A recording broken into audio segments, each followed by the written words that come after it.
do hope that everything is properly set up this time. Sometimes I forget something. I think I got everything today, though. Hopefully.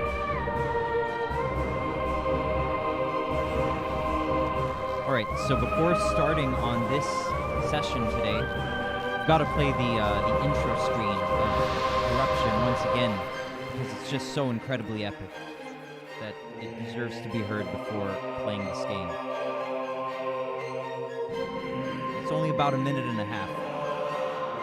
Very powerful opening. It really sets the tone of the maybe more bombastic kind of musical feel of this game.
All right, let's get going into it.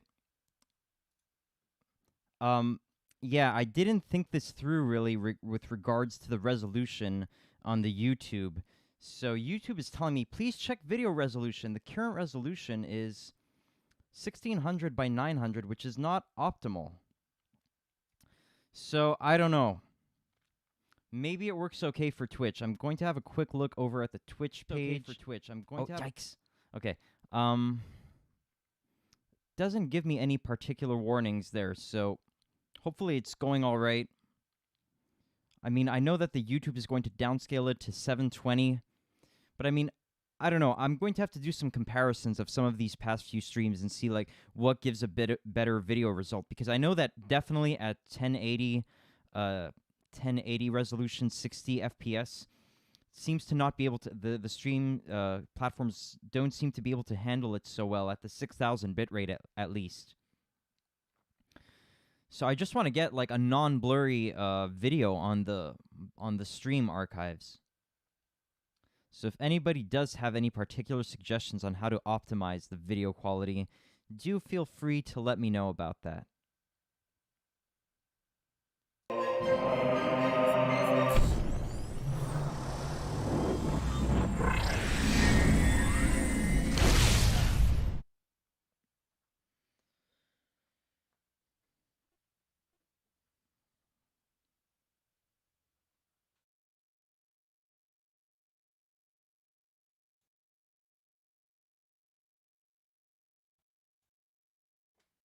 It's telling me that stream status on YouTube is only good.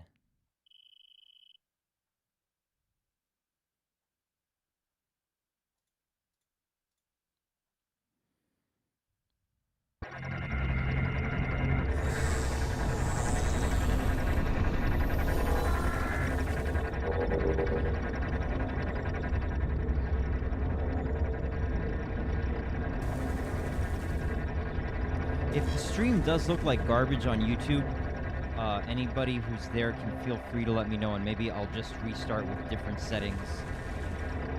But I'm guessing it's probably passable, hopefully.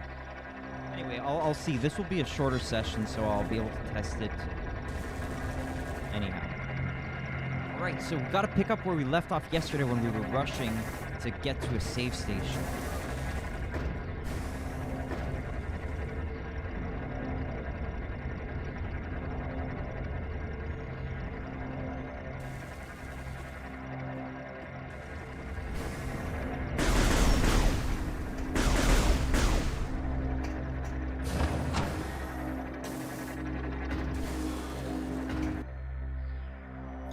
Gotta find Gore and get his plasma beam, and I suppose that means we'll have to eliminate him, which of course is quite tragic.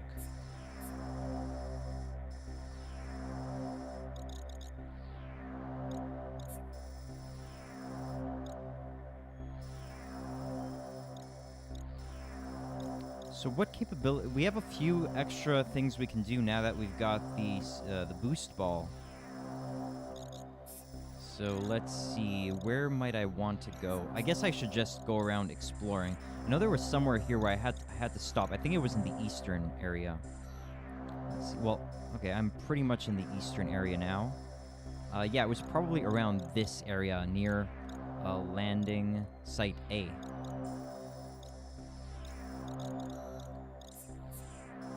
So I probably don't want to go back. Oh yeah, I forgot to bring up my notepad today. Forgot to bring up my notepad, but don't need it just yet.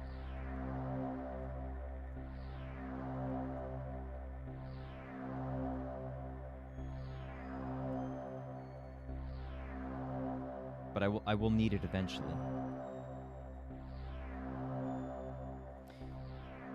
It would have probably been better to actually make an Excel spreadsheet. Oh, Makuda, hey, how are you doing, man? Good to see you. I'm guessing you're over on the YouTube. Okay, there it is. It appeared a little while later. Does the stream... Okay, so... please let me know if possible. Does the stream look okay on YouTube? Because YouTube's telling me that... Because today I'm testing 1600 by 900 resolution. And YouTube's telling me that it's not an optimal resolution. So, hopefully it's, like, passable quality. I know it's probably going to downscale it to 720. But I'm just trying different things with the video quality to see if it can help give me a better visual result. But if it looks okay, then I will just continue. It's probably okay, I'm guessing. But if it's like really bad, then I will probably change the video settings. It looks fine. Okay, good. Thank you very much for letting me know. Okay, so last night, Makuda, I was like, I wanted to finish like before 7 p.m. But I wasn't able to because I did a fair bit of progress, and it had been a while since I'd saved, and it was just taking me forever to get to this save station. Like, I was looking around for it, I couldn't find it. I had to use a map to see, like, okay, what kind of save station can I access near me? Like, I looked at a map online. Okay, so last thing I got was the boost ball, and I restored the Aurora unit, supercomputer thing, and it told me I've got to get the plasma beam from Gore. So that's what we've got to do right now. And I'm thinking I'll probably go back to around where I had been in the eastern area here.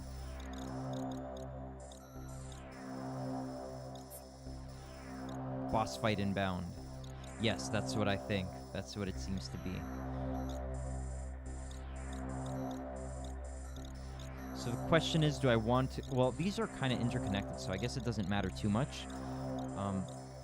So do I want to go to the Spire Dock or to the Steambot Barracks? I think it's probably the Spire Dock I need to go to. I'm not totally sure, though.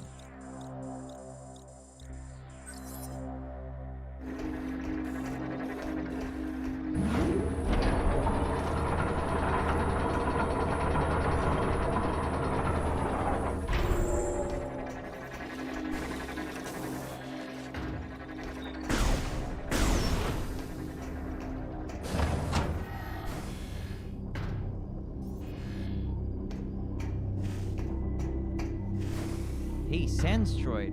Hello.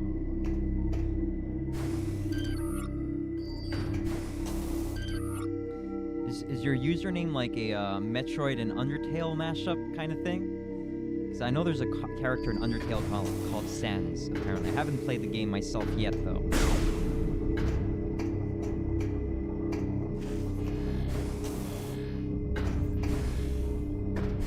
You know what would be kind of terrifying is if these organic supercomputer things went corrupted themselves and went kind of like all mother brain on us. But, you know, if you know the answer to that, don't spoil it. I do want to be surprised. Sans plus Metroid. Okay, nice.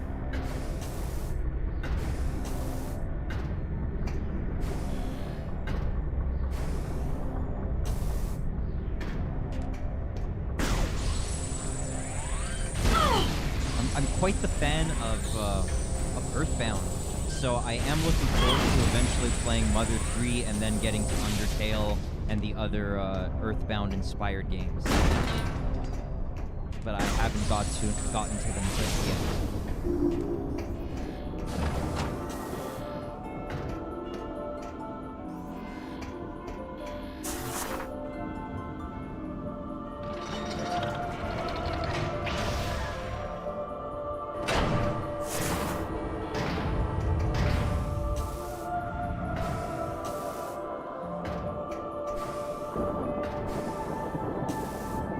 This environment is quite nice. It seems to be one of the popular areas of the game from the comments I've read on the boards. Ship status alert. Unknown entity approaching. Commencing hull lockdown. Okay.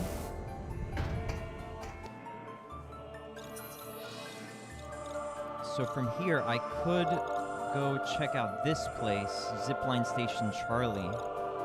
Could go there. And I could also go to this landing site. Yeah, I think I'll go check this out. Because I know there was something to do with the boost ball there, which I now have.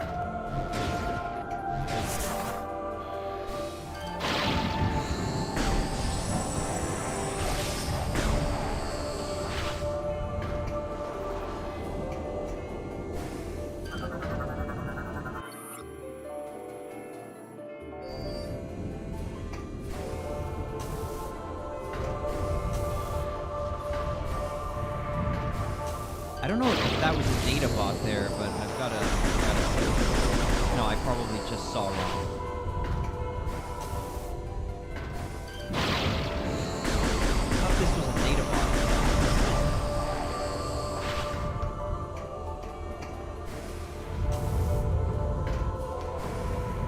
It might just be my imagination.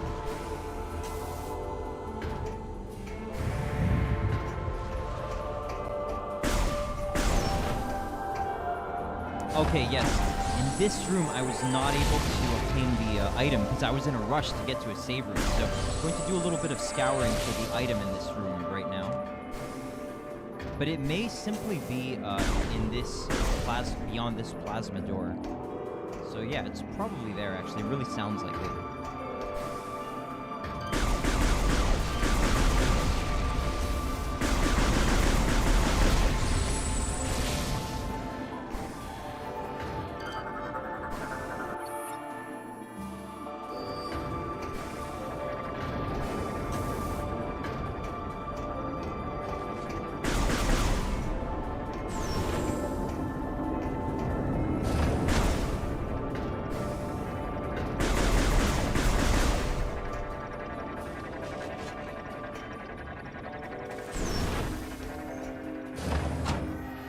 Yes, and this is the data bot I did not get yesterday because I was scrambling for a save station. Alone. In the year 400 of Elysian Reckoning, the time for our Chozo creators to leave had arrived. To us, they entrusted the station and its purpose. We were to stand vigil and watch over the station until the time when others seeking knowledge and enlightenment arrived. With their departure came one last request from the Chozo Searcher to continue exploring the skies for the answers to the mysterious planet.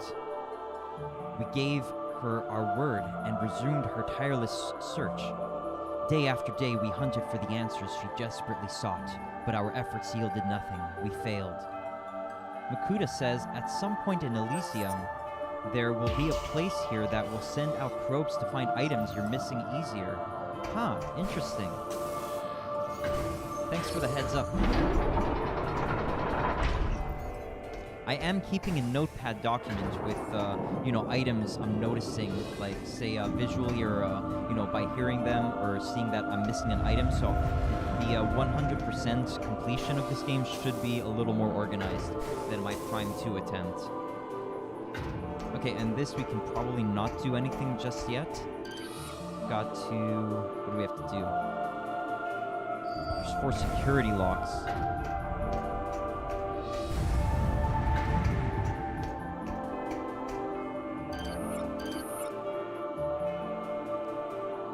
Oh. Cannot be unlocked until AU regains connection to SkyTown's network. So we've got to... oh, yeah, we've got to fix some network connection.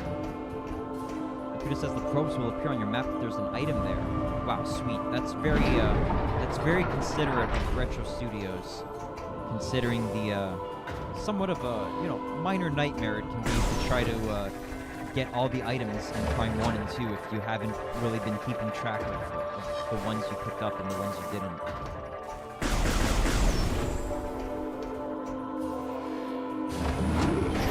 I know there was a place near early SkyTown where there was an orb cannon that was offline, and we needed the boost ball to get it back up running, I think. So that may be where we have to go.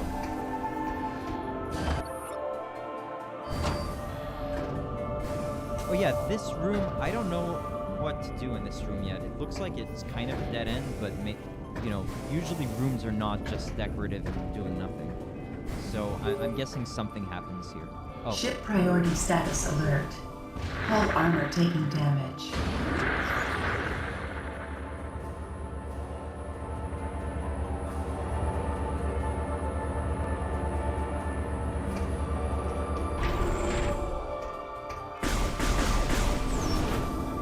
Kuda says, been a long time since I played Prime 3 and only cleared it once, so memory may be faulty.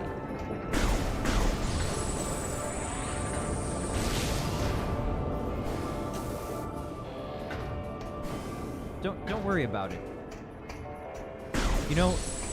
I was already thinking that I would probably not go through extreme... oh, there is one. Aha. Okay, so we just take the ball tunnel. Yikes. It says though if you don't make it to your ship in time, you might get a game over. Yeah, maybe you're right.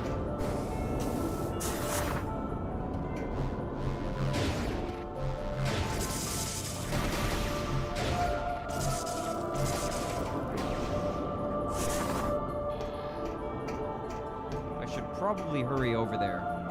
But they're not really giving me a tremendous sense of urgency, so hopefully it's not like a major emergency. Who knows?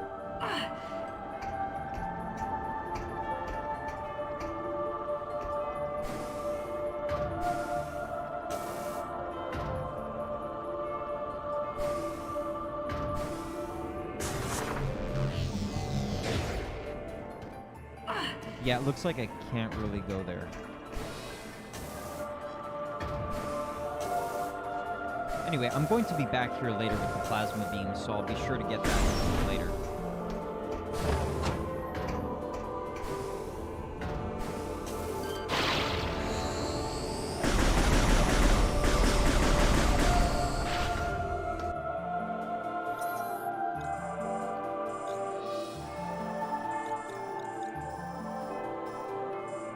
Okay, so maybe I will try going leftward, maybe.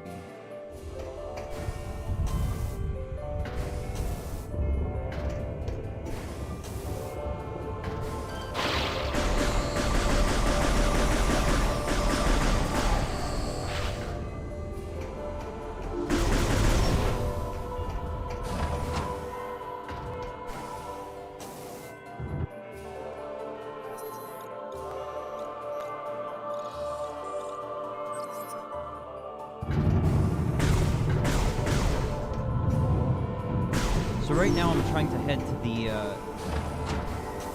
original place, the original landing spot in SkyTown. Okay, so I can't get past here until we have the screw attack in all likelihood.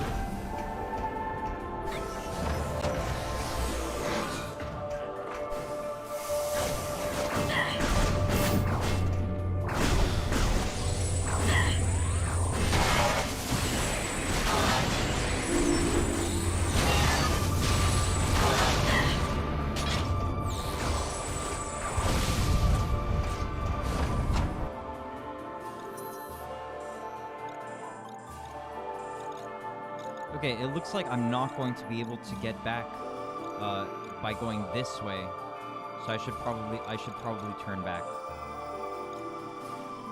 Or, I could check out this area, construction bay. Let me check my notepad. I probably put the boost ball somewhere. I put it down.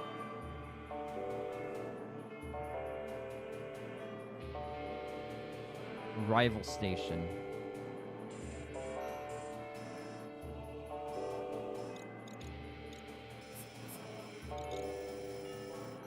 Anyhow, I'm going to turn back because we've got to get there.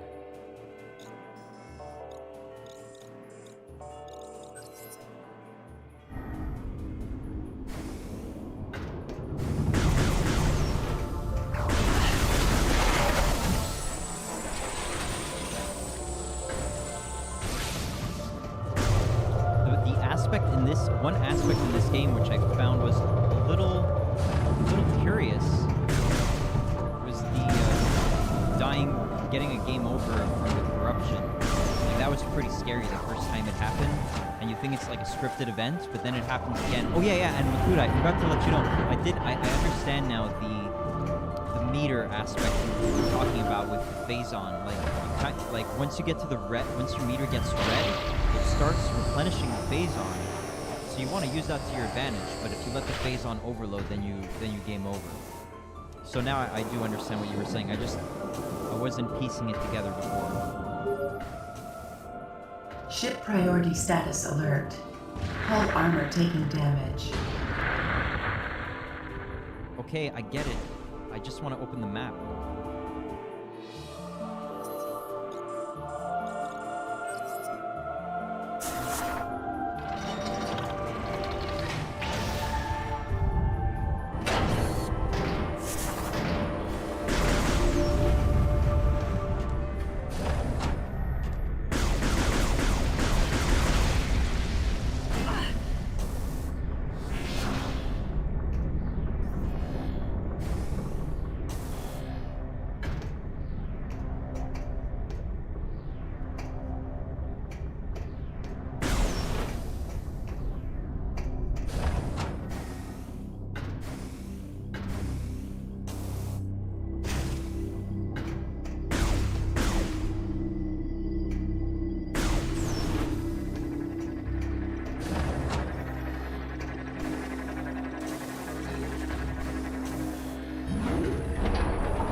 Chozo and the Luminoths sure love their elevator technology.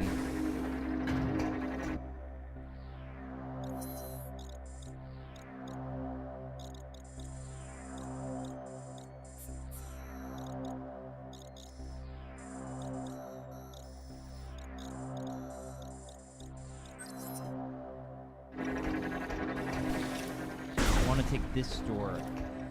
Looks like it, yeah.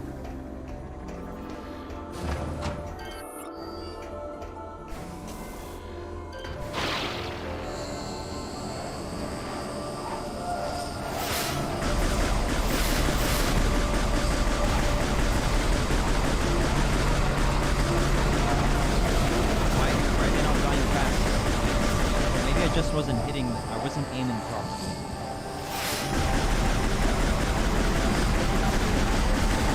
Oh no! Close. Alright. I'm not gonna get too mad about it.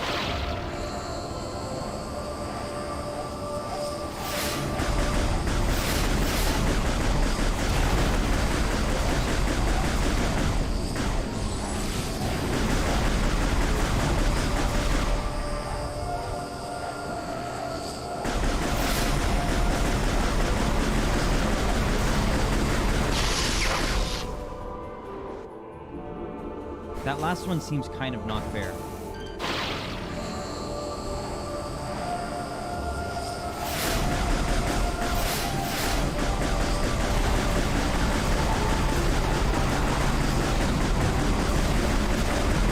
Should be hitting.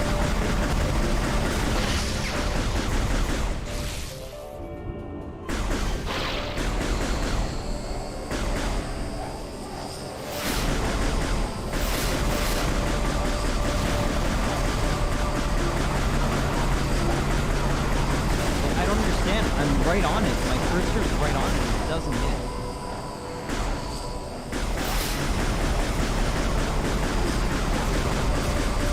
Alright, made it. Hey Ariel, it's going pretty well, thanks. How are you doing?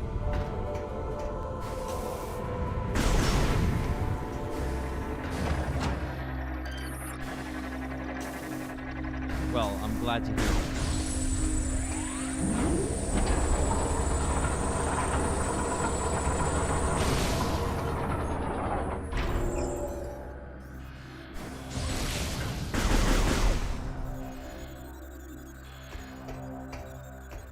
So right now I'm heading back to the beginning of this area where we first landed in SkyTown. Which is that way. Yeah.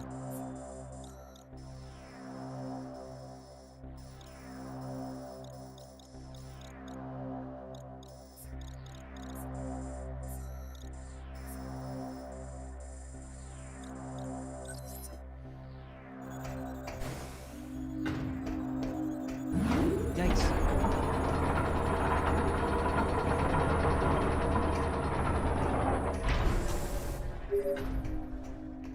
Ship priority status alert. Hull armor taking damage.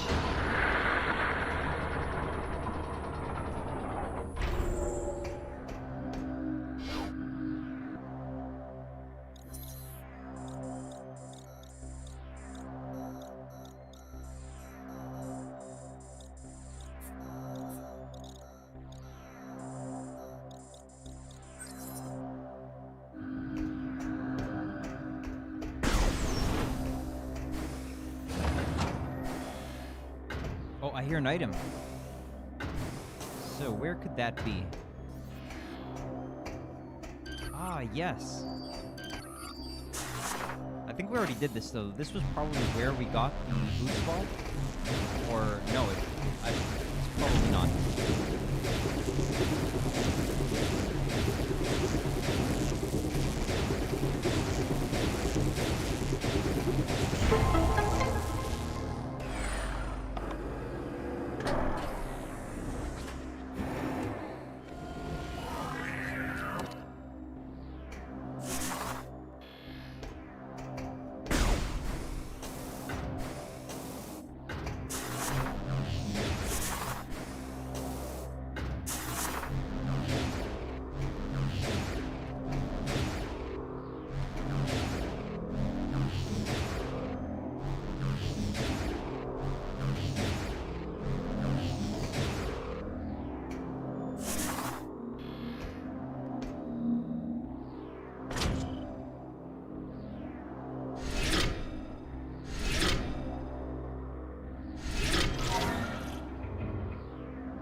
Okay, strange.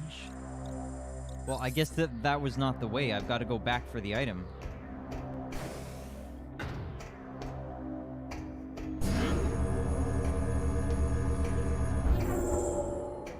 It's probably here, I guess. Like, where else could it be?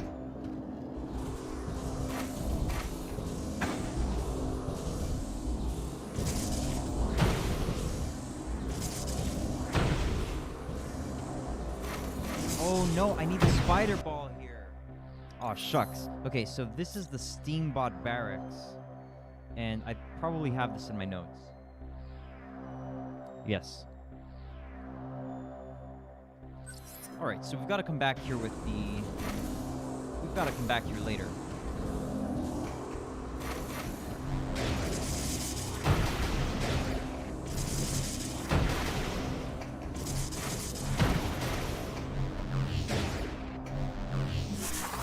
Yeah, so I guess this mechanism is so that this room is not a one-way. So otherwise you can't get back up.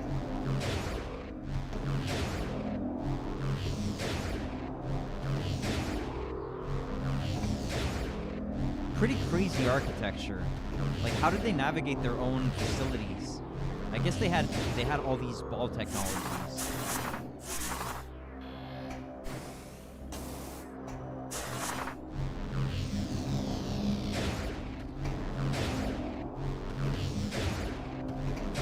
Why would a bird race come up with, like, you know, a morph ball?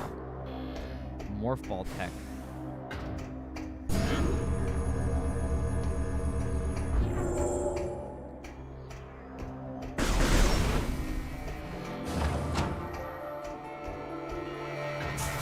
Well, I saw a decent theory about it in that...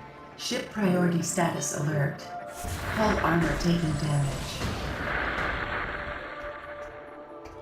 I saw a decent theory about it in a comment on the Metroid subreddit about the egg, you know, because birds come from an egg, so, like, you know, a spherical or somewhat spherical object would make sense in that perspective.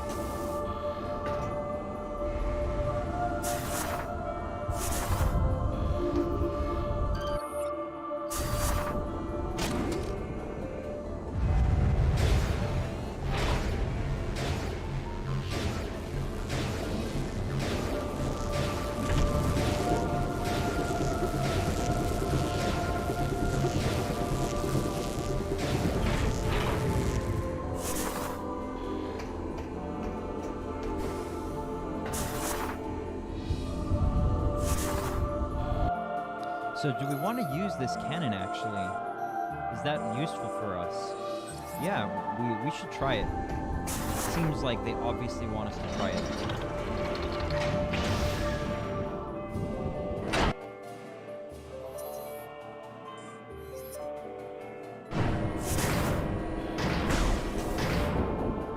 And where does this bring us?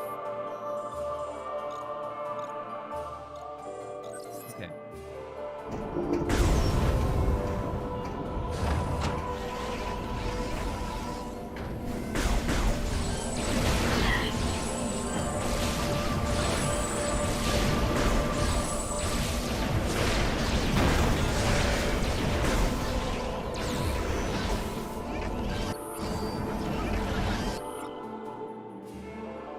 Oh yeah, I need to use the grapple skills.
So this is the arrival station, I believe. So what did I put down in my notes about the arrival station? Need the boost ball, so we may be able to do something here. Oh! Yikes.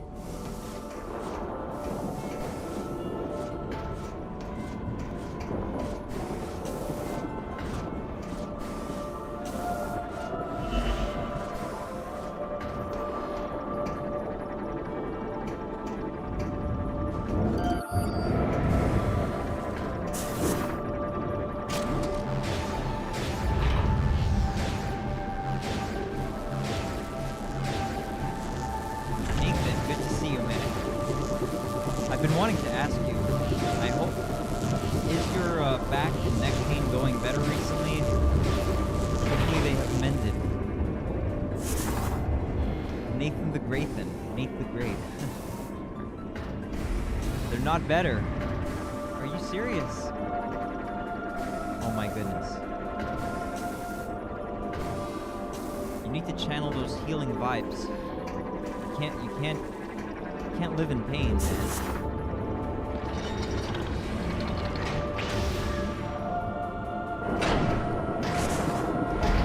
Free energy tank. Ship priority status alert. Hull armor taking damage.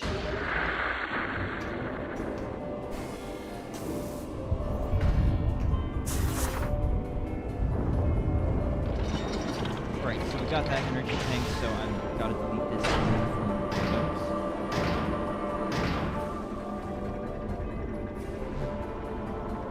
Nathan says, I need someone to walk on my back that isn't an adult so they don't crush me to death.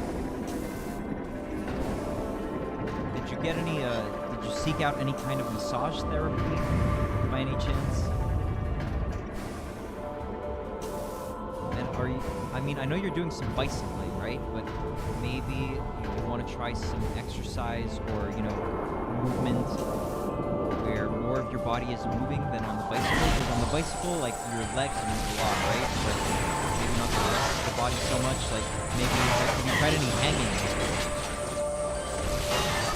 Like hanging from the bar and like pull-ups and stuff like that. Like leg lifts while you're hanging from a bar.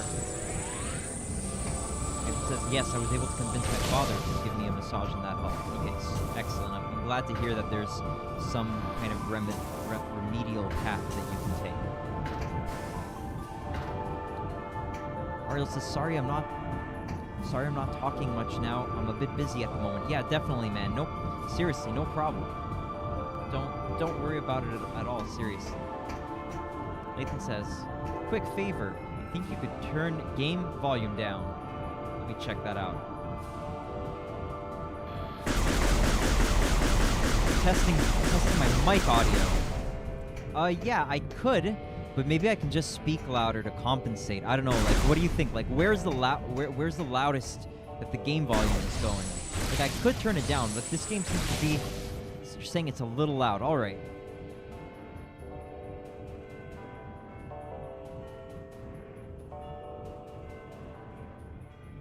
Okay. Hopefully this is better. We'll see how it goes. Thank you for the suggestion, Nathan.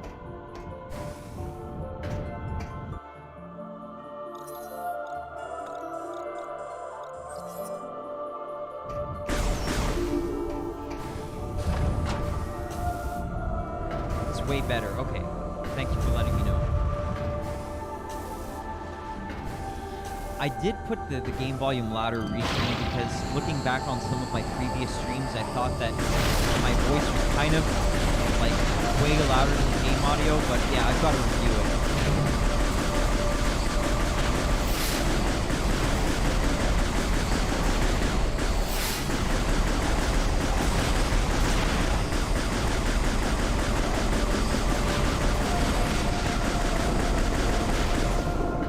Says, I'm not sure about your religious views on anything, but if you don't mind, I'd like to share a story. By all means, Nathan. Ship priority status alert. Warning. Hull integrity is compromised. What? Armor damage is critical.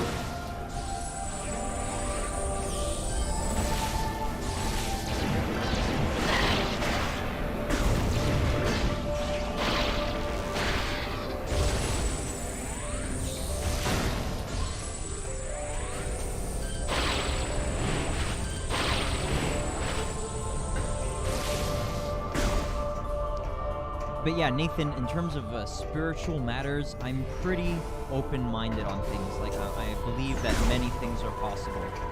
I'm not such a skeptic, you know? What is he doing to my ship? What? How dare he?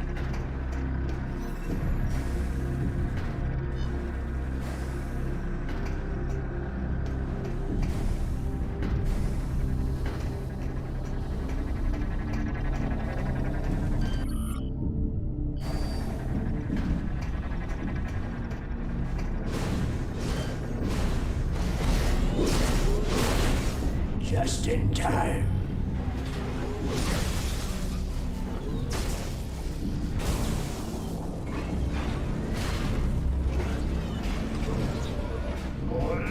Catch!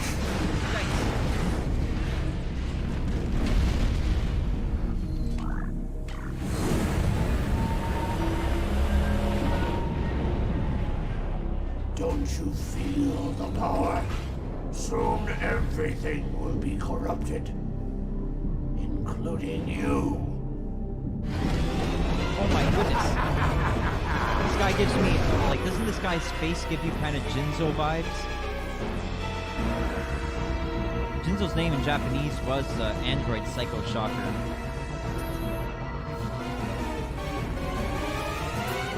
Okay, Nathan, so the thing is, dang, now there's this really intense music. This really intense music right now. So maybe I should finish the boss battle first, and then I'll read your story, Nathan. Because maybe we don't want this intense boss music.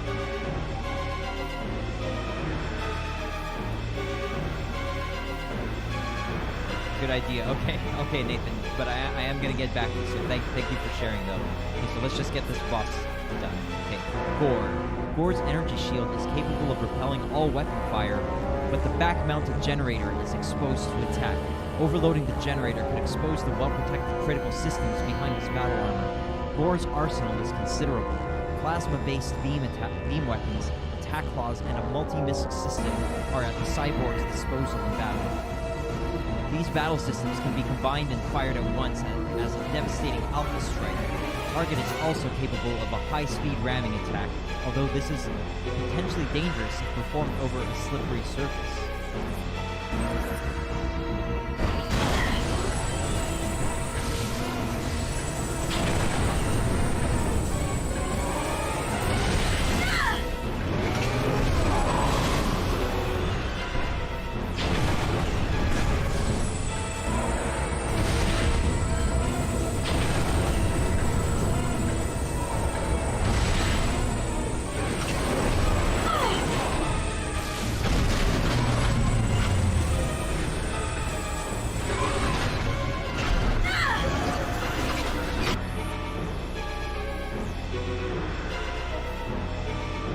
Dude's gonna die. You mean Gore?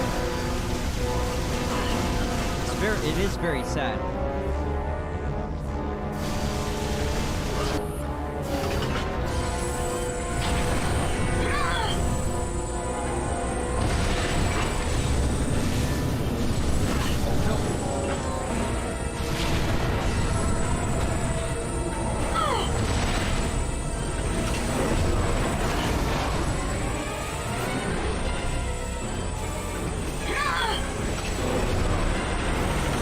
YouTube is an absolute gold mine if you're looking for a good subreddit to binge. Okay, I'll keep it in mind. I try to keep my, I used to binge some subreddits, but it's really time consuming, so I just have my kind of daily stuff that I tend to look over, but I'll check it out.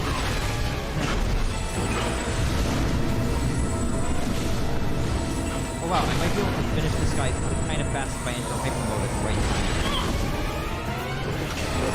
You can barely hear me. Okay, I'm gonna be sure to speak more forcefully here because I know this music, this boss music, is like pretty loud. Okay. Thank you for letting me know, Nathan. I will remedy this situation.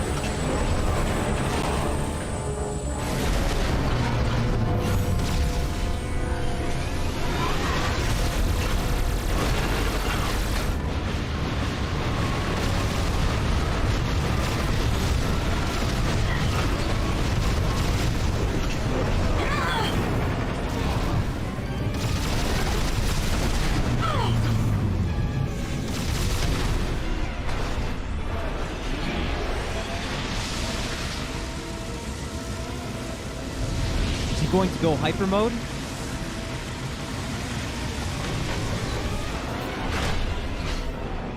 Oh, is that for boost ball?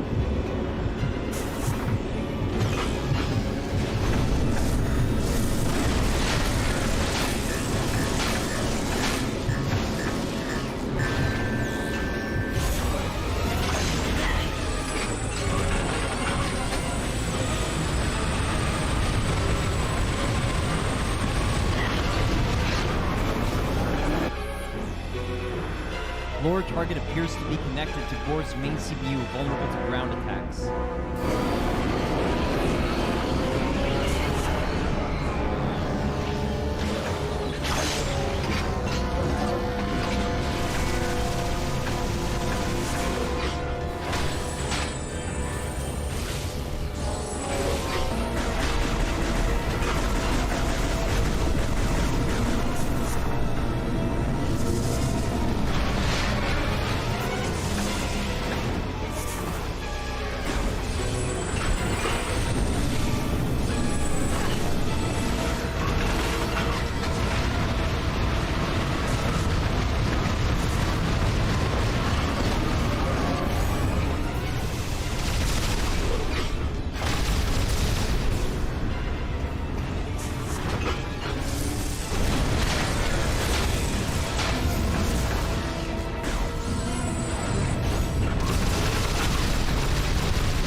Yeah, poor guy, man.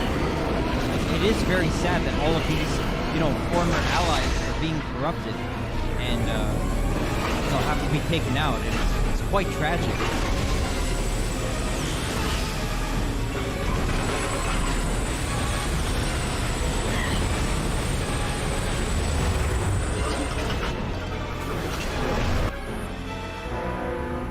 I wonder if I've been missing out on scans from not scanning like every form of the bosses. If I have, I guess it's like whatever. I'll know for a possible future run.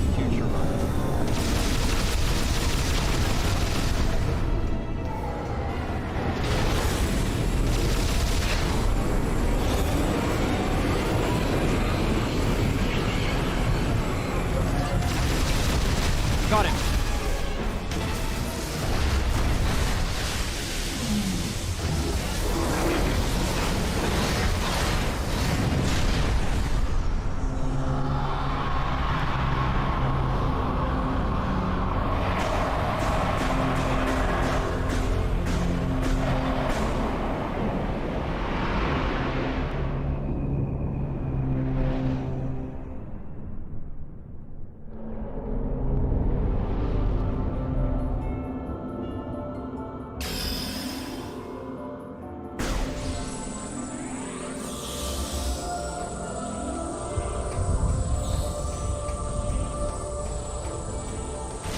Poor guy, yeah, it's really sad, definitely.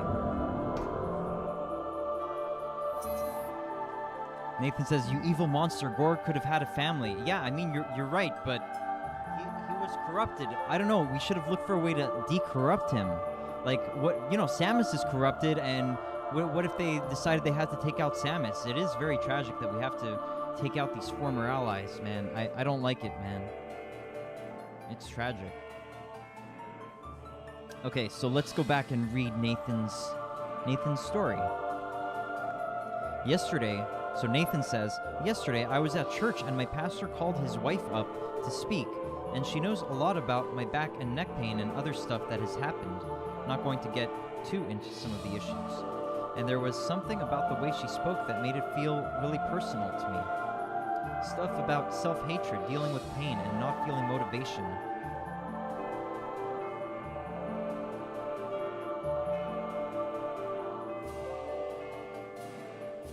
Well, hopefully the insights or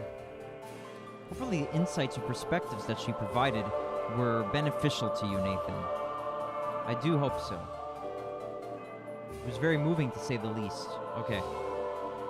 Well, I'm glad to hear that. Yeah, definitely don't dismiss, the metaphysics or supernatural or spiritual, however you want to call this kind of ideas. Like, don't dismiss them as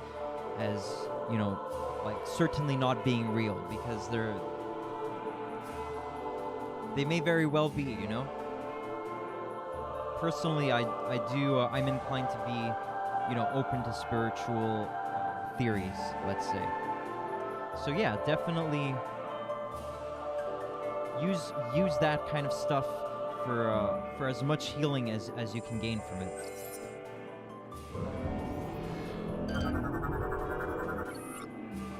Plasma beam. Nathan says, if you want, I can share a clip from the church's live stream, not publicly for privacy reasons. Yeah, sure, man. Send me a message. I'll be very happy to check it. I'm not gonna check it on the stream, obviously, for the reason you just said. All right, nice. So we've got the plasma beam. Let's do this.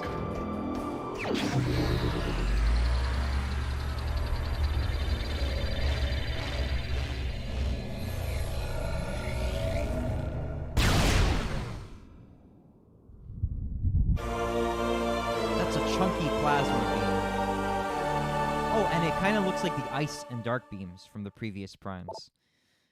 Very cool.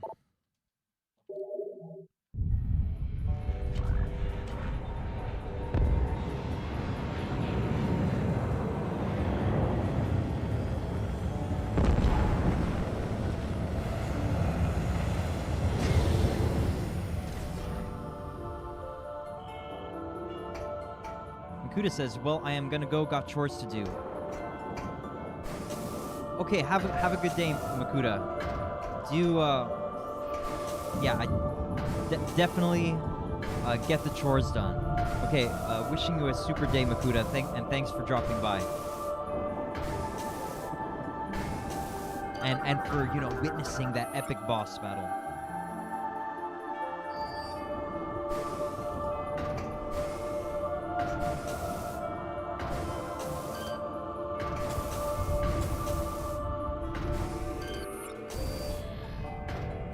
Yeah, and so the plasma beam here looks like the ice and dark beams.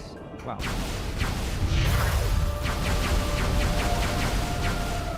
Seems to fire pretty much like the plasma beam from Prime 1. Interesting.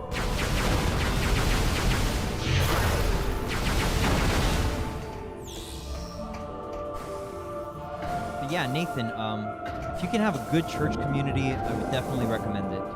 Unfortunately, I never did it myself. Like, I've never been a regular at church. We only went, very occasionally. So, I mean, maybe eventually I would like to start doing it, but I just haven't gotten around to it. Like, I want to read the Bible and all that, get a bit more educated on these matters.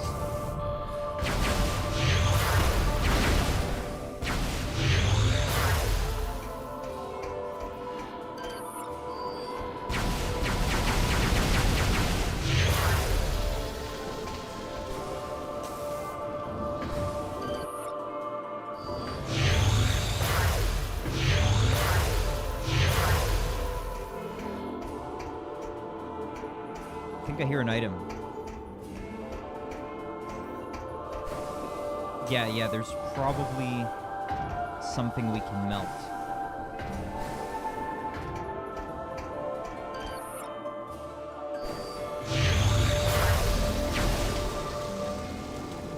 Okay, so had I taken down this name in my notes, main docking bay.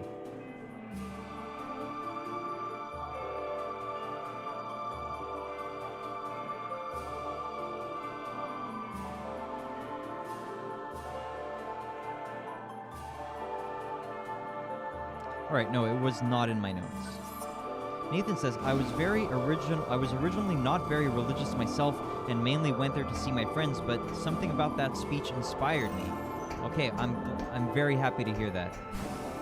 Because, of course, person is not necessarily going to be inherently religious or spiritual. But, you know, through various, you know, things that you experience or notice in life, you know, you gradually get more, gradually gravitate a little bit toward, a little bit more toward that path. So pretty cool, man. I'm glad to hear it. Have you read the Bible? It seems kind of long. Seems like the Bible is pretty long. I'm definitely going to have to put aside the time for it.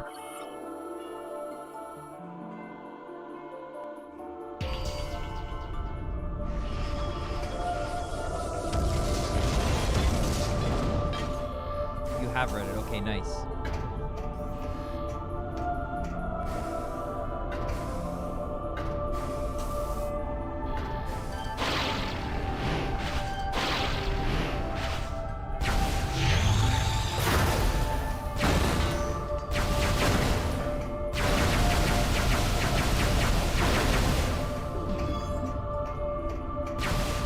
Feels good to finally have the plasma beam.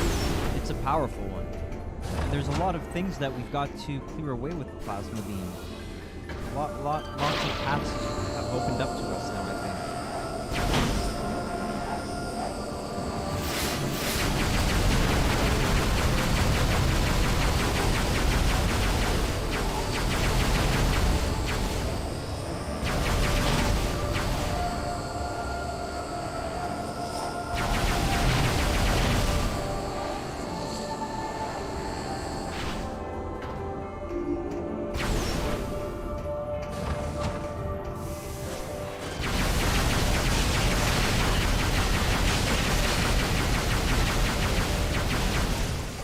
Yeah, so now we can just melt these bots. Wow, very brutal.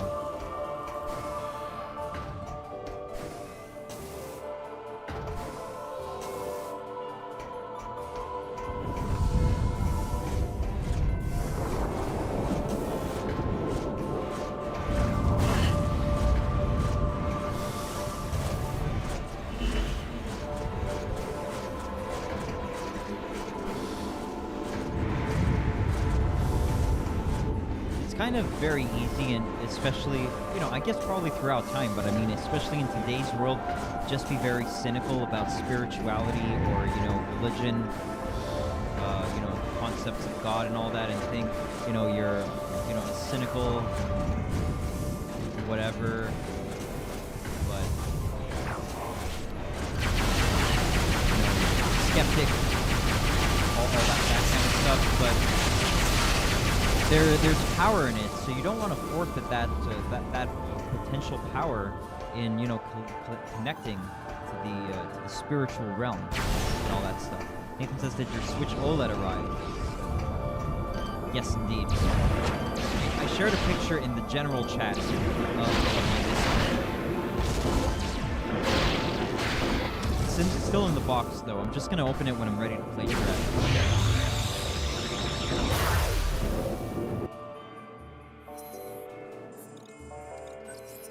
It's in a picture with the Dread and Amiibo. The Dread Amiibos. Savor the unboxing. Yeah, I was thinking of recording it just to have, you know, the documentation.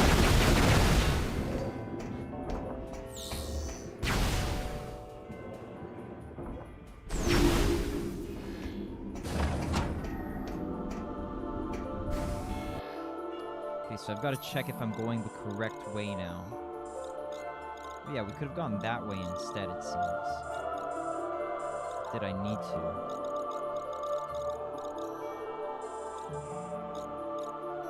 Yeah, I could shoot over there. I think? Well, I guess I'll go back and check. Maybe we want to try that out.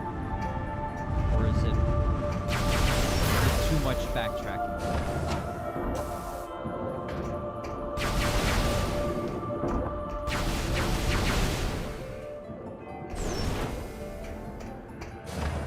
Oh, not much backtracking at all, actually.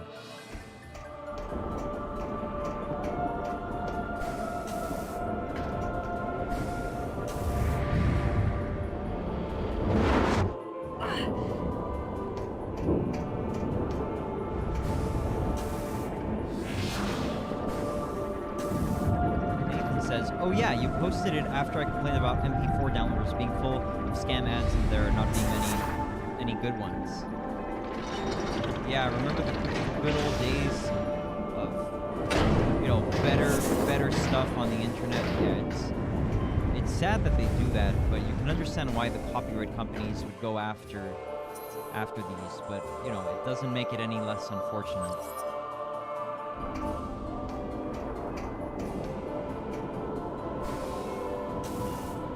Okay, so this actually isn't some kind of shortcut to that direction.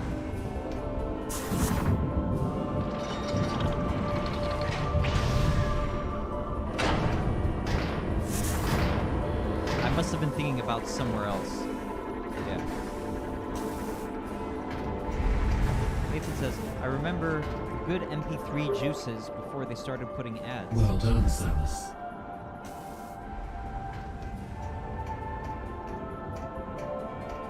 Now that you have the plasma cannon, we must repair our cables and re-establish our link to the network. We await your arrival.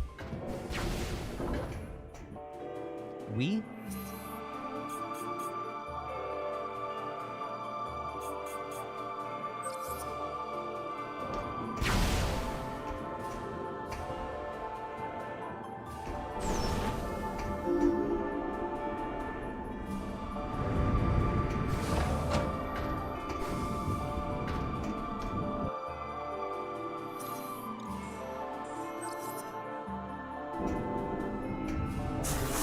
Thoughts on the new bit on your channel? You mean the one titled Nintendo is a Bad Company? Is that the one you mean, Nathan?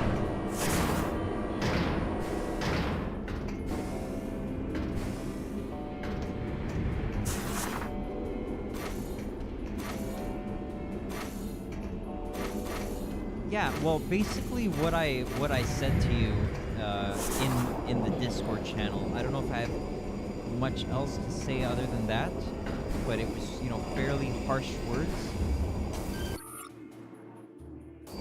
Fairly harsh words, but, you know, pretty much merited, I would say. But yeah, maybe let me because usually, like, I can't just really improvise so well in terms of, you know, saying coherent sentences. So I think I put it decently in my Discord thing. So let me read the Discord thing. Where was it? In other sharings? No, it was in video sharings, I think. Yeah. So pretty much, you have some harsh words for Nintendo in your video, Nathan, but they do seem merited. They should have had an option to keep the games like the eShop, you know? LOL. I guess there's a very small chip, 30 USD in a year. It might actually be worthwhile, but why not put that money toward a purchase that will allow you to play the game in a future year as well? So that's pretty much my thought on the matter. But yeah, it was a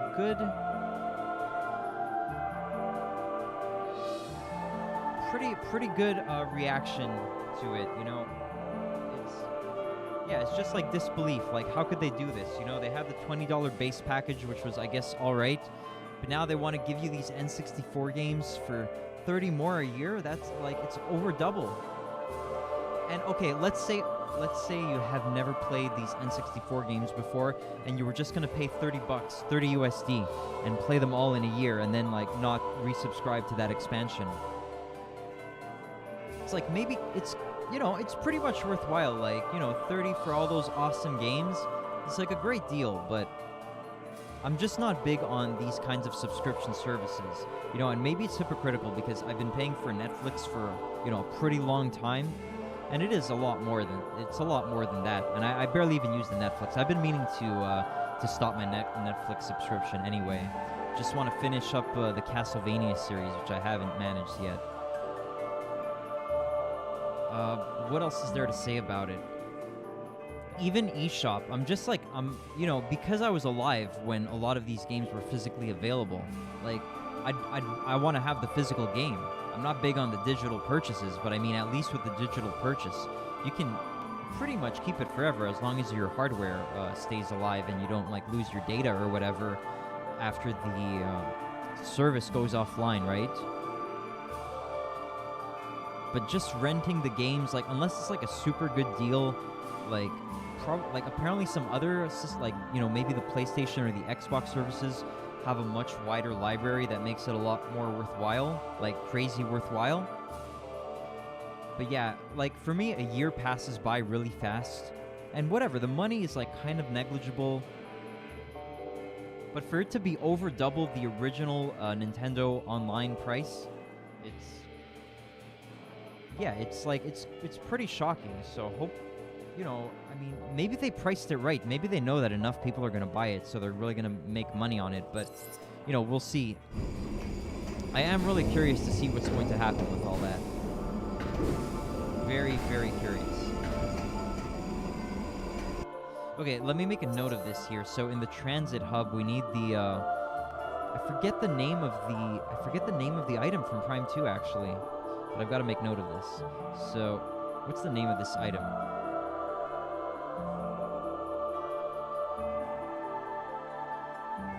Oh yeah, Seeker Missile. So need the Seeker Missile in transit hub.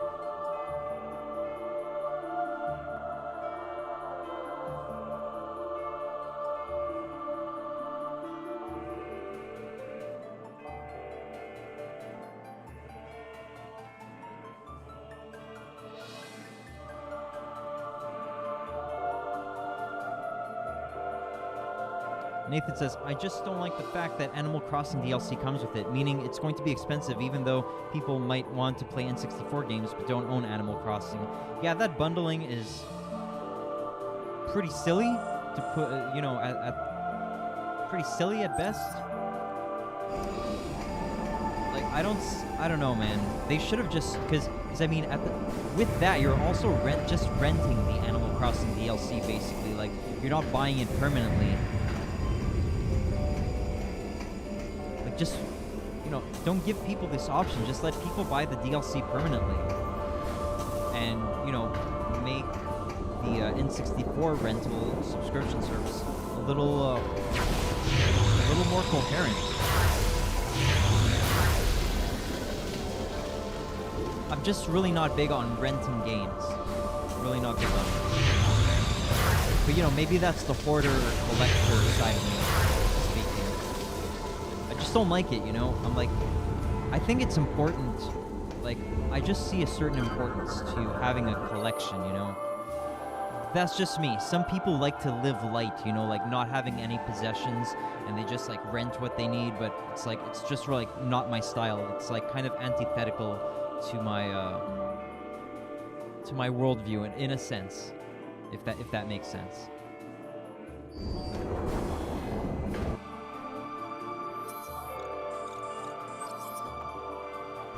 Just don't like it.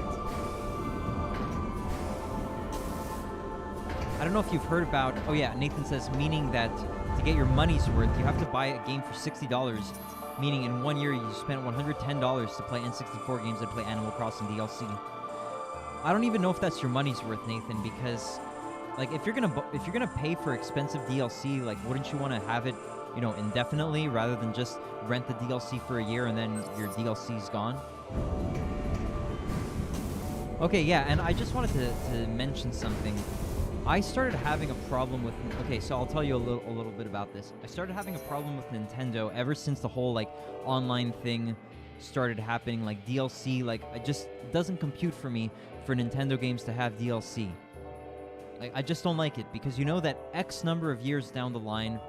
Like, it's not going to be available anymore, and then you've got pretty much, like, an incomplete game. Like, I don't like games to have updates. Like, I like for the game to be perfect on launch, or, just take the extra time, make sure all the bugs are worked out, and your game is good at launch, and it's going to be good, like, 30 years in the future. But let's say a game, like, now Metroid Dread apparently has this, like, minor, glitch, game crashing bug. And now, if you don't have the connection to get that update, X number of years down the line, then you just have to live with the bug. And let's say now in Prime 3, they shut down the Nintendo Switch, the Nintendo Online, whatever it was, and you can't get green credits. So you've got to do some kind of, elaborate workaround, which a user community has made available online, if you want to get the green credits and unlock everything in this game. I just don't like that, first of all. Nathan says, that's what you have to do to play these games legally on Switch.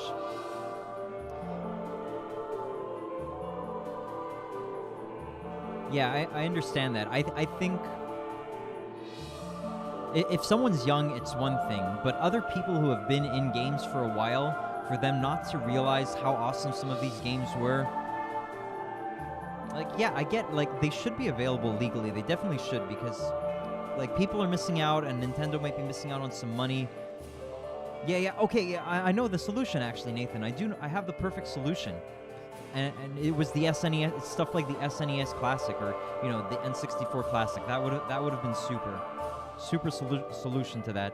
You have a little product that people buy, and they can have it for, you know, many years, and you've got it, you pay it, and you own it. Just really not big on the rentals. Okay, and I don't know, I started having problems with Nintendo. Like, I didn't like the Wii U. Like, when it was announced, I knew, okay, this is, like, weird. Why do we have to have this gamepad? It's weird on the marketing. It's gonna sell, like, not well, because, like, why are they calling it Wii U? It's like people are not gonna be aware it's an actual new console. It's just gonna make things too muddy. And so, okay, but I bought it at launch anyway. And they gimped us, you know?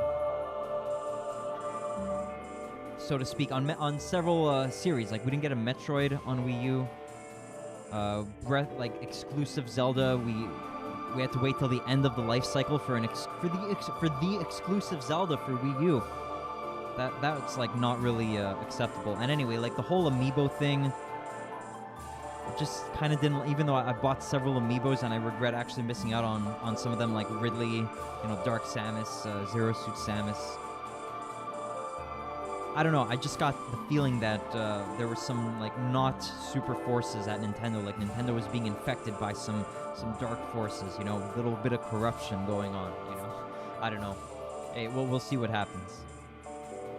Nathan says, any console that is no longer manufactured and they don't get any money, I don't feel bad at all for emulating them. I don't feel right about emulating Switch games, though, because they still get money from that.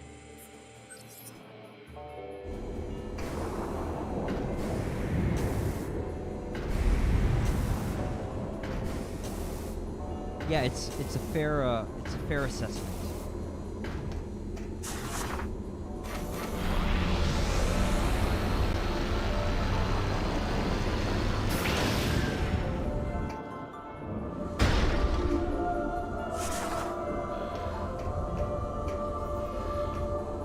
Personally, I like not emulating games because the feel is just not the same usually. You get a better experience from the console, usually. It's like a more distinctive experience.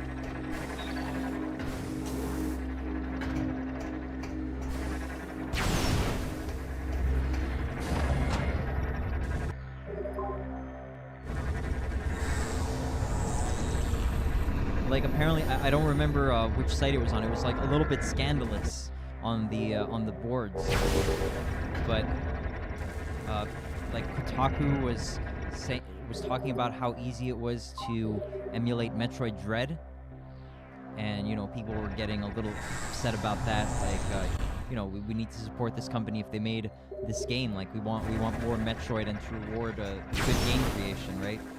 Nathan says, emulation is the most accessible way to play old games. Yeah, that's true. And my first playthroughs of stuff like Super Metroid and Earthbound were via emulation, even back in, you know, early 2000s. Like, I just didn't have the games.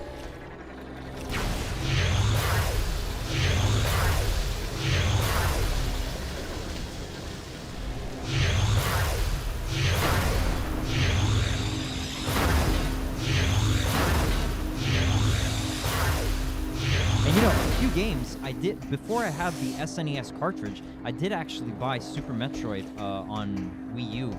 I think maybe it was one of those free games. Actually, I'm not sure.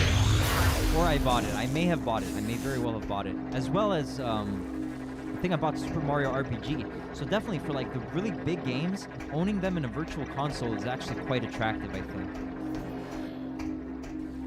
But, you know, to own them so that you can play it, you know, anytime. Like, you don't have to have this time constraint before you have to pay the whole, you know, yearly subscription fee all over again. Nathan says, don't emulate pirate new Nintendo games, man. Nintendo is a horrible company, but they still need money. I don't know if you've been looking at r/tomorrow, but I love it. It's funny. Like, I don't agree with everything that they say there, but it's funny stuff.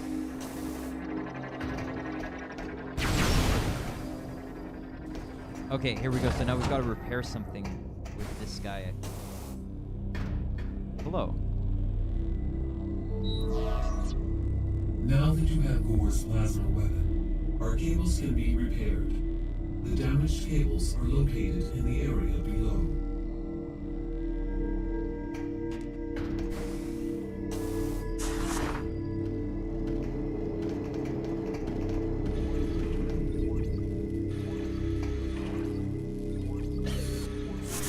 I like this. I like this audio track. It has a bit of a you know, inside the Deku Tree kind of feel, but obviously with different notes and harmonies.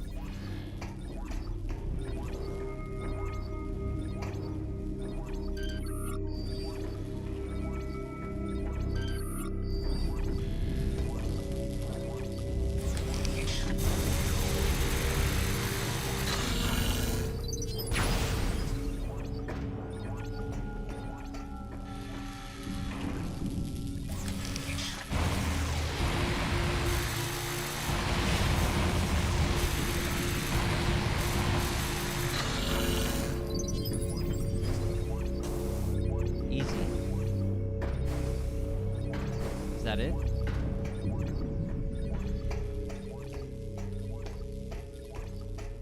Oh.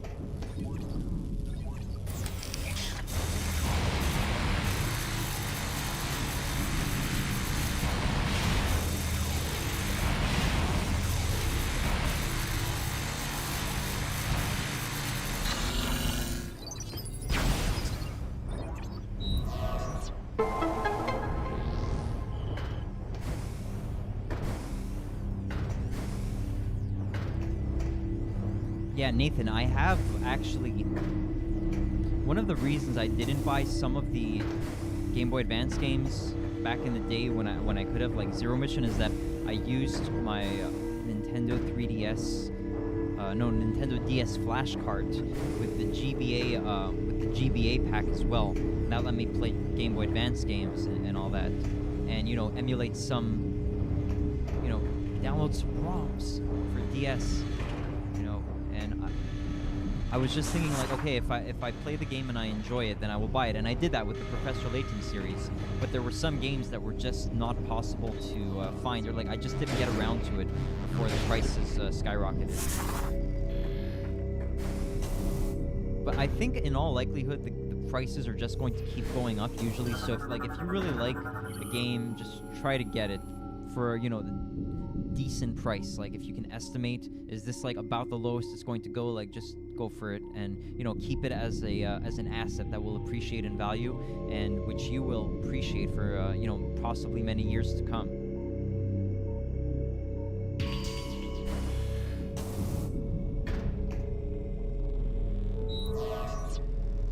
Thank you, Samus.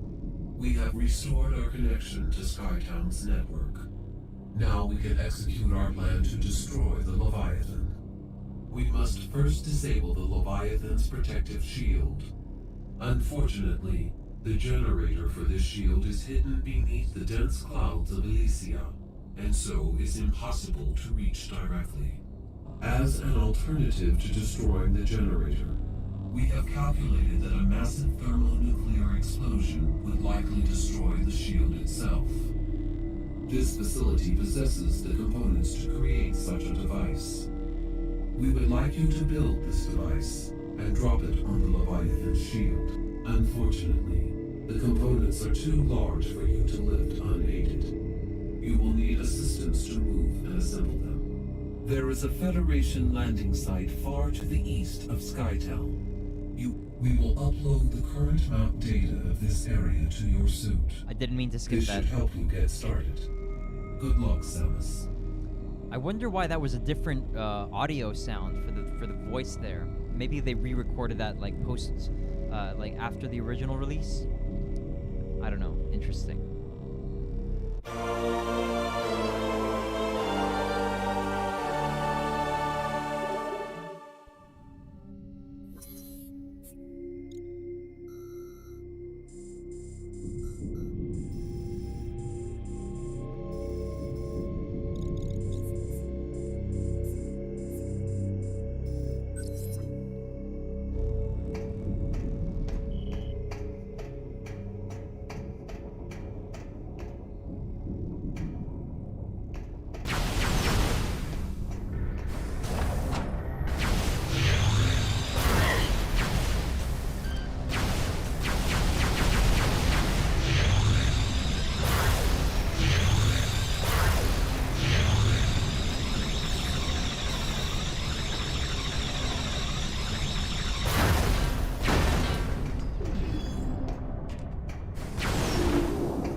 Okay, so I've got to take a quick look at my notes just to refresh on what rooms have I taken note of in SkyTown.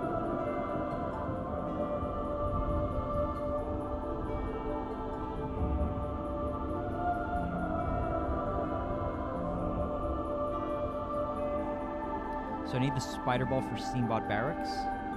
I need the Seeker Missile and the Transit Hub. Alright.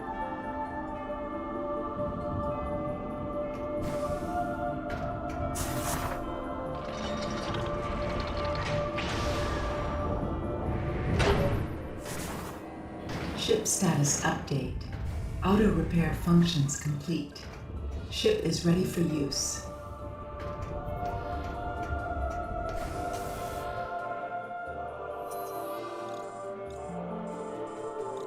Okay, so we might want to check out that room if possible. Zipline Station Charlie. Yeah, we can check that out. What else? We can go there later. Okay, so I'll check out the Zipline Station Charlie first, I think.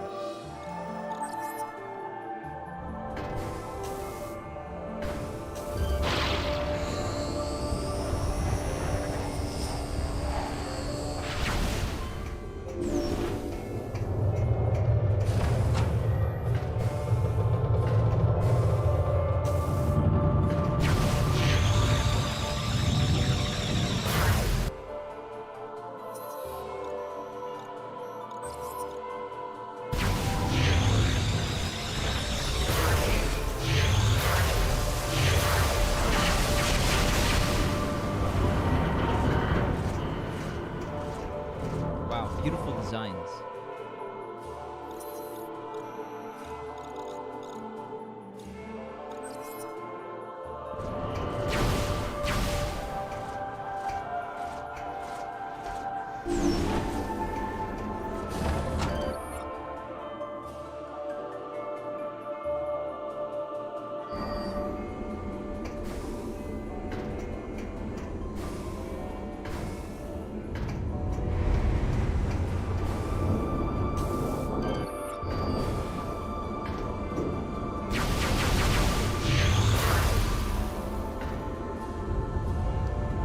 So I suppose that for this, it's like a network connection.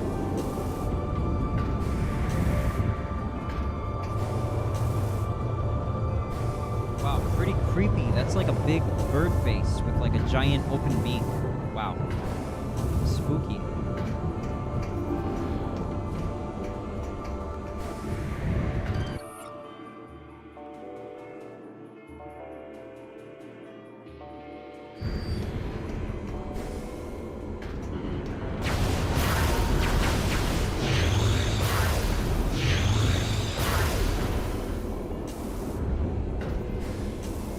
See if there's anything else I can scan here. Can I interact with that? It doesn't seem like it.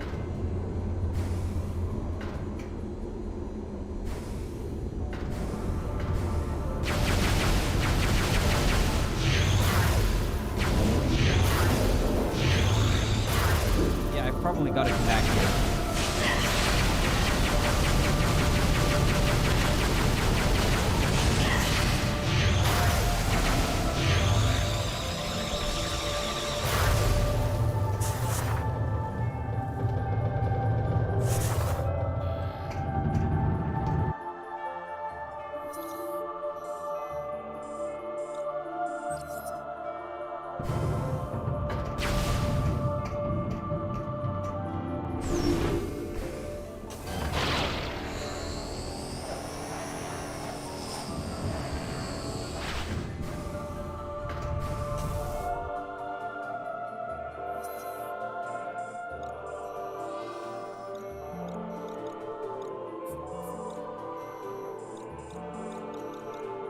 Yes, and we will be able to access more things now because we've got the plasma beam.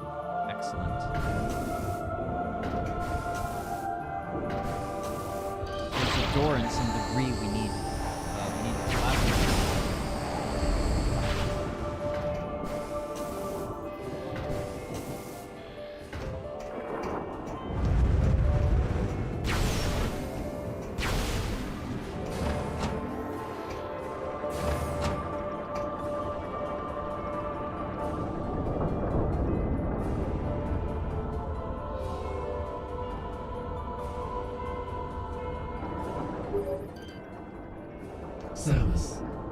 perhaps what you require to access the Federation landing site in the east is not on this planet. The item you need may reside on a world you have previously visited. So we need the screw attack for this. To be able to wall jump.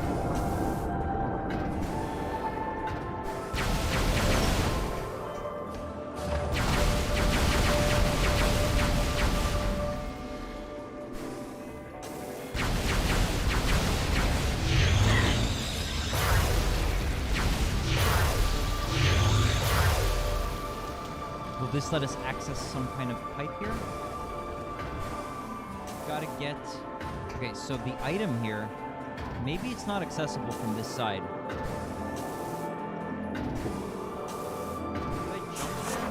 Like, can I do it double?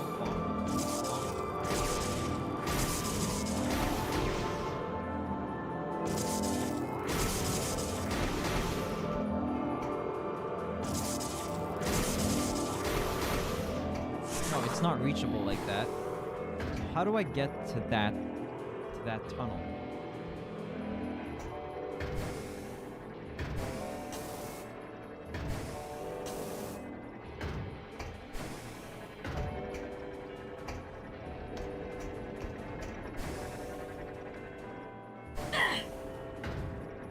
So the question is how to get there.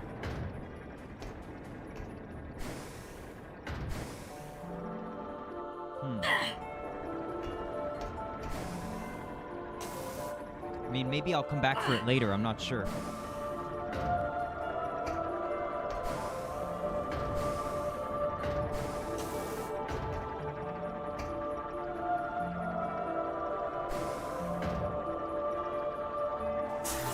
Maybe I can get there like this? What if I jump?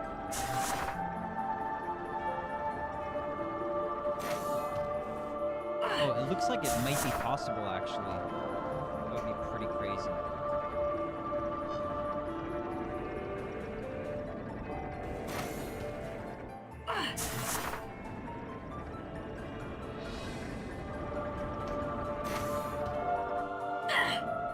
Gonna give it one more shot and then move on for now. Yikes.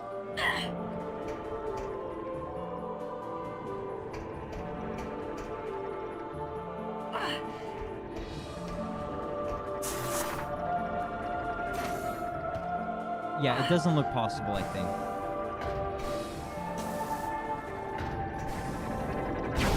Maybe it's here? Doubtful, though. Oh my goodness, it is.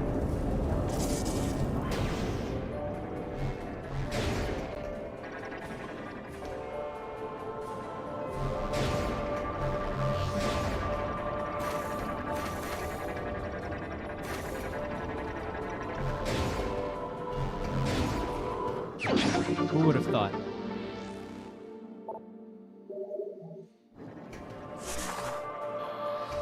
Alright, so this room is the security station. I don't think I had that written down. So we're good to continue.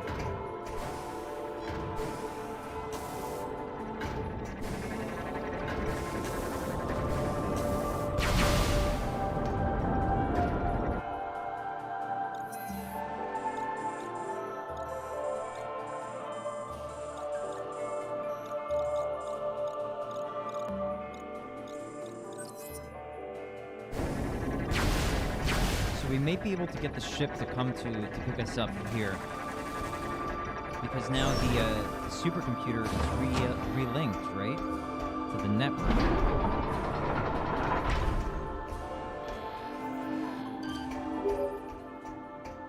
Samus, the security locks have been engaged on this landing site. This was surely a result of Gore's recent activities. I will unlock this area, allowing you to command your ship to land. Okay.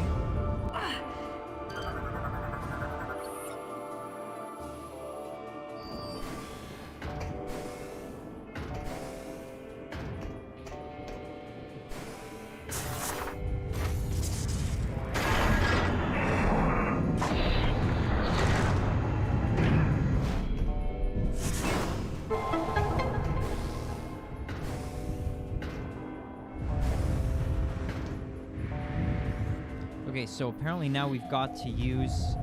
We've got to go to some previous planet.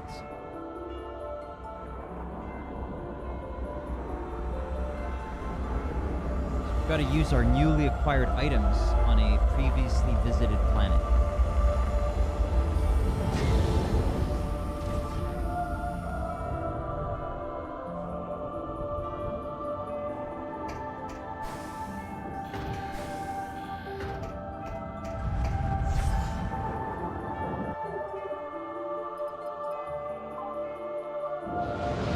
It's got to be somewhere on Brio. But maybe I would like to look at the map before deciding to land there.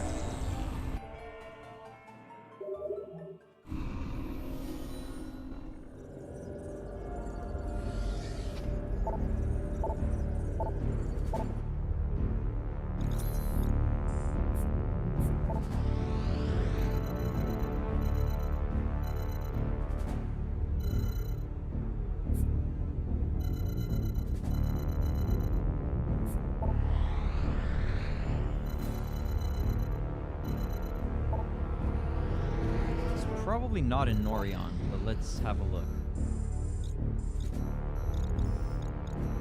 There is an ice beam door over there. Oh, but I think Grundus had opened that for us previously.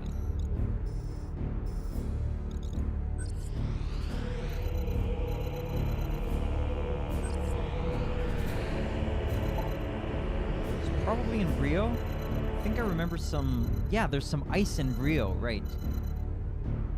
Fiery Aerodoc? Probably not. In the jungle? Probably not.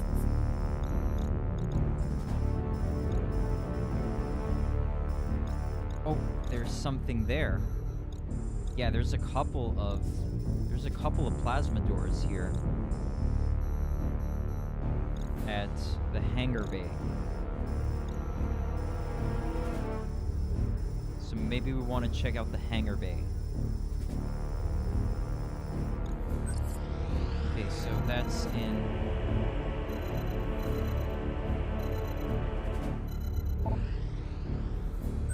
Hold on, was that in the jungle?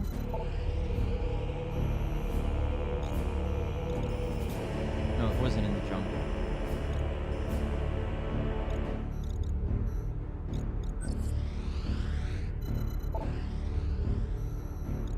Yeah, I was a little confused. It's not in the jungle, it's this one. Got a few things to check out there. So maybe we want to go to the hangar bay. Federation outpost. And let's see, Cliffside Air Dock. Anything here? Well, the obvious one seems to be the hangar bay, so maybe we want to check that out.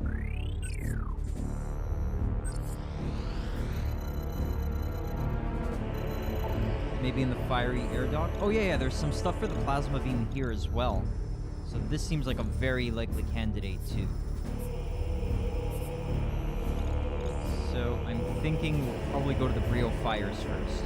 Yeah, this one. Fiery Air Dock. Alright.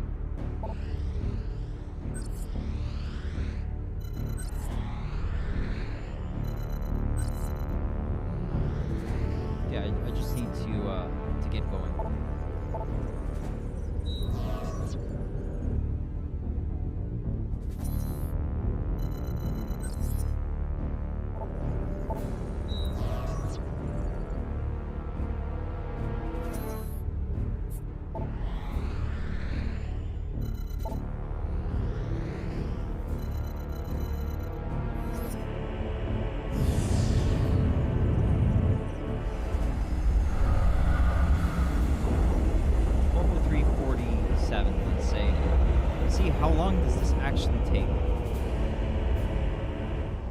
I guess it's about maybe a minute. Maybe it's less. Maybe it's like 30 seconds.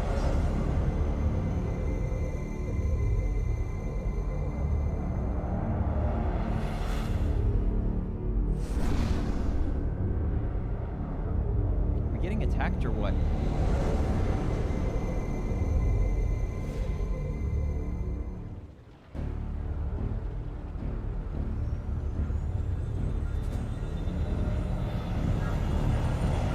sure if this is skippable. I'm not trying to skip it. We're at like, yeah, we're almost at a minute.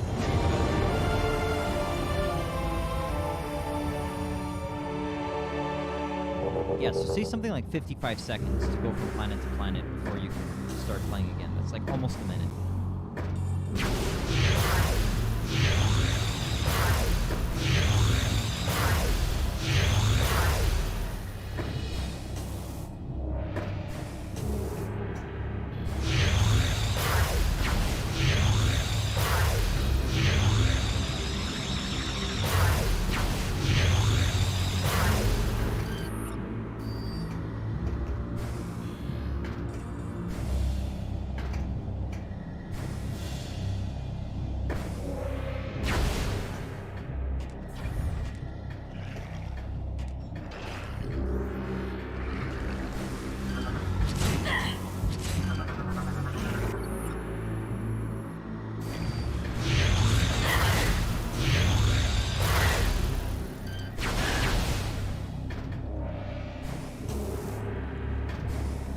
Gotta get up there somehow, first of all.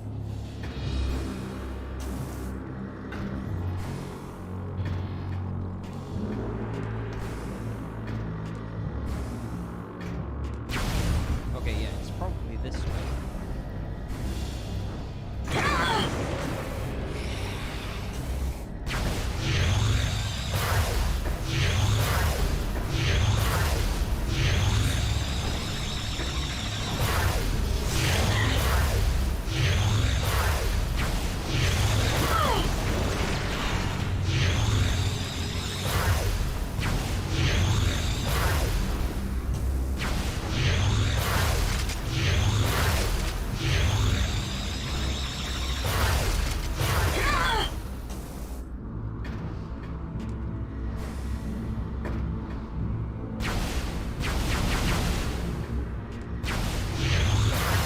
So now that I've removed this ice from here, what did I want to do exactly?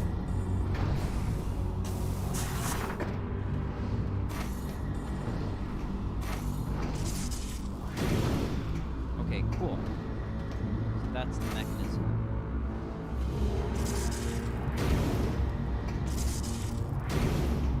Yeah, very nice.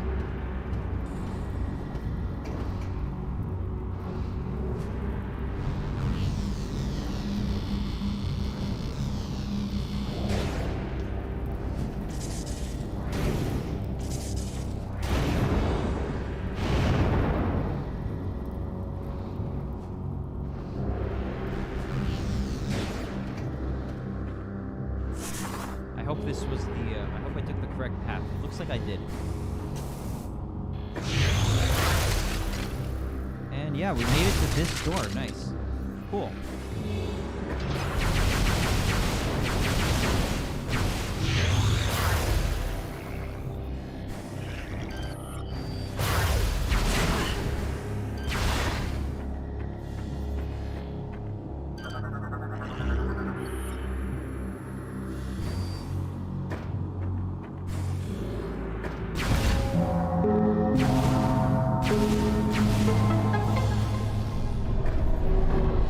Yes, more epic lore. Brionian data translated. Prophecy. As time slowly passed, I grew old. Even the combined power of magic and science couldn't cheat death forever. In order to preserve Rio's environment, I would need a successor. Finding one was a daunting task, for most of the folk saw me as a monster. Time passed quickly as I searched, and my efforts appeared to be in vain. Seemingly by chance, I found a young primal wandering the wastelands and rescued her. But this was not a chance encounter. She was a prophetess, tirelessly searching for the last Lord of Science to speak to her, to speak to about her visions. In her dreams, she saw a star-born death coming to Rio, and with her vision came a plea to save her world. Based on her information, I began work on improving the existing decontamination equipment to help prepare a defense for Rio against the eventual catastrophe.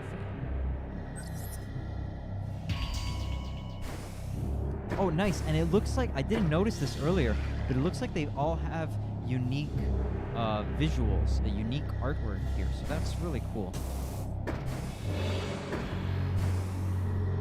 I just wanted to check my YouTube, make sure it looks like it's going okay. It does. And the Twitch page as well. Yeah, looks like it's just fine. Great.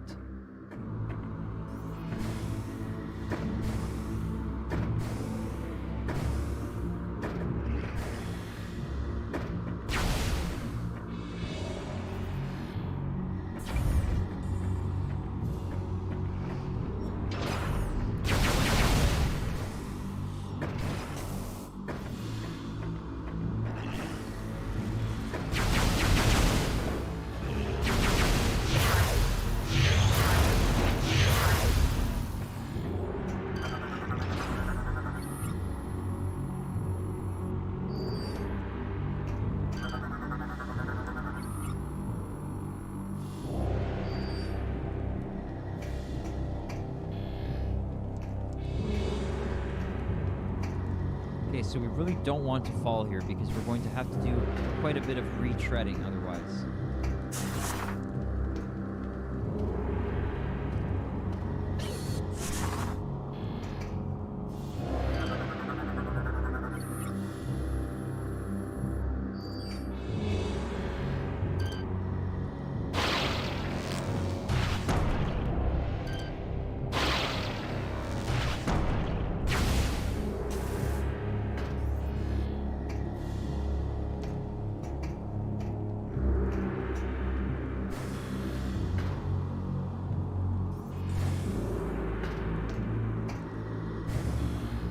Can we get there just by jumping? It looks like we can. It's going to be tight, though. Yes!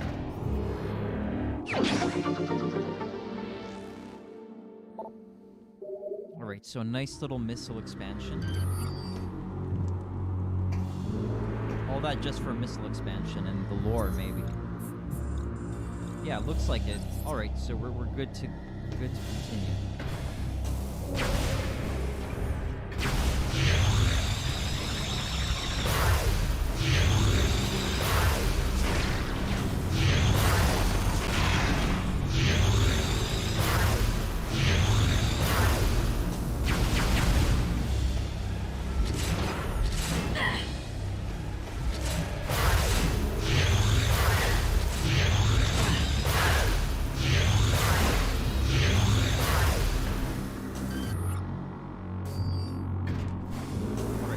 Get up there. It's not, so we need to get up. We need to go up there somehow.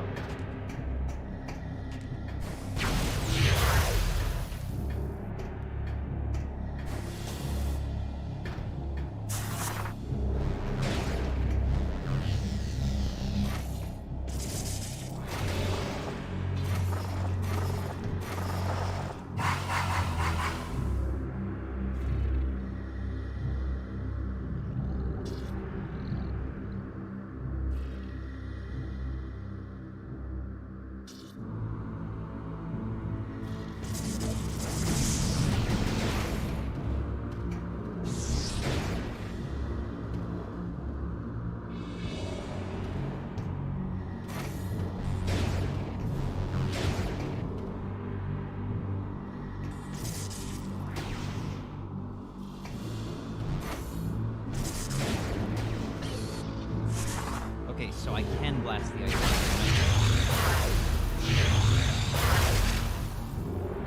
And, okay, so where are we going now? Yeah, nice. So this is probably what we had to do. Yeah.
Okay, I see.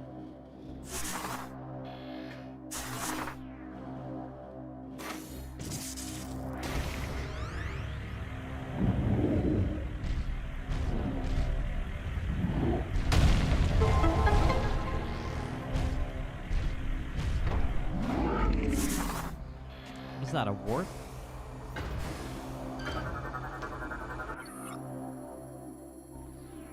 Teleport signal, indeed. Wow. So, teleport? What?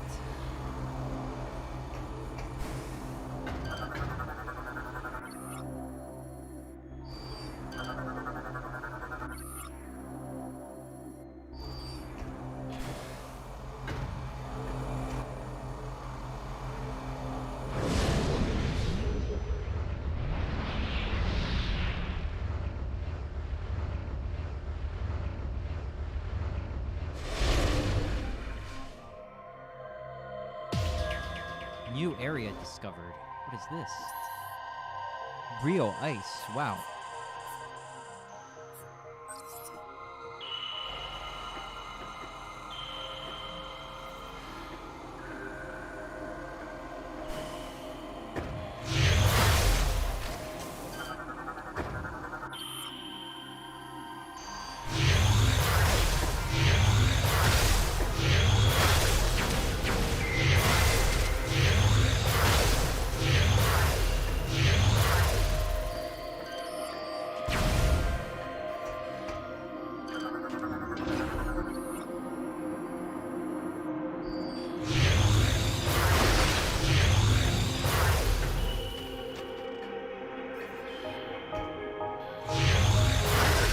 Yeah, Findrana virus.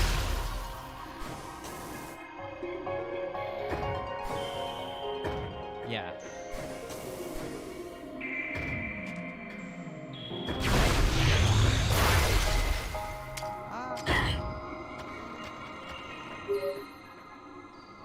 Our third cables must be revealed. Once retrieved his level, he regulates those located. That's too creepy, man. That's way too creepy.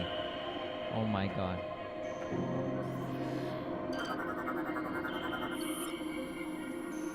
Brionian data translated.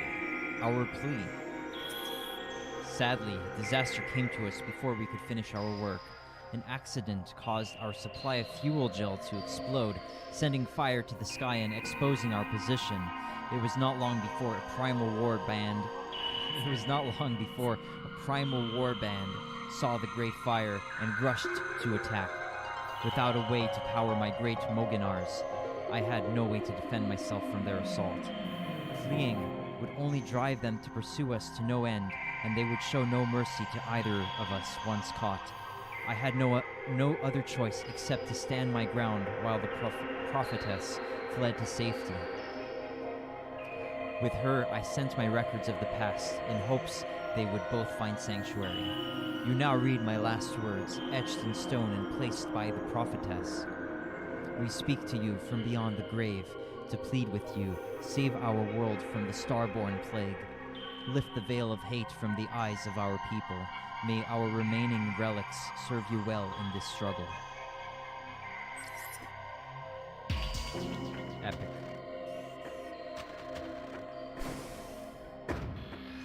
So to get out of here, you know what this means. It means we're gonna need a screw attack. So that's what's coming. And we saw that that's what we needed also to proceed in SkyTown.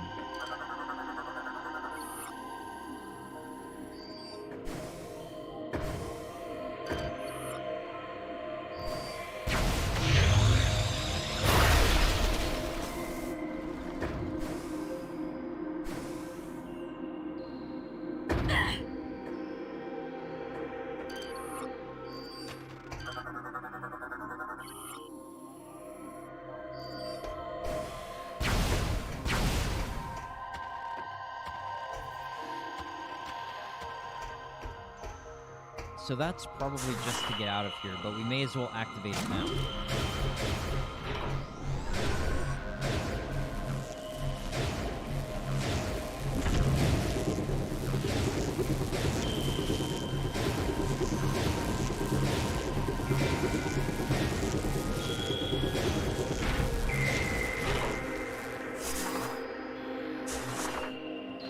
Maybe it gives us something now. Probably not. Yeah, just to get it fixed.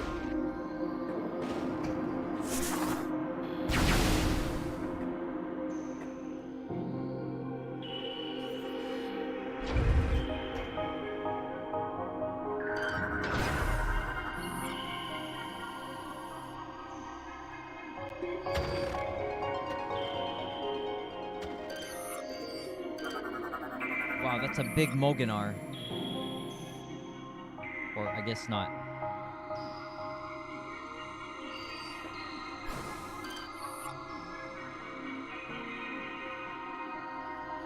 So the Chozo granted some gifts to the reptilicans.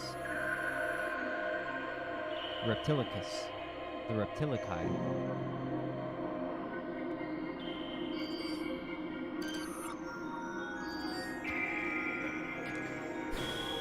Very powerful. Oh, what is this? The screw attack?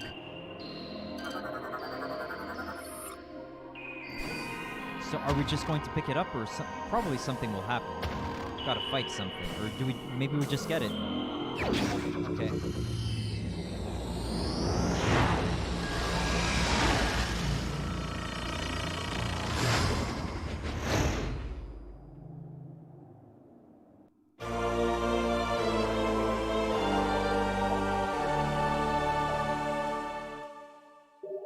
Yes. Very epic.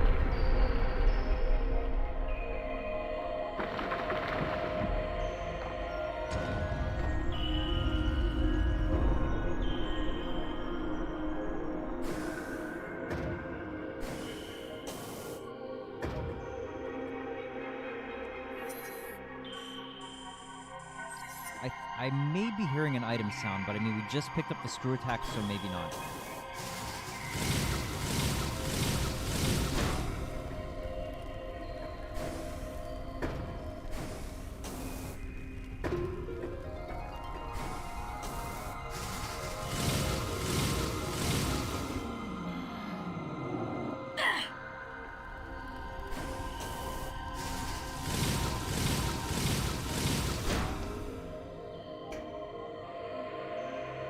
So is that the way we came? It looks like it. I'm not sure.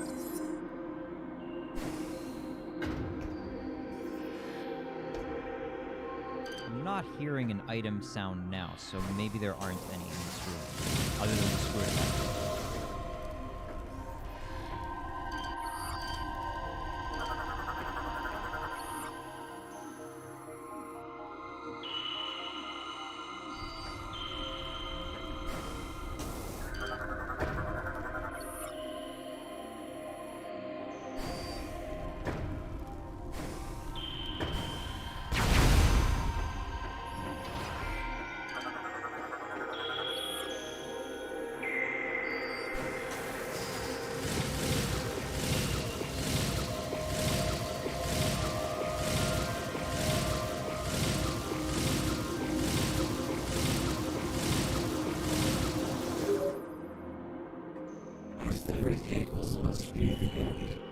The creepy voice again.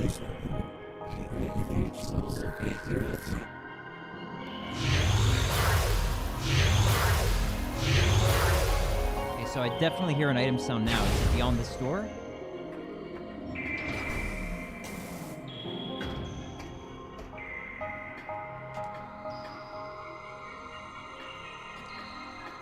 It was louder in this room, I think. Huh, but do I want to blast this? Is it that? Well, I'll jump there and see.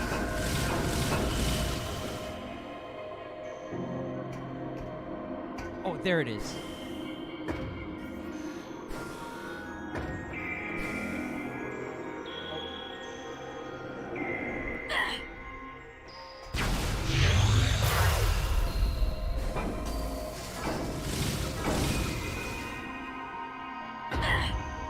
Oh, that's, that kind of, is unfortunate.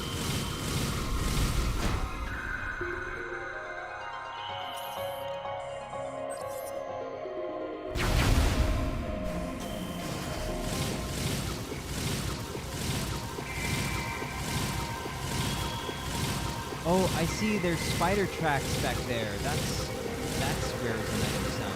That's where there's an item sound coming. Okay.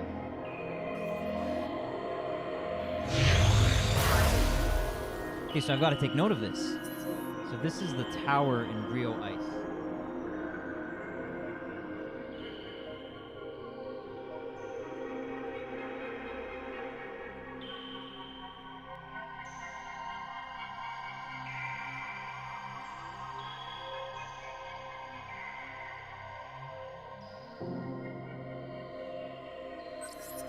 So we've got to come back here regardless for that.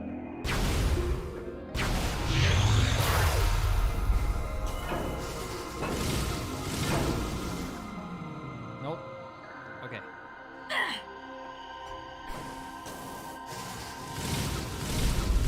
Oh, jeez. Why did he have to do that to me? Okay.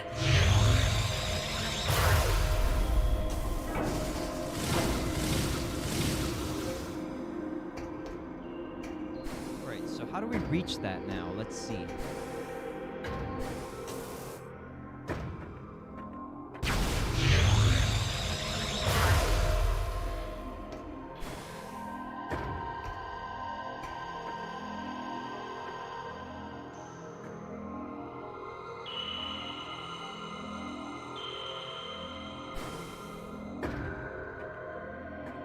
Maybe we just wait for the hand to turn up, and it gives us enough altitude that way.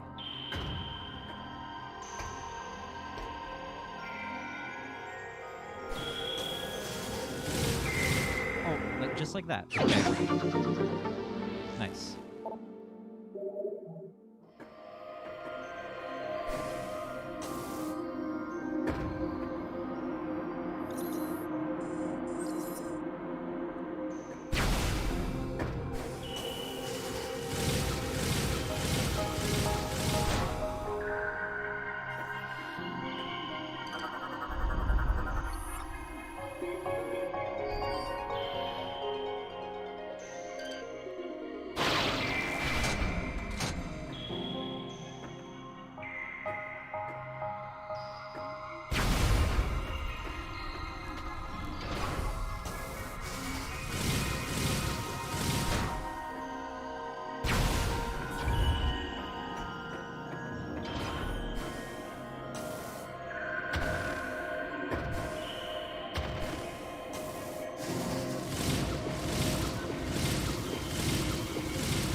And that's that. I guess we go back. We can go back to SkyTown if we want.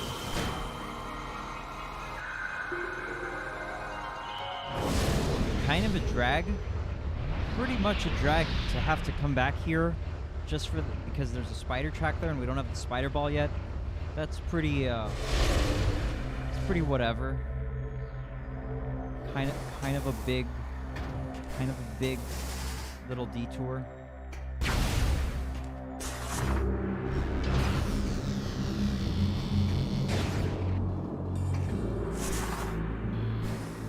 Not the worst, I suppose. Okay, so now the question is, do we want to keep going deep into Brio Fire or get back out? Where does that go? Oh yeah, it just came from there.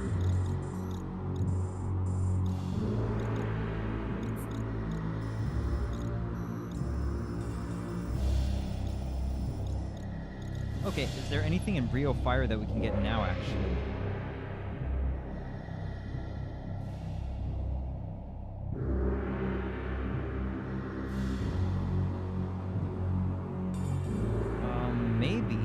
Maybe there is, but we can come back for that later.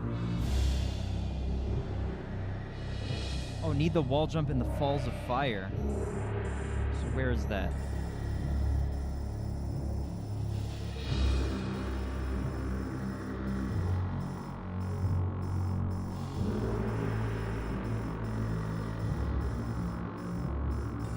That may not be in Brio Fire. It's probably somewhere else.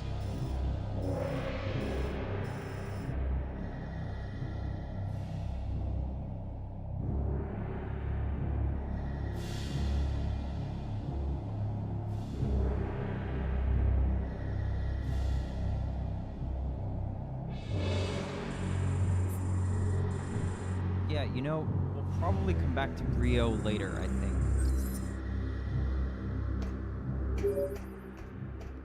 Samus. Samus, are you there? We have been trying to reach you. Is everything alright? There are some important new findings. A reconnaissance team has discovered the location of the missing flagship Valhalla.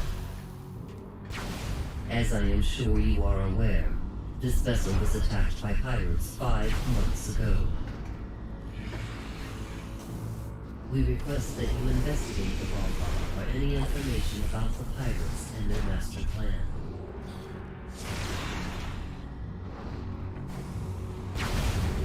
We will upload the coordinates to you now.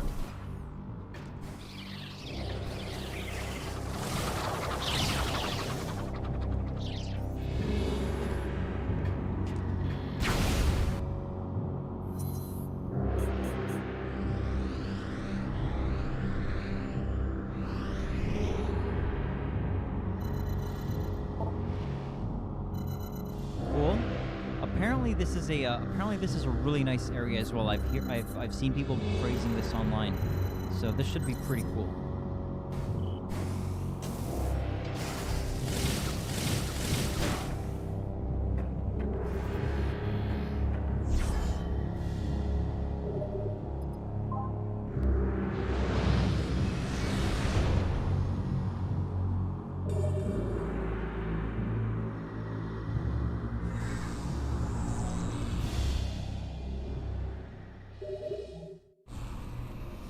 Making some really decent progress on Prime 3.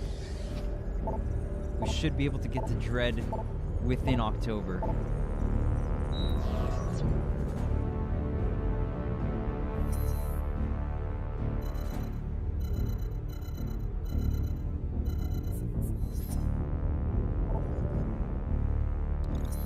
Maybe I do want to head over to Brio. Let's see, because I know there's some things that the plasma beam can defrost.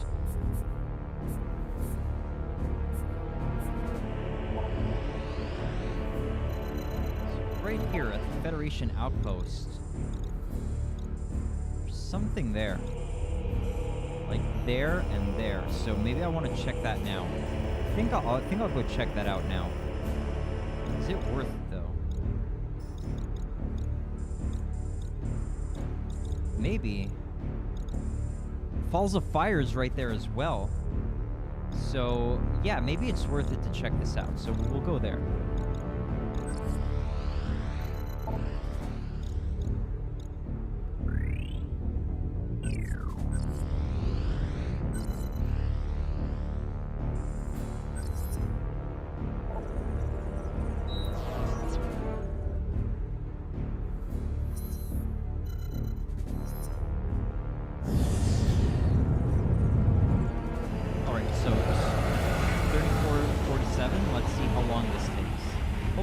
Than interplanetary travel, but it might be the same.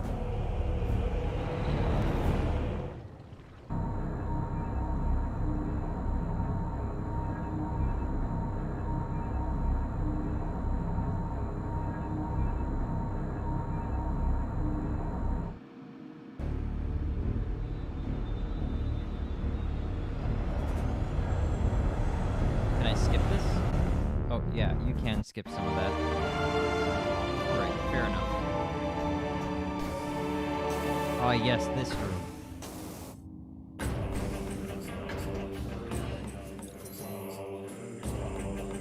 Alright, so in here we may be able to access this.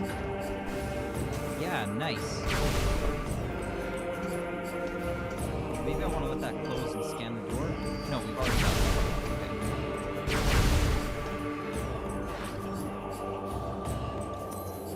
Here. Oh, maybe I'll check this later. Gotta remember to come back here. I want to go to the Falls of Fire first.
I had heard about getting the screw attack earlier in Prime 3 than you do in Prime 2, so that's cool that you at least get to use it for more of the game here.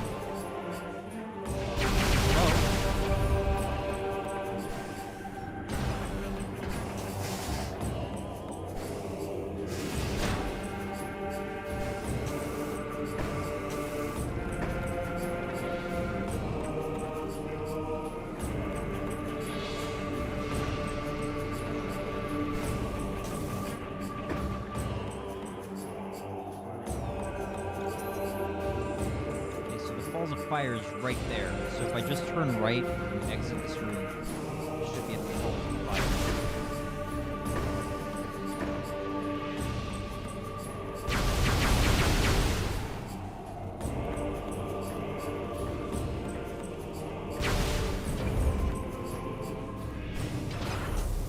Alright, let's do this.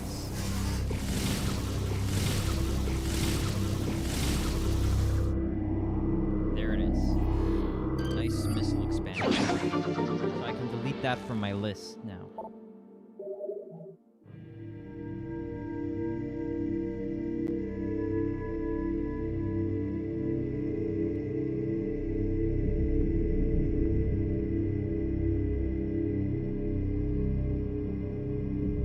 Good.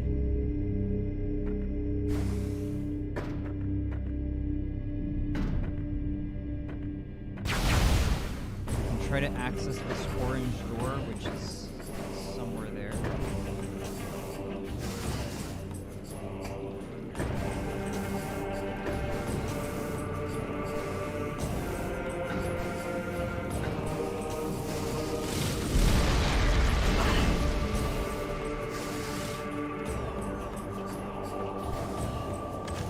There it is. What could be here? Whole other path. Huh.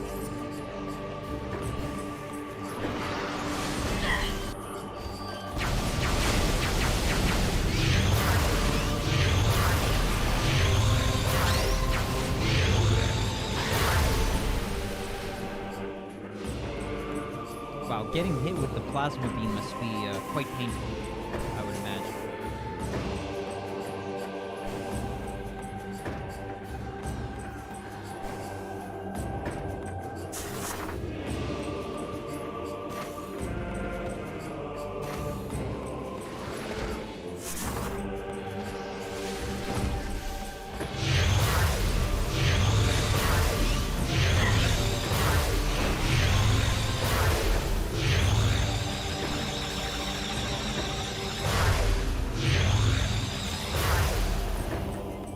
Oh my goodness, it's the, this is going to be the tail of the seed or whatever it is hitting the planet. Yikes. Brionian data translate. Salvation. The great machines of the Science Lords performed flawlessly. They absorbed the toxins and pollution in the air and soil, preserving the remaining fertile land of Brio. Yet the planet's climate was forever changed, leaving one side eternally scorched by the sun, the other forever in the icy grasp of darkness. The launch of the machines revealed the hidden enclave of the Science Lords to their former enemies. The bright lights in the skies caused by the decontamination equipment stirred old hatred in the hearts of the Primals. Fearing a new attack, the Primals sent their warriors forth to hunt their hated foes. We were now marked for death.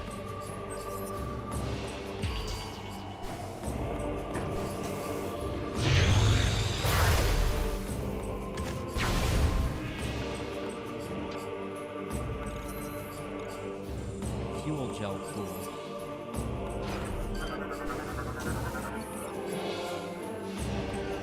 Appears to be movable.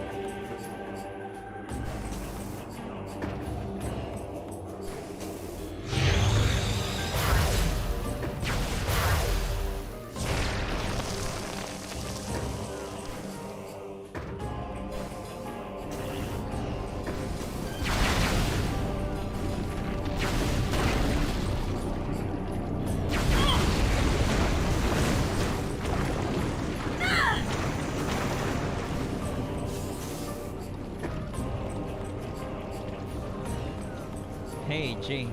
Why aren't I at your house yet? It's at 4:30, right?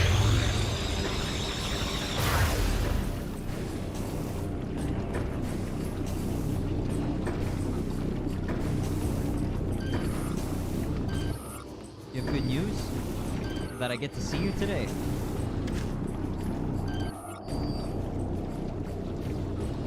Meet me there.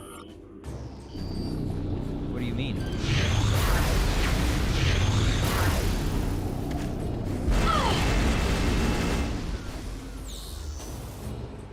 Well, I'll have to ask my parents about leaving the Cadillac, I guess.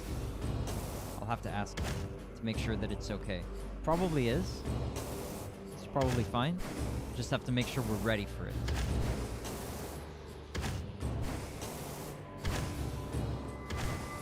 I understand, no problem, man.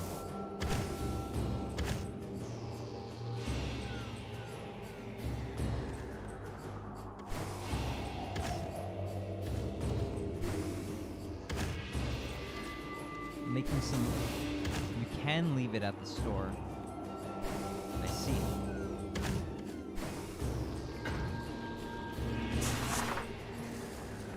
Okay, thanks, man. Yeah, I was planning to stop at 4 o'clock so I could leave my house by 4:15, and then so that we can get you. But yeah, we can. Then I'll continue till you arrive. Okay, so I'll conclude at 4:30, man. Thanks for letting me know.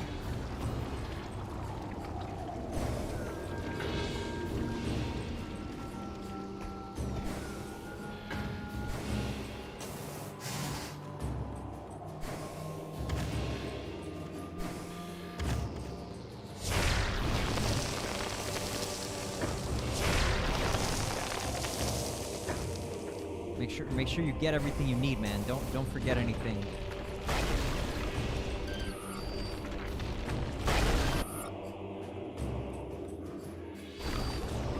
Oh, I need more power suit functionality to do this here. Well, at least we get a missile expansion, but kind of wasting time because we could have just come back here later when we had the appropriate power suit functionality. That's all right.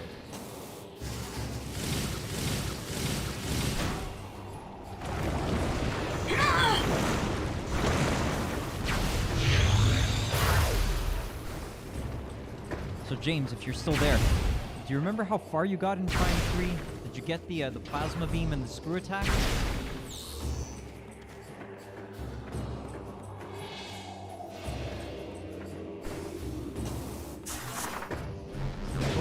They're both like really feel-good items. You feel a lot better after having them.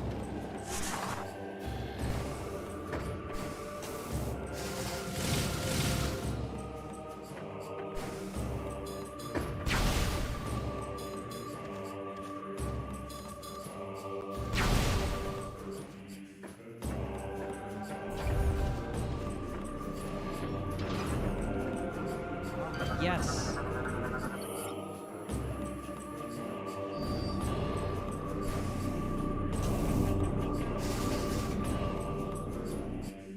What room is this? This is the fuel gel pool.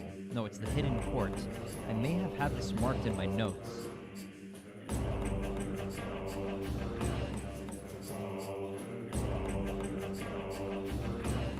Oh, it doesn't look like I did. Alright, let's see what happens.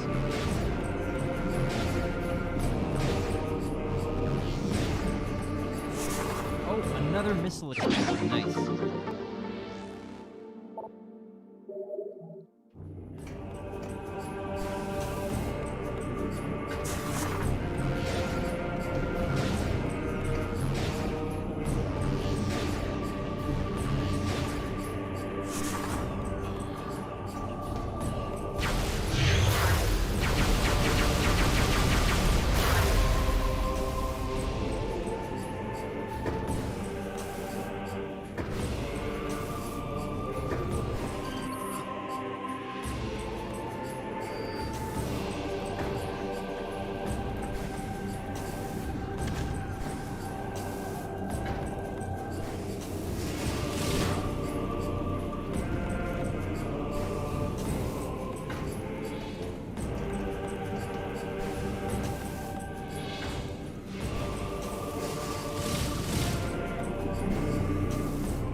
yes, I'll finish probably at right around 4:30, Ariel.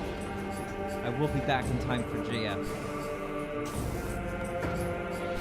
I should be, unless the traffic is really bad. Gotta drive through Montreal traffic. Probably, in all likelihood. Like, unless there's some kind of miraculous event. Unless there's some kind of miraculous event that makes Montreal not have insane traffic.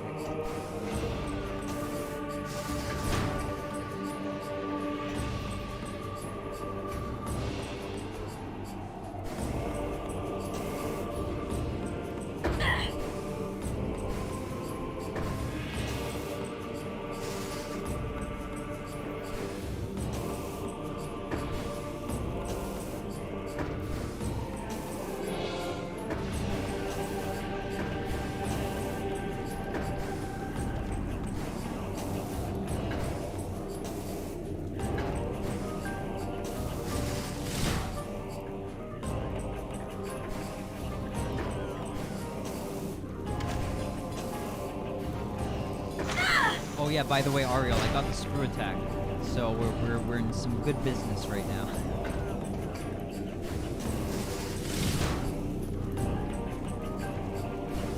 Got the plasma beam, screw attack. That's good. Those are like really good points in a Metroid game. Oh, you saw it. Okay. I know you saw the plasma beam. I think, right?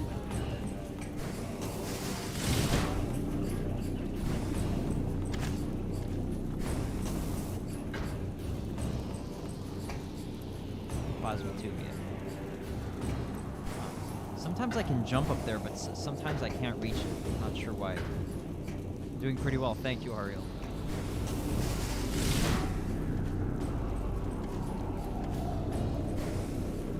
Anyhow, I guess we're going to be coming back here, so I can get out of here.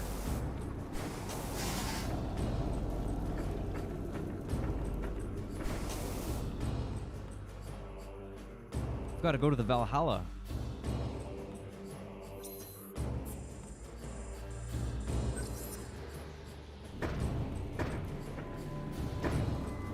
I may finish within one more week of Prime 3.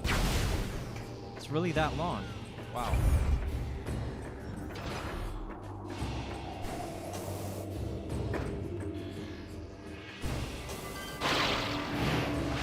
I was hoping to finish like maybe on Thursday. I am gonna try to add some more stream days because I have to get to Dread by the end of October. So I was hoping to finish it maybe on the next day, but we'll see how it goes.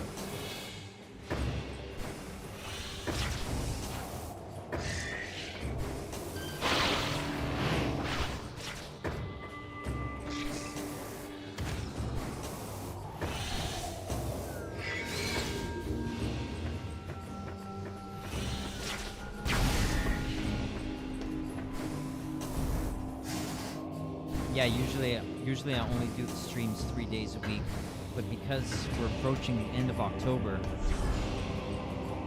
and I really want to play. Like, Dread is not such the time-sensitive one. It's just that like I'm playing Metroid series, and I really want to, you know, cap it off with a Dread playthrough. But the one that's really time-sensitive is Super Ghouls and Ghosts, because it feels like it's probably the most like Halloween themed kind of game that I've really been wanting to play, so I just really want to get to Super Ghouls and Ghosts.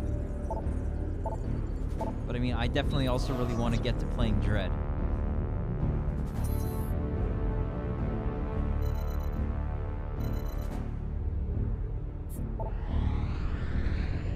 Right, so we're checking out the Valhalla. GFS Valhalla.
music.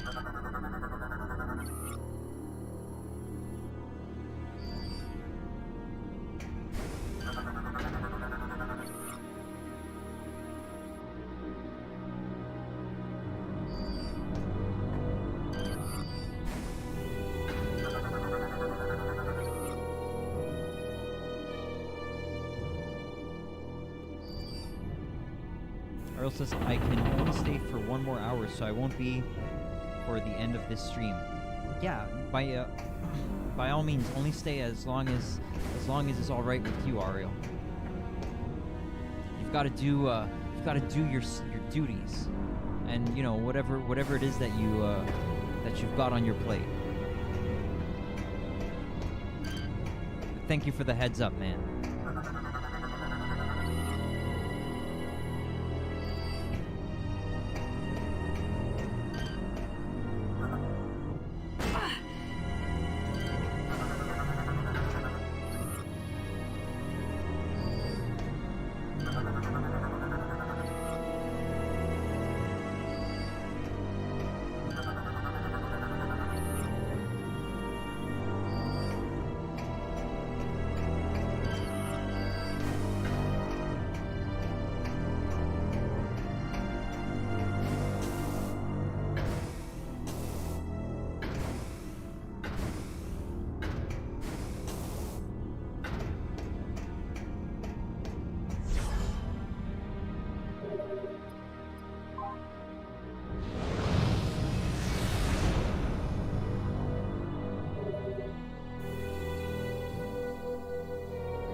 Puncture wounds.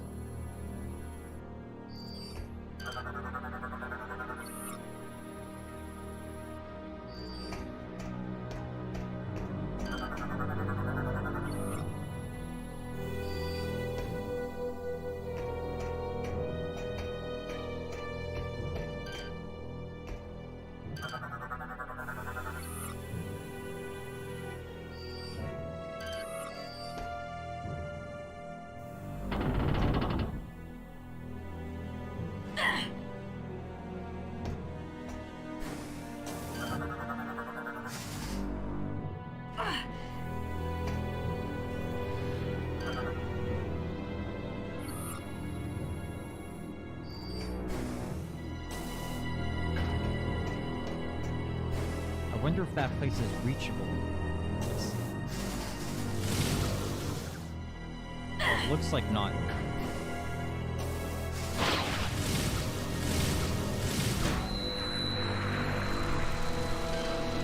Wow. Only a brittle husk remains. Yikes, that's brutal, man. Just like the ending of Super Metroid, when there are those husks from the Metroid attacks. Wow.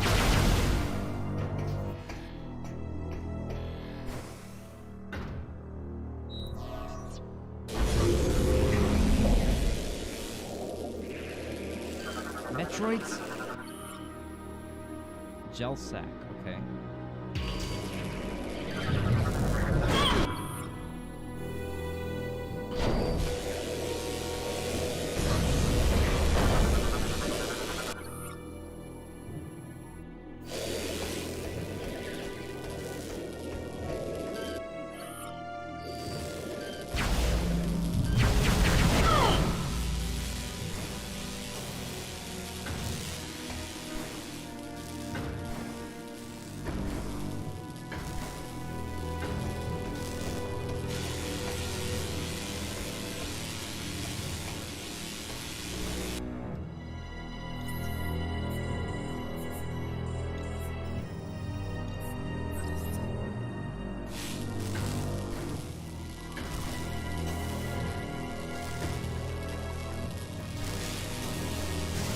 forget, actually, was this the ship at the beginning of the game, or is this another ship? Because it looks very similar, but I mean, it could be that Galactic Federation ships just, follow similar design and aesthetics.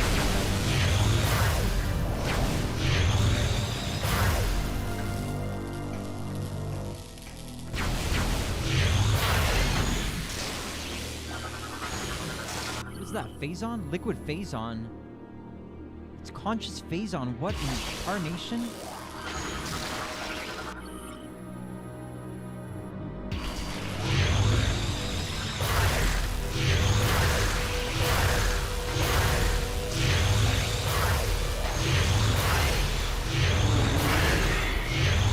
Maybe if we enter hyper mode, I can just absorb that.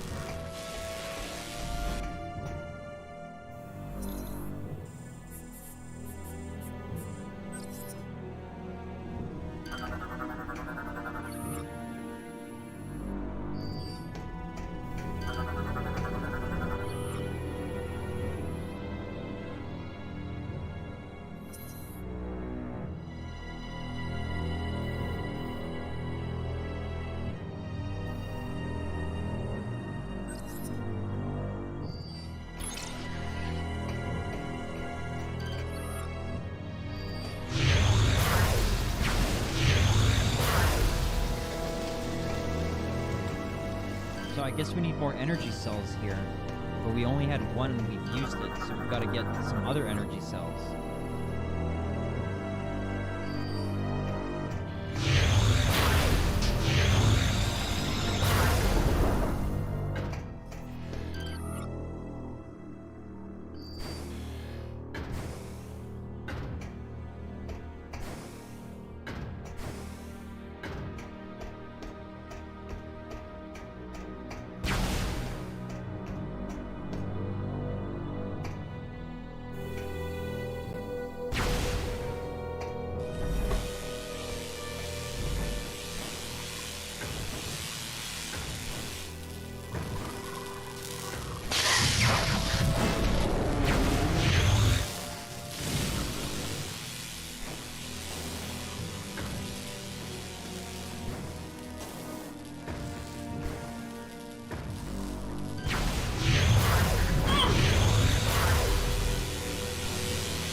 James says, you may have already passed my point in the game. Okay, thanks for letting me know. How many hours into this are you? Well, in game time, it's probably about 7 or 8, something like that. But in real time, it's like 13 hours.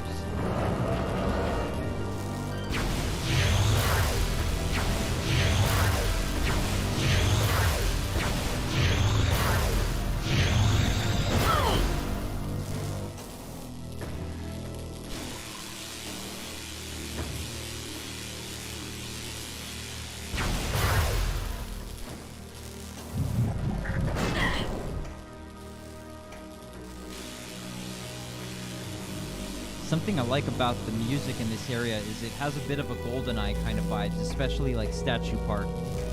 I love that style. Like, not exactly, but a little bit. Maybe even more than a little bit.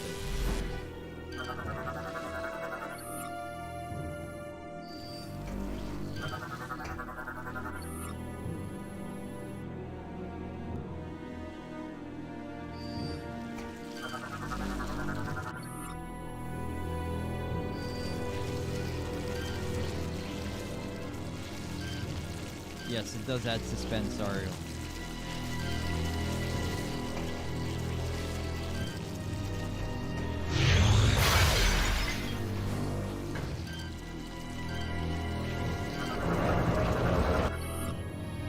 Phazon Leech.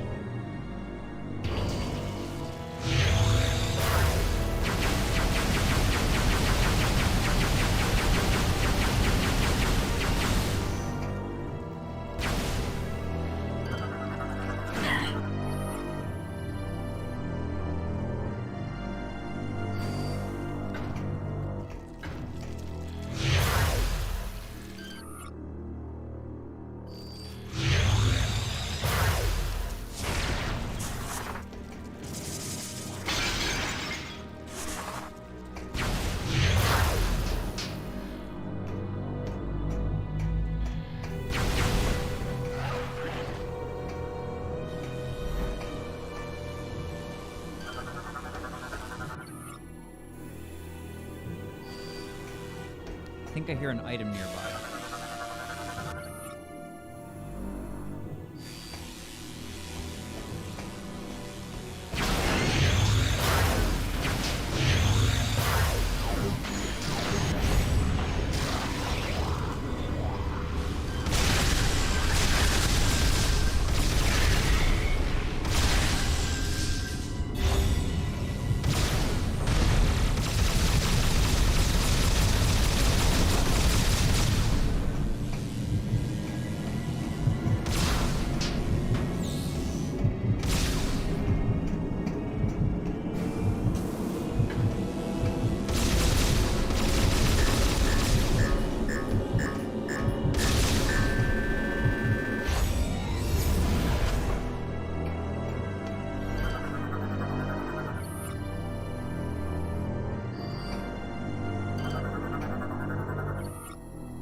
Battery cell.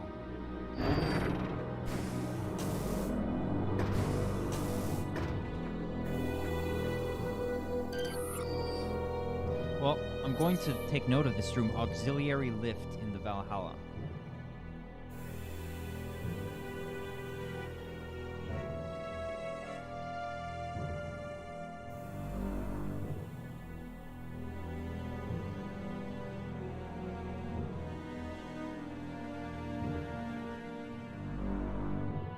All right.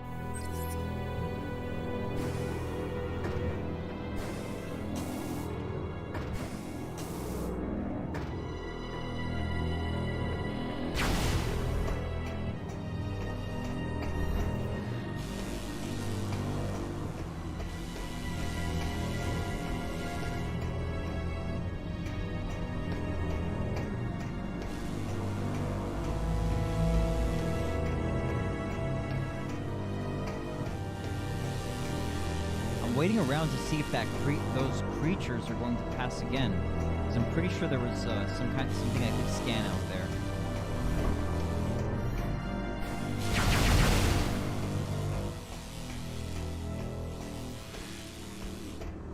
I might be mistaken though.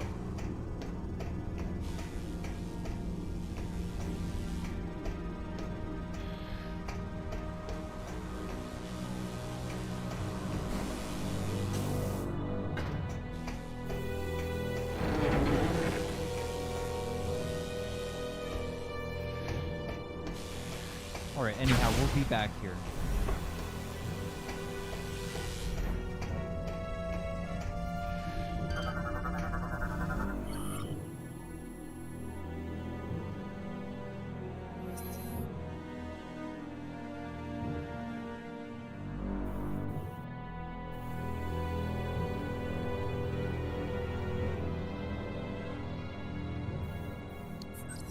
So we've got to go collect some energy cells.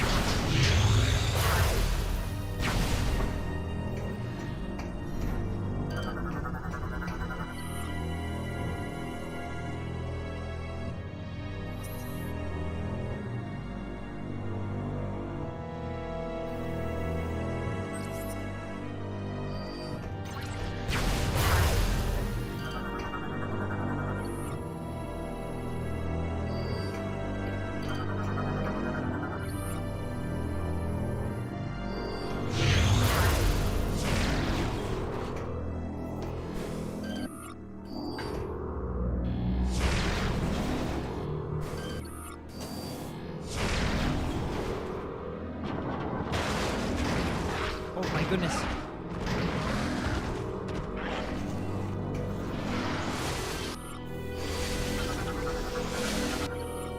Phazon Hopper. Wow.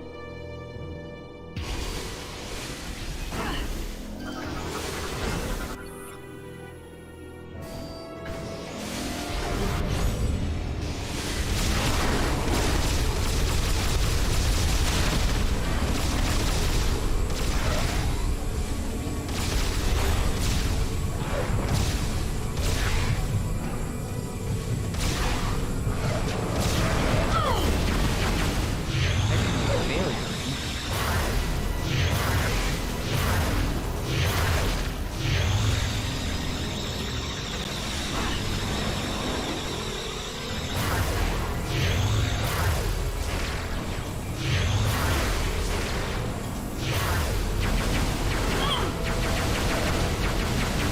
things take quite a beating.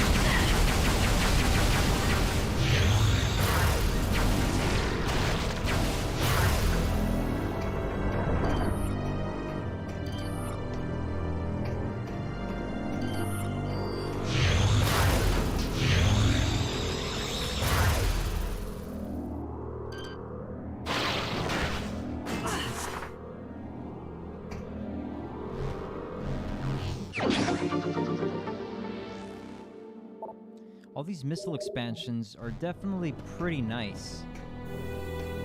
But I'm really looking forward to power bombs and the power bomb expansions especially. Right, so there's some kind of tube up there that can be accessed via morph balls. So where is that? Maybe from another room.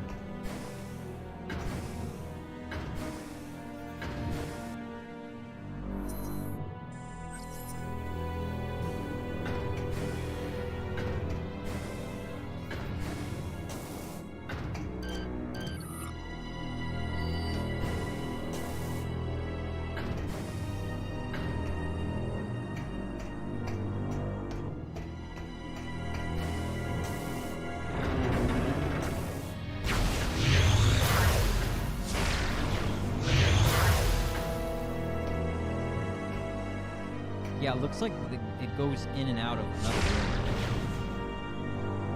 Let's see. What does it look like on the map?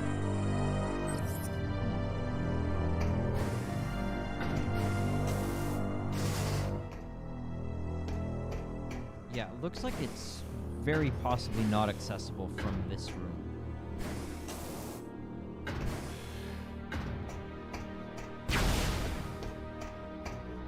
Okay, but would it be, like, would the map make sense to access it from elsewhere? Yeah, maybe, like, there, and then could connect in a roundabout way. Alright.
Take a real beating. I really need to use hyper mode on them, but I don't have that much life, so it might be a little risky if I were to do that.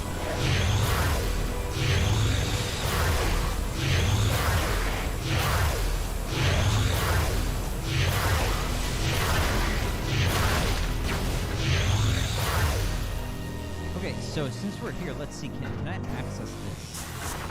Maybe, but maybe not.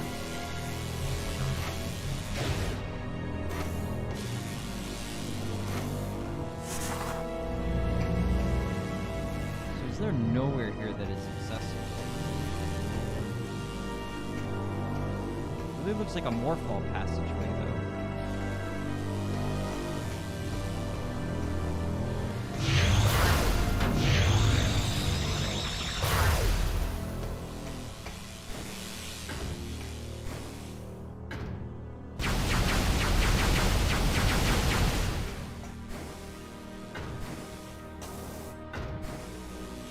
where this leads to. Yeah, definitely. We can definitely get in there somehow.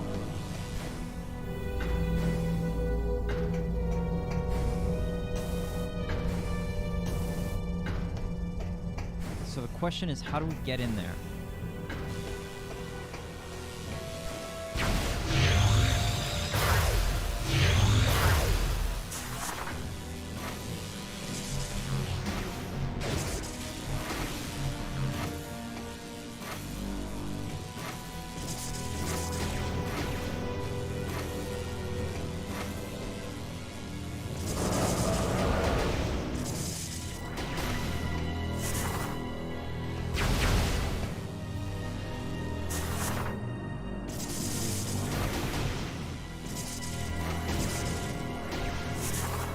Strange. It doesn't seem to be accessible right now, but maybe it will be in the future.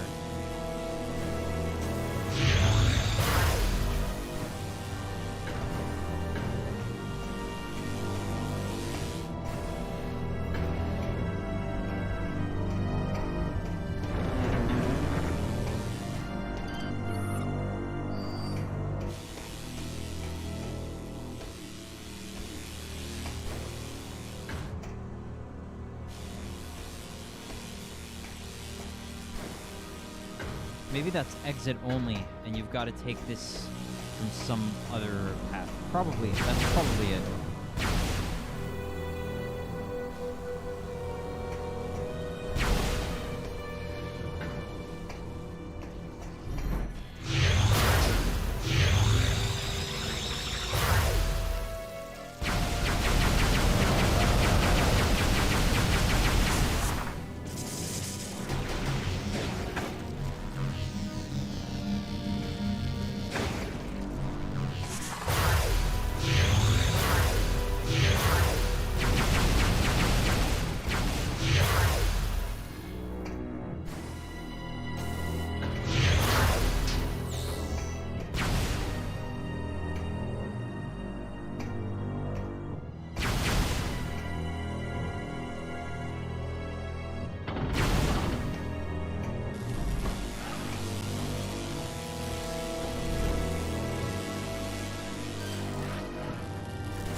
Phase ing. What? Ing?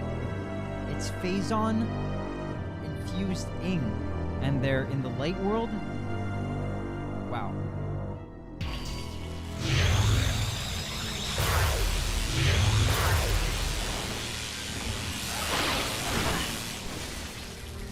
Alright, I've got to get out of here.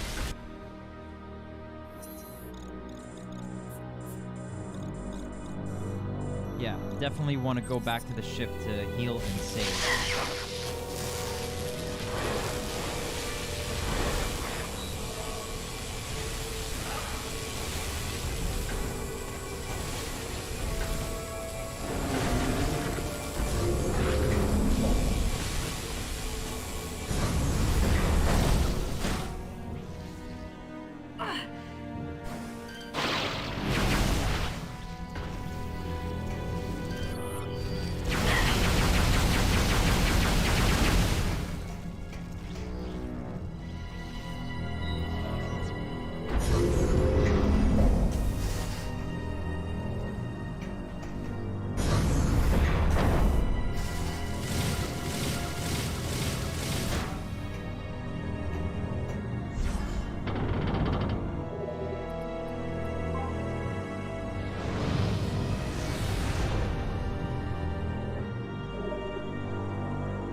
Alright, so from here, we want to try maybe to the right and check out that path. Yeah, that seems to be the only place left before we probably have to go on an energy cell hunt.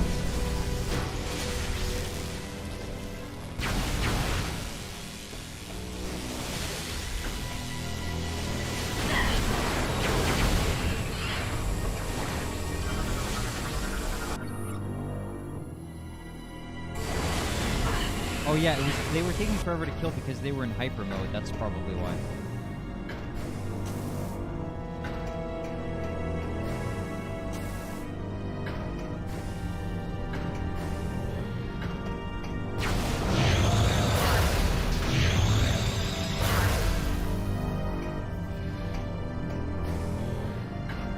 So we may not even be able to access this area. We probably have to go on an energy cell hunt, it seems.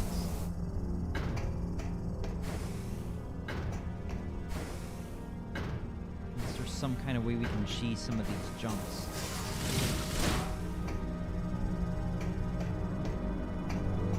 Maybe that one. Doesn't look like it.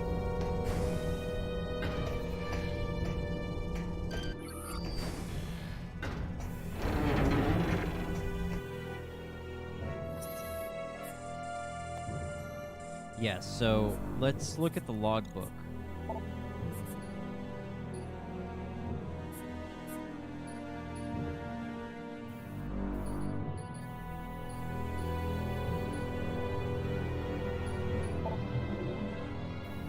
No, okay, so the original ship we were on was the Olympus, and this is the Valhalla, so it's a different ship.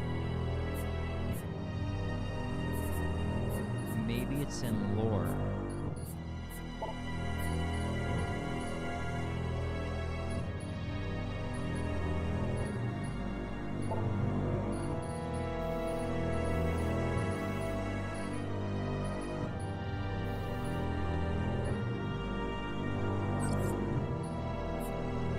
Maybe in research?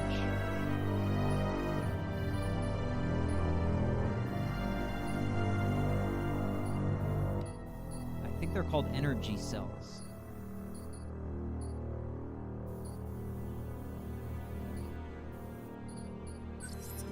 So where are those documented? Let's see, there's one right here, I think.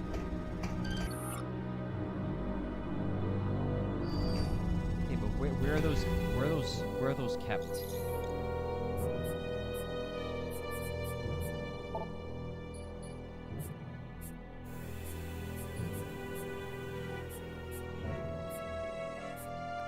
I would guess it's in lore. And probably Galactic Federation.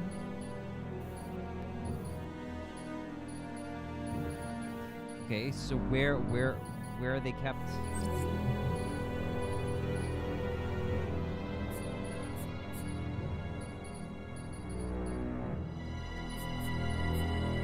Maybe research?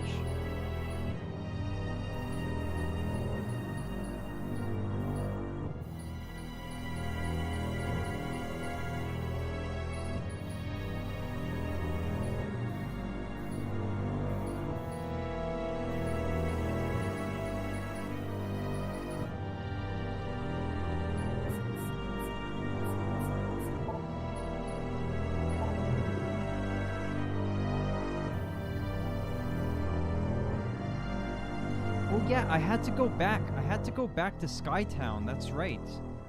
I had to go back to SkyTown. And use the wall jump. So that's probably where we can go next.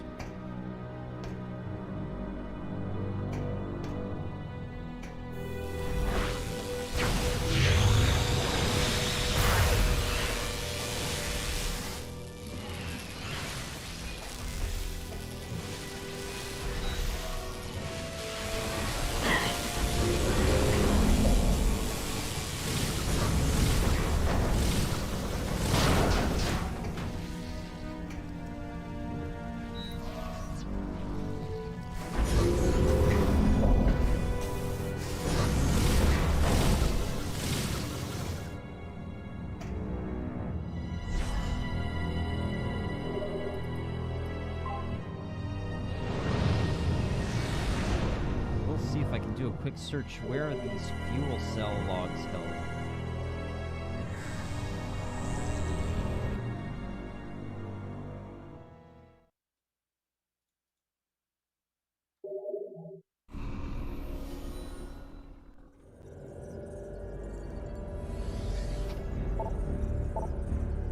Okay, and we wanted to go to SkyTown.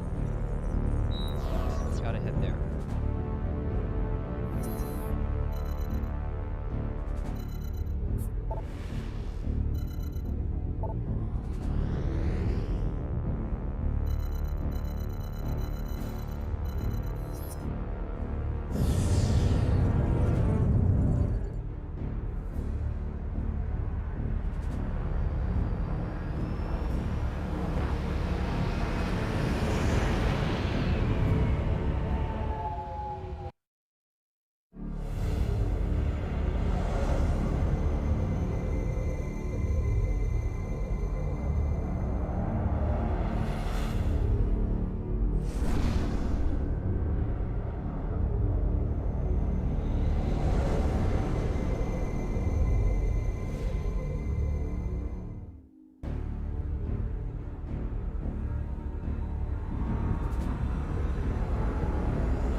Right near the wall jump. Yeah, it's right there. Alright, cool.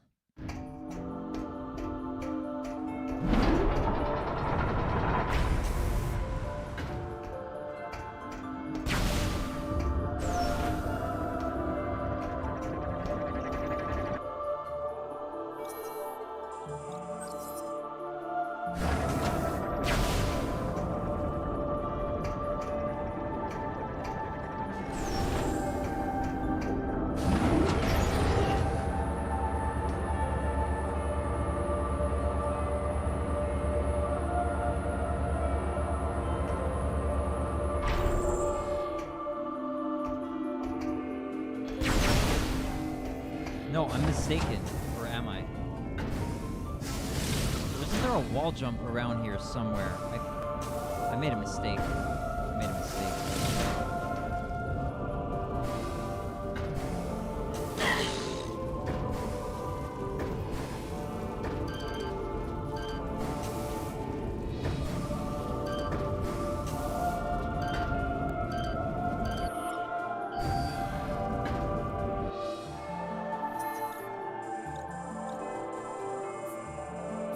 I went to the wrong place.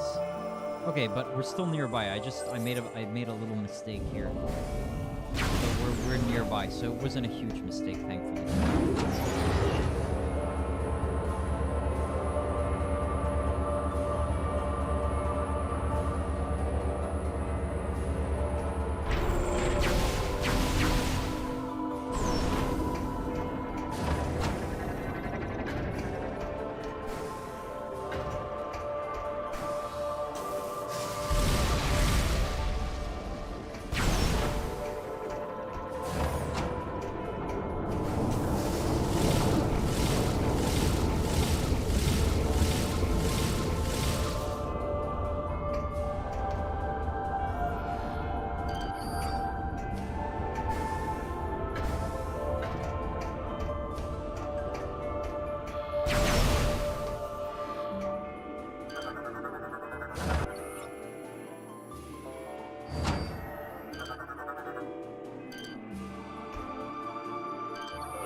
I don't understand why some of the scanning in this game is kind of janky. Like, it just doesn't let you scan for random reasons sometimes.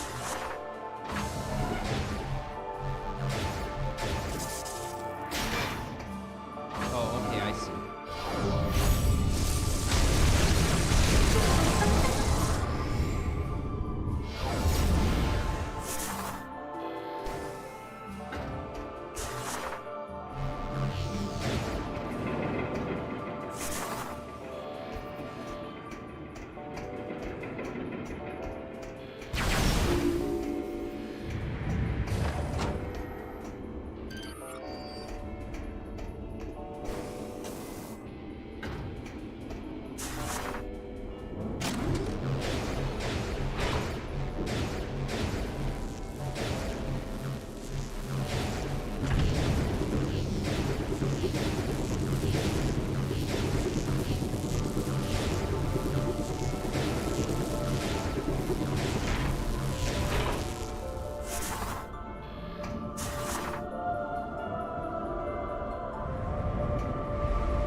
not. What is that?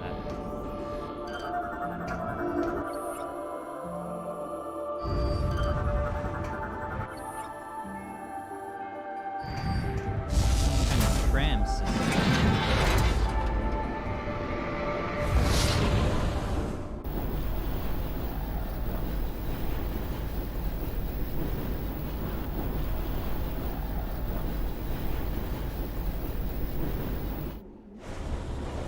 Shows sure do like their interplanetary transit systems.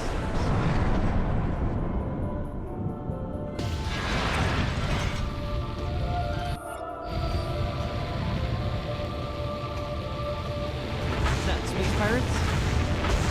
What are they doing here?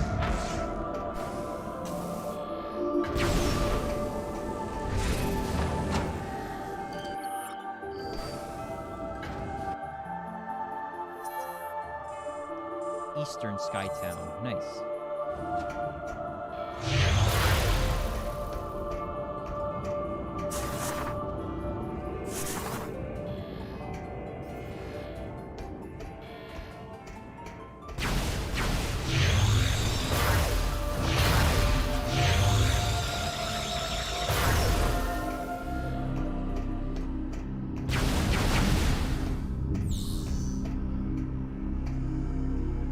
Oh, there's some kind of supercomputer here.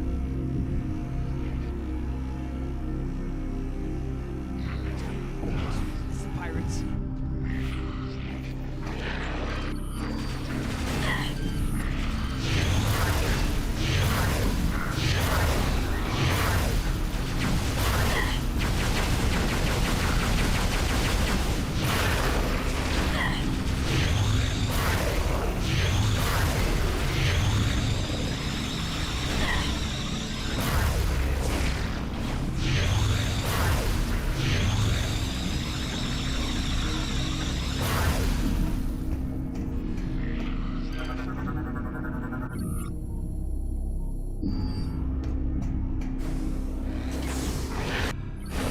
I hear an item nearby.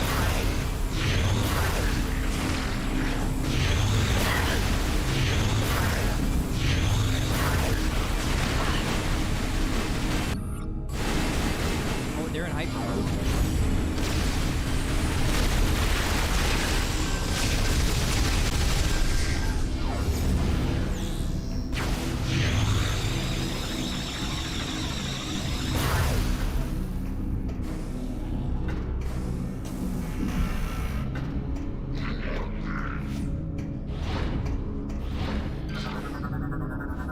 They're scared.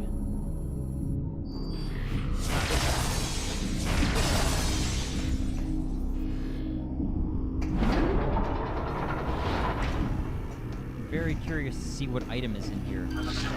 Probably like a missile expansion, but if it's a cool, unique item, that would be nice.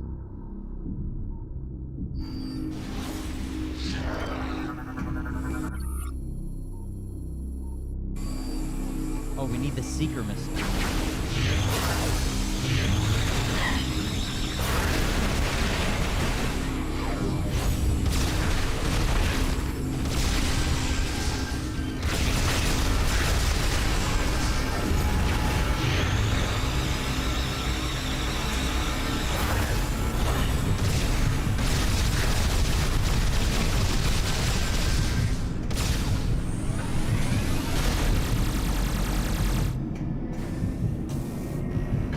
Is that really all the pirates?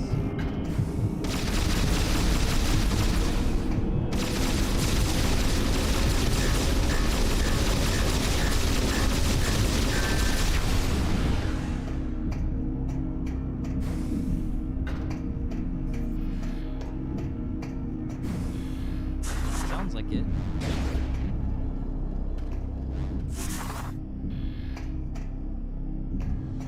That looks like where I came from.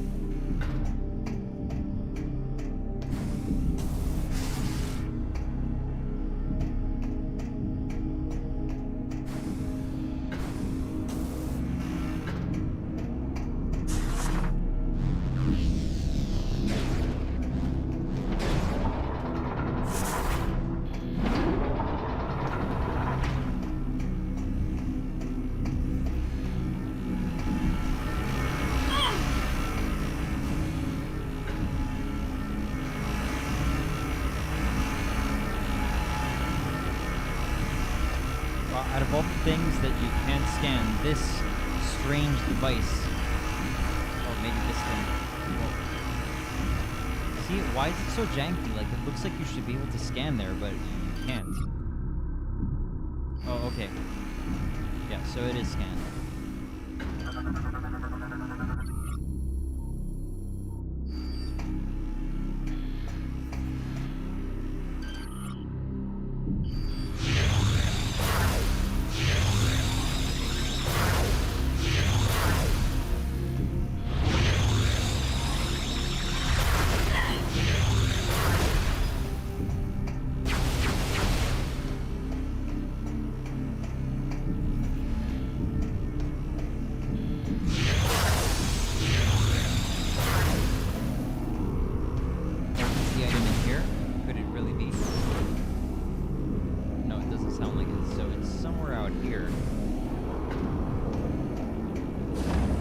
Alright, we'll get it later.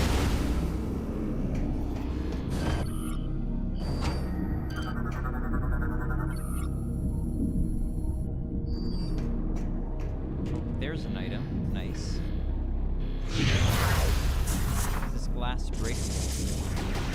Should be. Looks like it's breakable.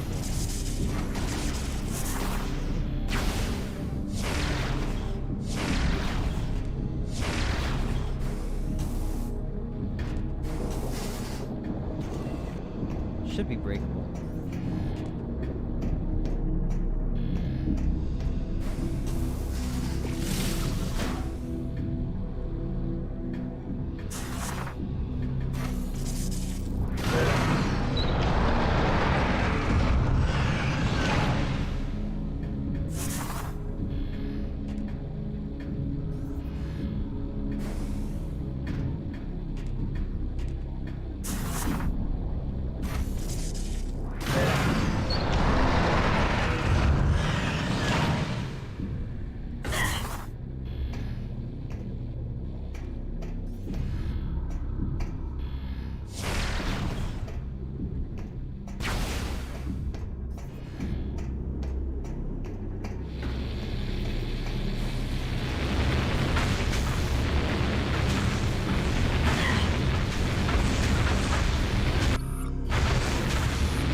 Got it. Wasn't expected to take it down that easily. Samus is very powerful.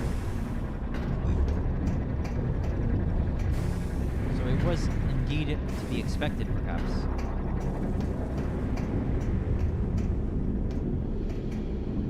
So how can I get up there for that item?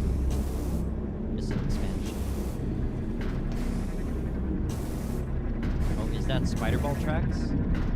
Oh, it is. Okay, so I've got to take note of this. So, this is the concourse ventilation in eastern SkyTown. So, need the spider ball.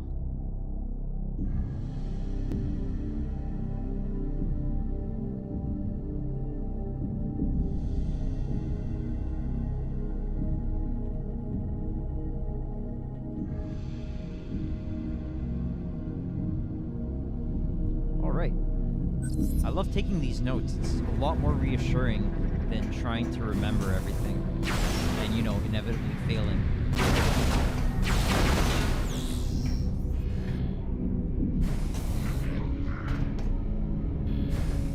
I wonder, could I screw attack instead of using the grapple?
lift it off the ground by attaching something to the hook. Oh yeah, okay. Probably from the gunship.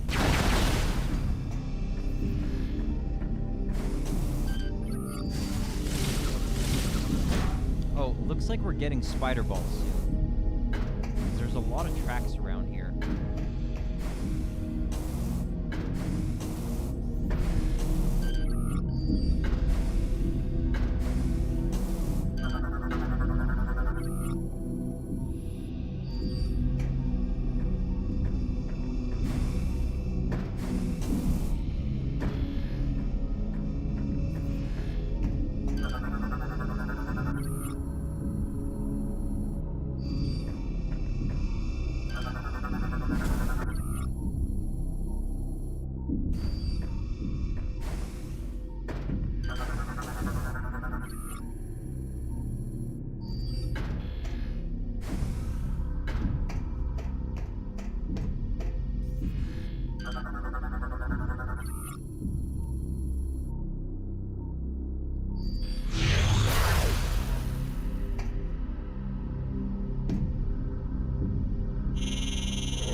Were there no other accessible areas in that room? Doesn't look like it for now. We've got to restore power.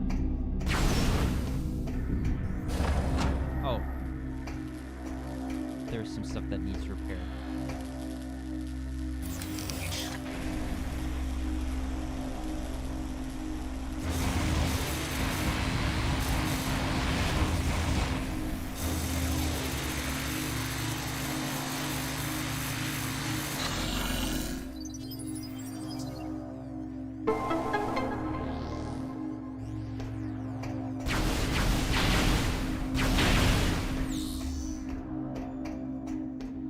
Okay, so where's the save room here? So we know that this sound means that there's a save room. I guess it's upstairs.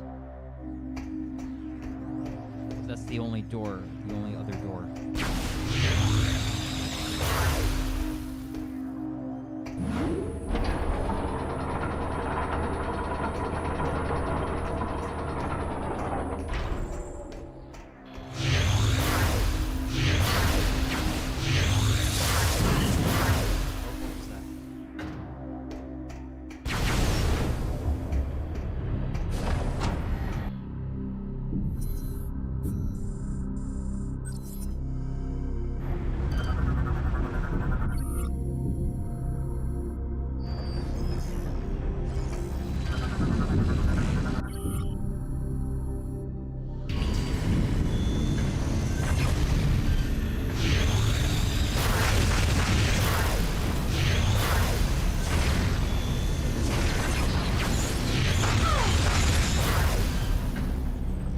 Oh yeah, so we need to use the switch back here. But I would like to save, so like this audio cue usually means that there's a save, like this is a save area. So where is it? Because I missed one yesterday and that was a major pain, so I don't want to miss any again. It's obvious. This sound obviously means there's a save station nearby.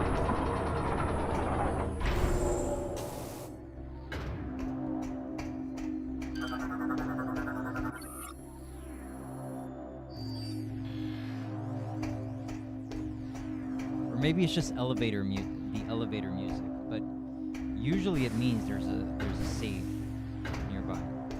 Weird.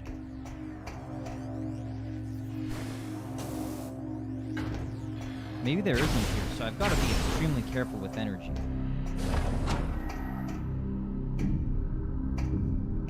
Z Gengar says, "I am God." Whoa. I can appreciate the philosophical approach to that, definitely. Like, do we all, or do some of us embody the, or or do we share the divine consciousness? Right. That's a very good question.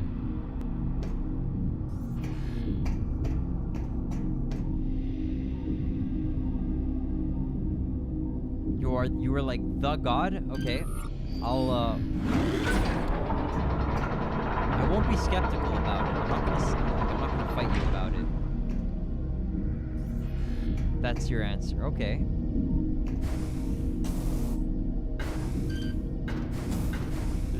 There's no reason for me to fight you about it. You can have that paradigm if it can be helpful for you. You're the God of all gods. Well, if that is true, then I'm definitely honored to meet you. Now praise you.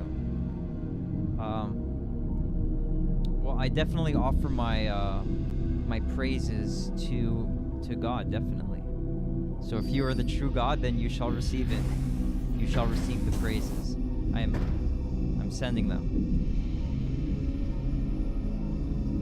I hope they received you well. I hope, yeah. I thought I said it incoherently, but it was probably correct.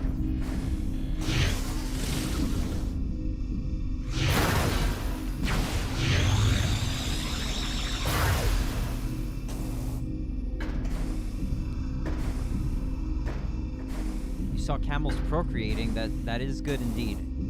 That is indeed good. But yeah.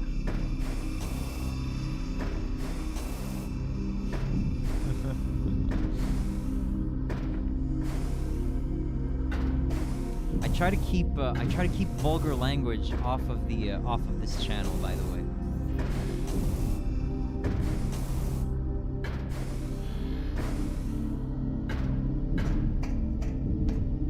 You almost ran them over. Why would you do that?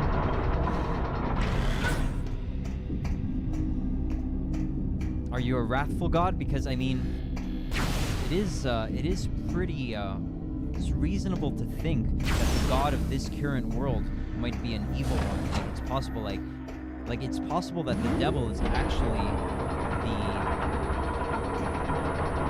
the God of this current world, but he's not the big God. He's not like the top true God, let's say, but he might be the God of this world. You're scared of straight white men. Well, I'm sorry to hear that you've had that experience. And stop questioning things.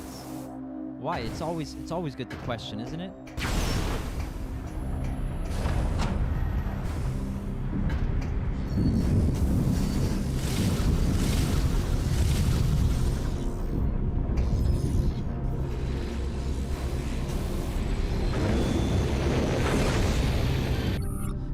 I'm gonna hope that that's a joke, because, well, probably it is. I mean, right?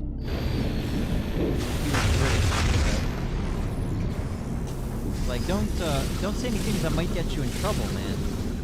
Especially if you're joking. It's not worth to get yourself in legal problems over jokes. You know, they're these organizations, like say the FBI or whatever it is, MI6, they're probably very well funded. They've got like a lot of time. They've got a lot of time in their hands, and they're gonna go after anybody. You want to not get into unnecessary legal troubles, right?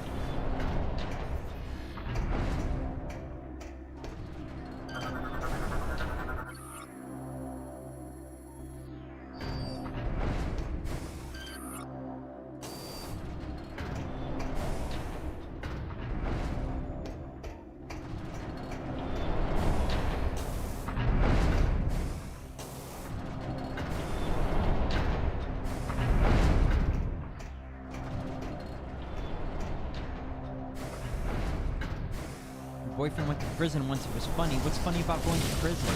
Well, maybe you can tell me about it.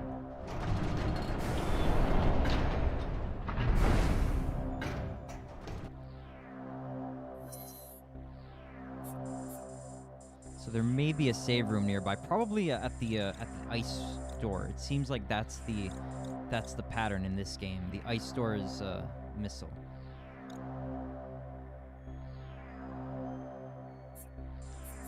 Your boyfriend deserved to go to prison.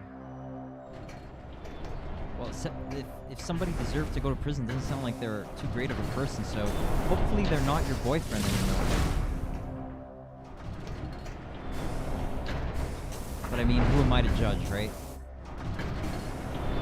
What am I playing? It's Metroid Prime 3 Corruption. Originally released in 2007, but this is a 2009 version from the Trilogy. From the Metroid Prime Trilogy.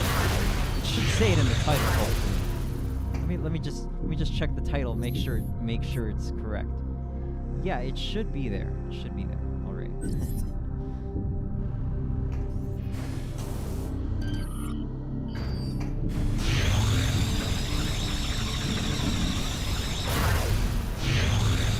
Talk to you later, Ariel. Thanks again for your support.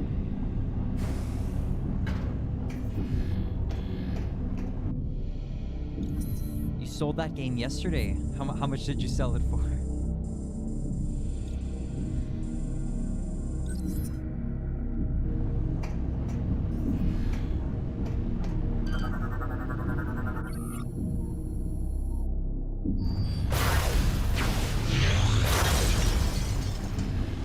£10. It's worth a pretty penny, man. You missed out. But I mean, at least you gave someone a good deal.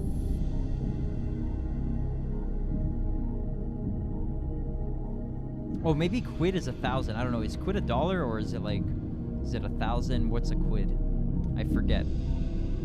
Maybe it's if you sold it for 10,000, then you got a good deal. It's worth less than 10,000. Maybe a couple hundred, something like that. Quid is an English pound. Okay, yeah. That's what I was originally thinking, Ariel.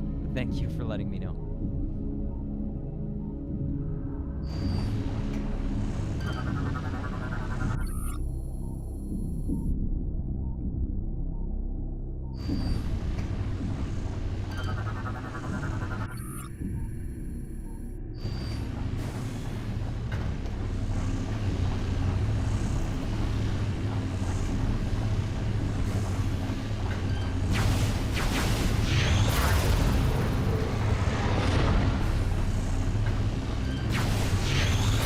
Yeah, I'll see you at JF's, Ariel, definitely.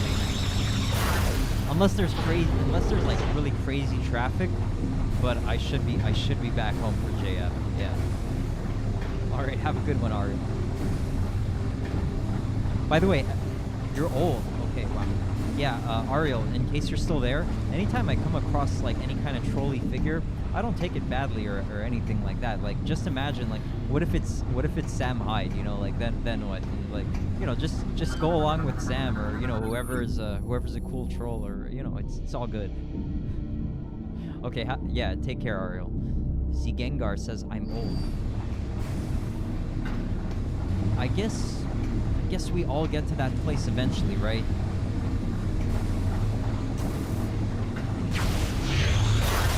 I would like to try to keep a youthful spirit and health for as long as possible, but I understand that it may not be realistic. So you've got to make the most of your time while you've got it.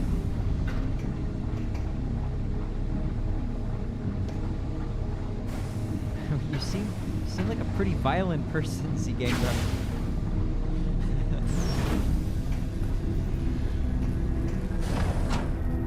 Yikes. Hopefully they had it coming, right? Data bot.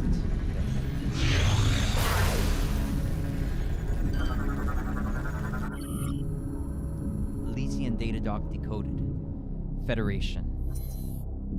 Time passed slowly as we suffered through our bad dreams. We endured their visions until finally, in year 1435, our automated defense systems were triggered. A number of aliens, well-armed and armored, had penetrated our battle screens and entered Elysia Station. Per protocol, we were revived from stasis to defend our home. As we mustered for battle, the aliens communicated with us and declared themselves to be under the banner of peace. A truce was called, and soon we began negotiations with the Galactic Federation. The Treaty of Elysia began a new era of prosperity for us. Gengar says, no, I was chewing a wee plastic thingy and the dude's light broke off. I'm so good with words.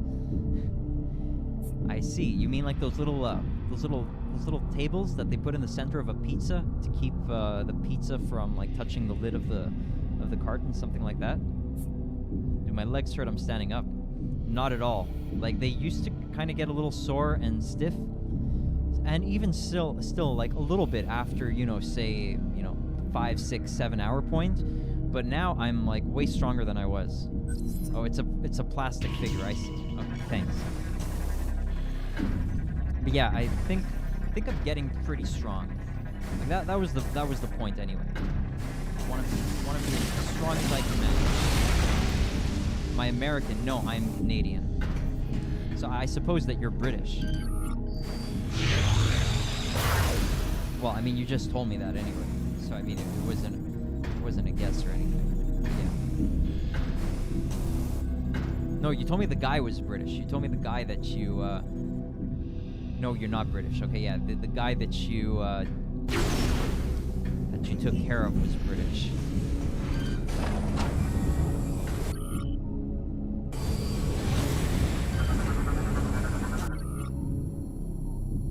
These little dudes can enter hyper mode.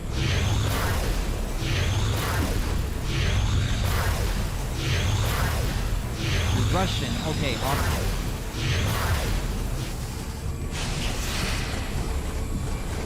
Russians are pretty cool people. Good culture, good music, very cool language. Yeah, exactly. They're good with words. That's one of the cool things about them. They've got like really cool word plays and all that. Really awesome. Some great music composers like Rachmaninoff and Shostakovich, and you know other great ones. I think Rimsky-Korsakov is Russian too, right? Lots of cool stuff.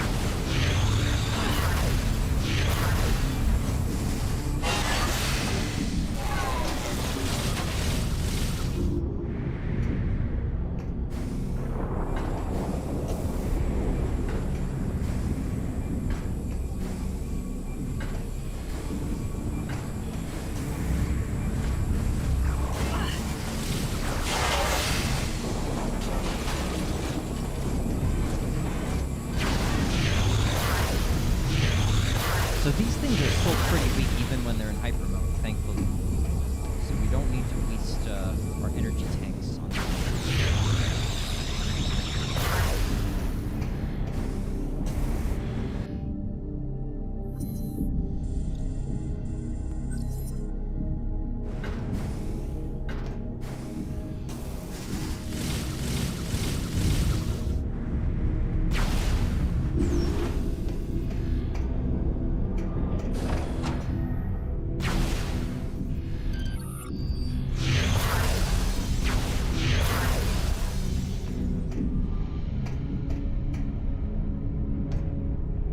Probably just screwed attack right through those.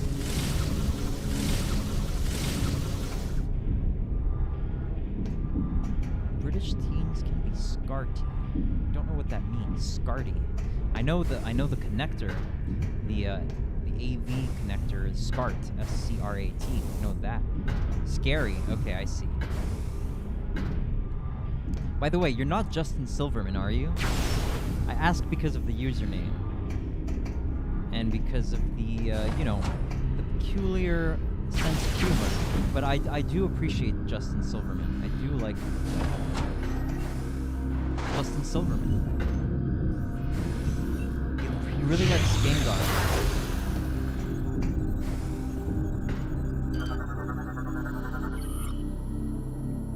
Elysian data doc decoded. Agreement.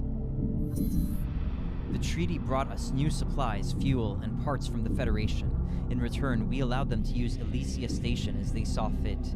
They were glad to use the station's powerful scientific systems, and gleaned a great deal of knowledge from our databanks. Unfortunately, the harsh atmosphere of our world was dangerous for the Federation researchers. They proposed to replace the humanoids with a single artificial intelligence unit, which they called Aurora. Oh my goodness, this looks like it's gonna turn bad. Gengar says, I'm 76 IRL, ooh. Whoa. Well, you seem like a pretty hip 76-year-old, but maybe you're trolling about it. Maybe you're trolling. Nothing wrong with a little trolling.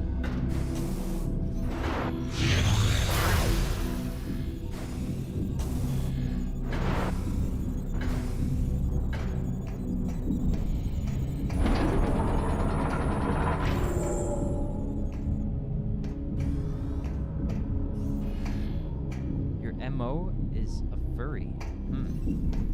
Interesting. Okay. Samus, I will unlock this area, allowing you to command your ship to land.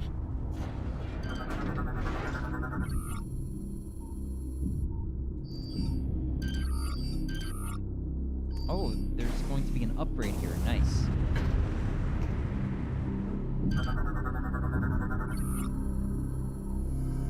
My mom is a furry. What? Wow. Interesting. Talking about orientation, didn't that supercomputer voice sound a little on the fabulous side, shall we say?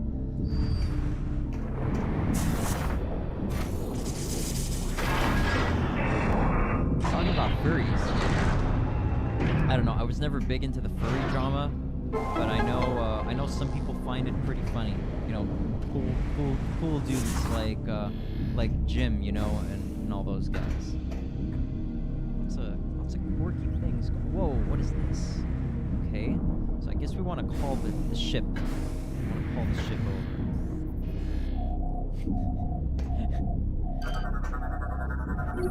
You're pretty old, so maybe you are actually God. I don't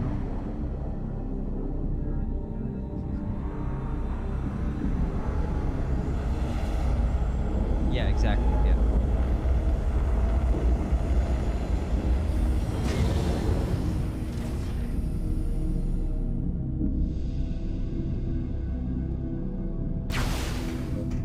All right, so we can save and get our energy restored.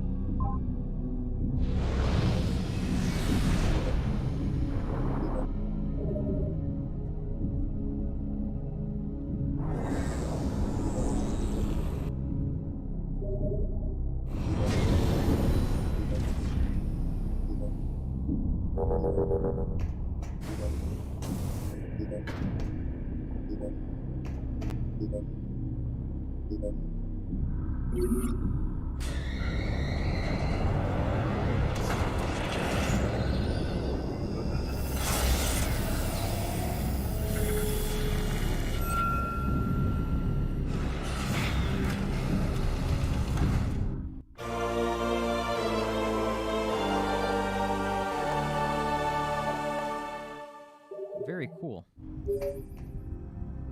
Samus, now that you have the ship grappled, you should be able to assemble the Theronian bomb. We will upload the coordinates to all 3 bomb components to you now. Alright, cool. So there's one there.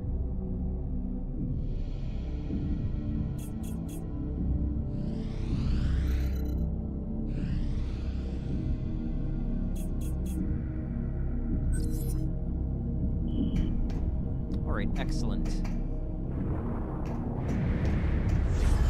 So I'll save again, because I don't want to lose that progress. Wait, oops. Was it like raw or what?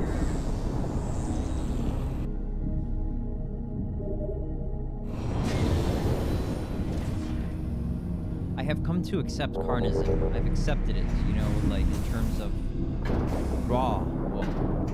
Okay.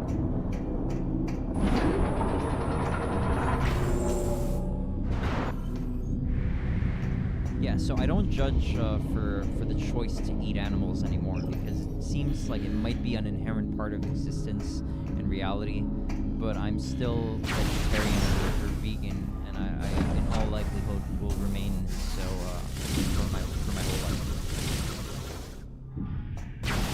But yeah, I don't have ill judgment on it anymore. I used to.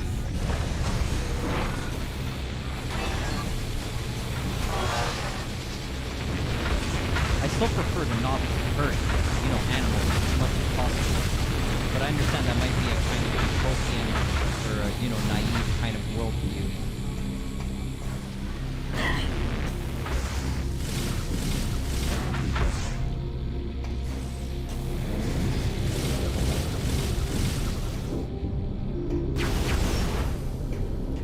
The game is loud as F. Jeez, I'll make sure to speak louder then, because I kind of don't want to turn the volume down. I'm gonna have a look at my. Let's see if I do this. Like, how loud is this? Yeah, I think I was just like not speaking powerfully enough, because it should be okay if I speak loud enough. But if the game is still like really loud, then I'll lower it another little notch. But I'd kind of rather keep full game audio. But if it's really too loud, then I will lower it a bit.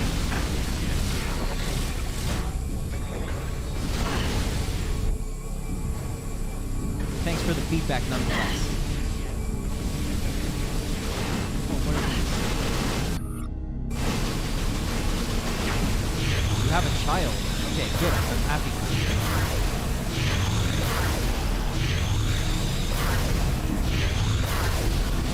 Family is important, like you don't necessarily realize it your whole life, but you gain a few, a few perspectives, you realize it actually is very important. He's adopted, okay. Well, it's good to have strong families and help people, give people a strong, kind of family life and foundation. Very cool.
Pretty cool.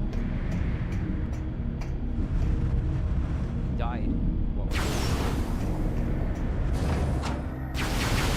Well, I guess it's important to accept mortality, right? Because you don't want to be living in the illusion that it won't come for you. So you've got to do stuff that matters.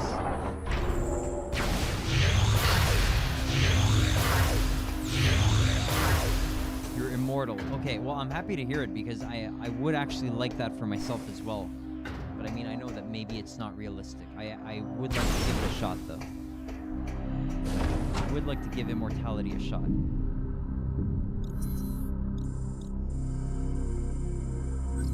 Create a can of beans. Great. I love beans. I think they're great.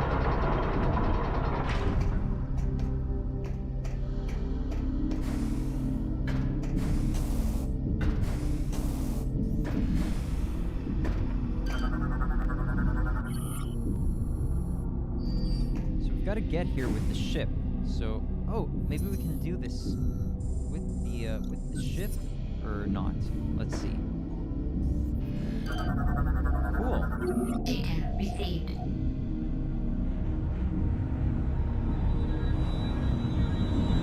Going to a wedding. Well, I hope you'll have a great time.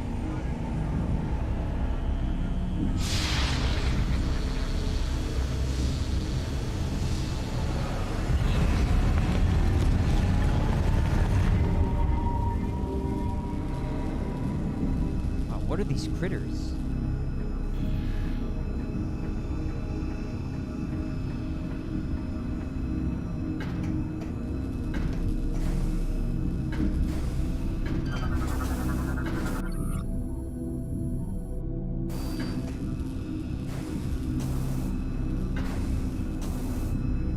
critters just left, it seems.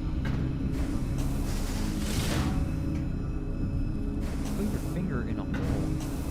Huh, interesting.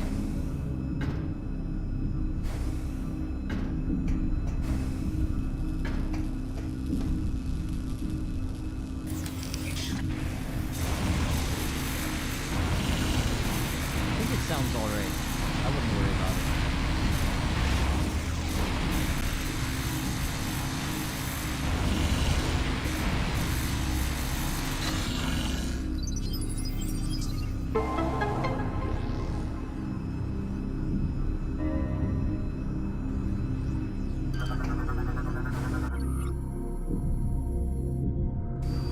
No, usually I would ask questions about things that sound a little vague, but I mean, I do try to keep the keep it family friendly and all that. So I'm not gonna pry for things that may venture into you know, edgy or vulgar territory if possible.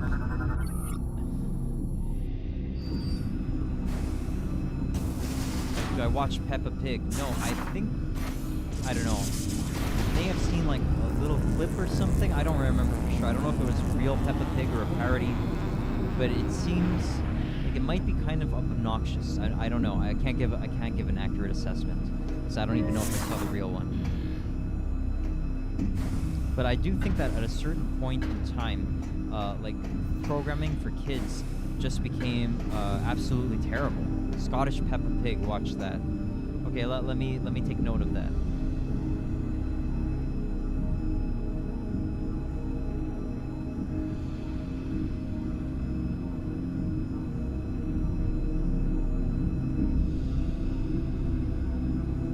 Alright, I took note of it so that I can hopefully check it out sometime. But yeah, I think that eventually, like at some point, programming for children was starting to like not respect their intelligence, and it's just like too obnoxious, like, and it's kind of bad for their mental health, in my opinion. It's like making them associate obnoxious, loud noises or, you know, actions with humor, or entertainment, which I really don't appreciate personally. The Trapdoor, you ever watched that as a kid? No, I haven't. Is that like a horror movie or something?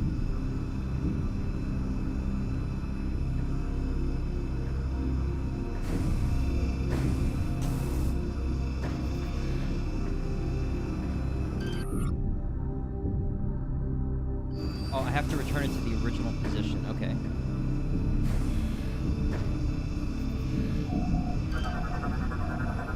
Data received. So it seems we're just out there and it's a kid's show. Okay. Trapdoor.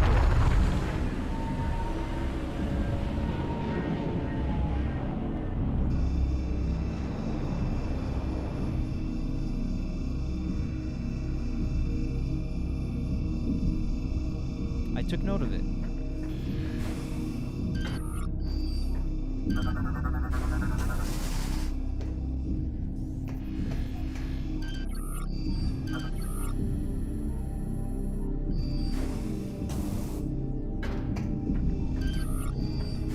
Right, so now we've got to bomb some of these bomb slots.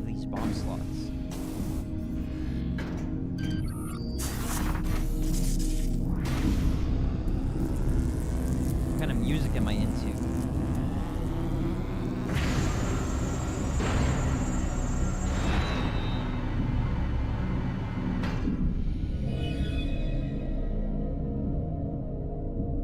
Pretty good question.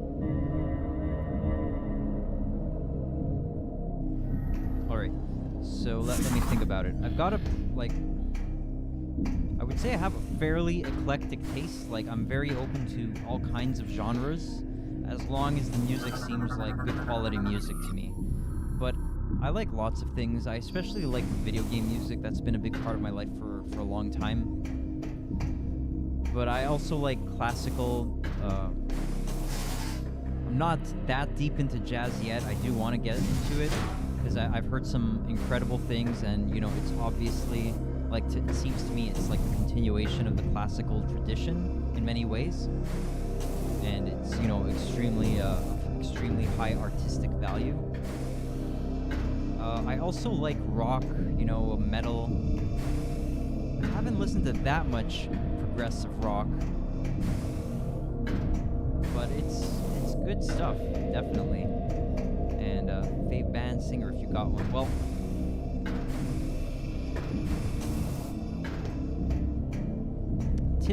typically when I think about, like, if I have favorite bands, like, there are two bands which tend to be like my favorites, and they're Avenged Sevenfold and Children of Bodom. And I know they're not, like, a lot of people don't necessarily see them as, you know, extremely high caliber, let's say. And, you know, maybe they're not, but just something about their music is, like, very nostalgic, I guess, to me, and spoke to me, like, you know, in a very powerful way. So those tend to be some of my favorites. If you're into heavy, listen to Mary by Black Bomb or just the band Machine Head. Yeah, I've heard that Machine Head is cool, but I've not checked them out yet, so I will make note of that. So thank you for the recommendations.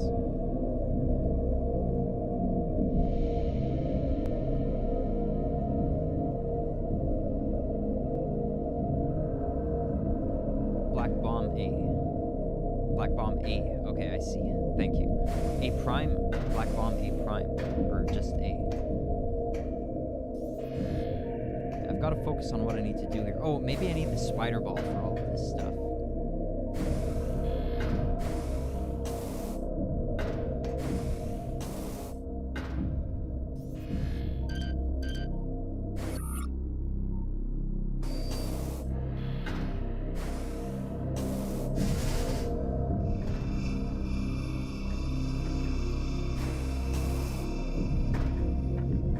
Not so sure what I need to do here. Papa Roach is good. I only know Last Resort. But yeah, that's it's a fun song. Machine Gun Kelly, they're good. Machine Gun Kelly. Okay, interesting. We'll take note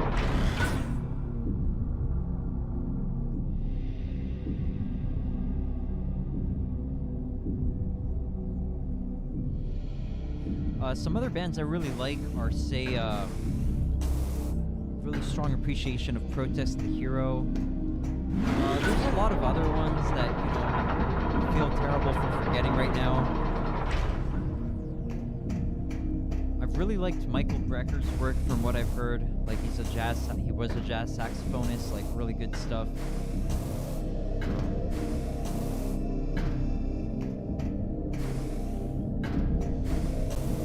Kind of blanking.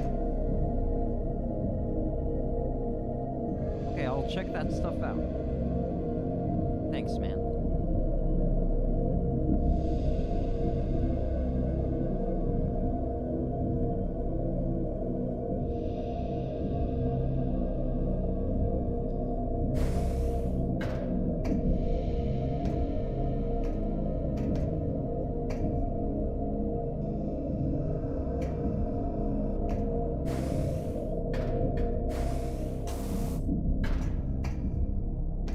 Oh, so at least I did get a passageway open. Great.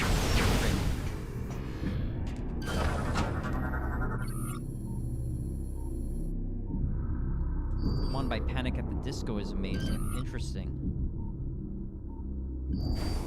Well, I'll take note of that one as well.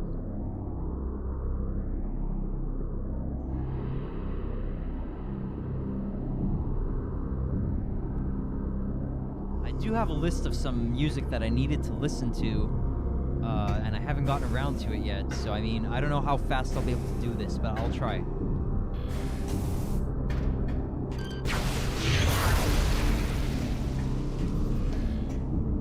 It's not on Spotify, though. Okay, good. I hate Spotify.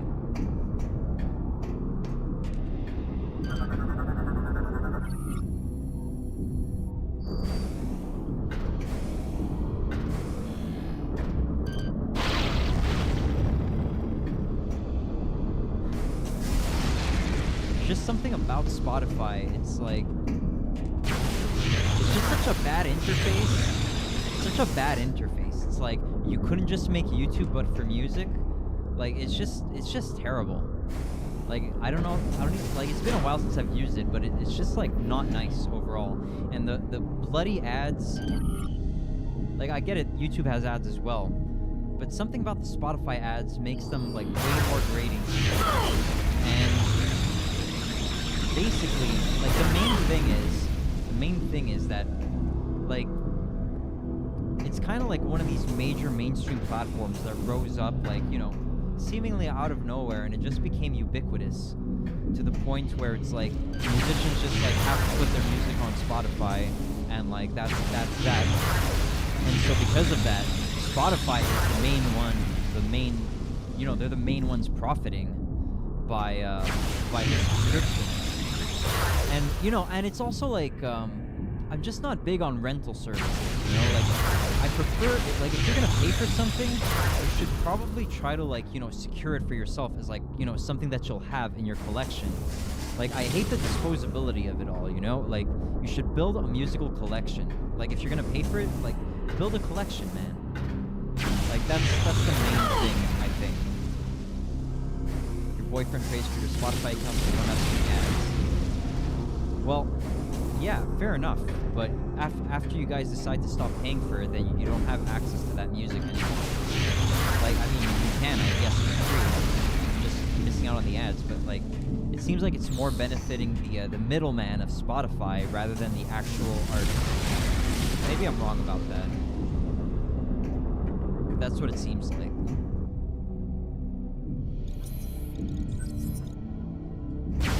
And I usually tend to be a contrarian on platforms, like when there's some kind of like new platform that, you know, I don't really know much about, but it's just like, it just seems to be, you know, this new mainstream thing.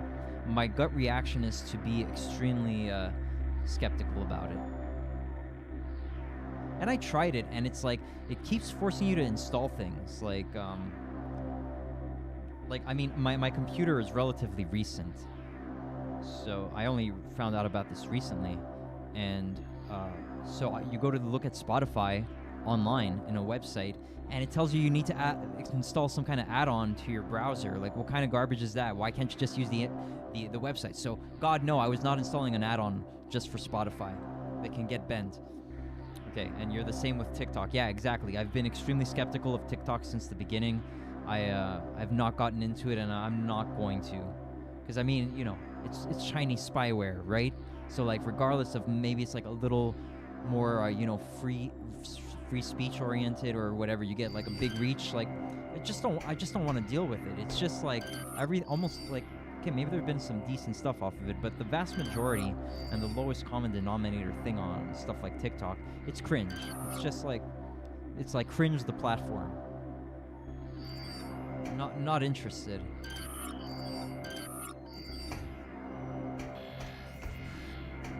Get Brave or something. I use Brave, no ads on any website or game you download or go on. Yeah, Brave is my main browser, indeed.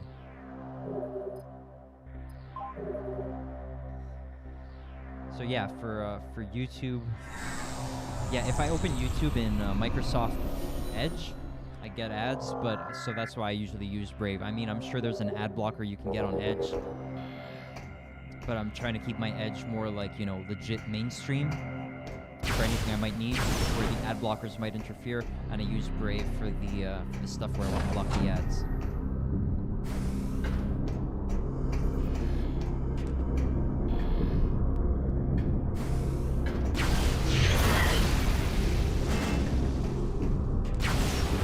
I thought I was hearing an item around here. I just want to confirm. Oh well, I've got to come back here for this because there's spider ball tracks anyway, so I'm taking note of that. Chozo Observatory in Eastern SkyTown. Okay, so I need the spider ball for that.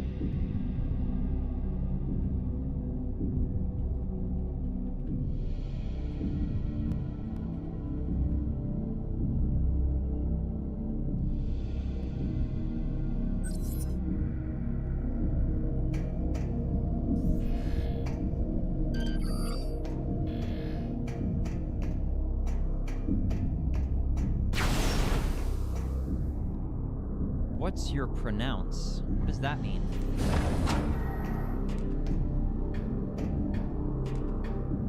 Oh, I I hear an item here, so where could it be? What's your pronounce? Oh, my gender. I guess I'm male, right? Hey Nathan, what's up? What's your gender, Nathan?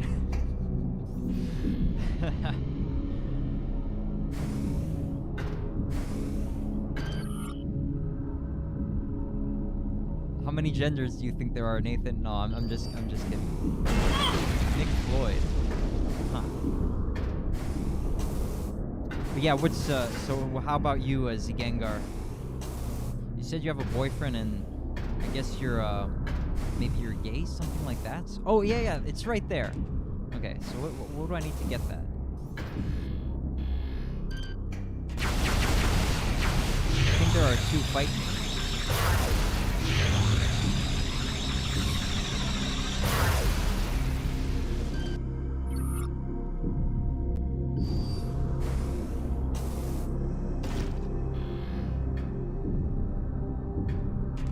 Gengar says I'm a he, him, so I'm a gay boy.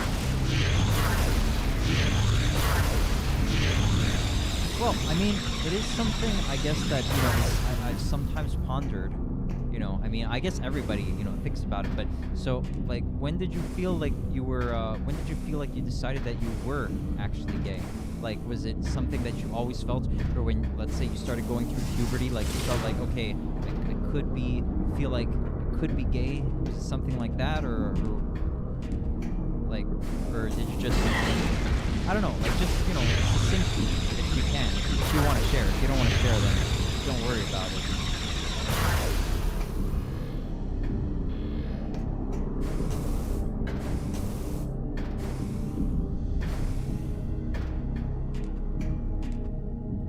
Okay, so, oh yeah, how are you doing, Nathan? Good day so far? Get there. Nathan says, please don't hate me, but I'm not a big fan of the LGBT community, mainly because of disrespect towards my country and religion. Huh, interesting. You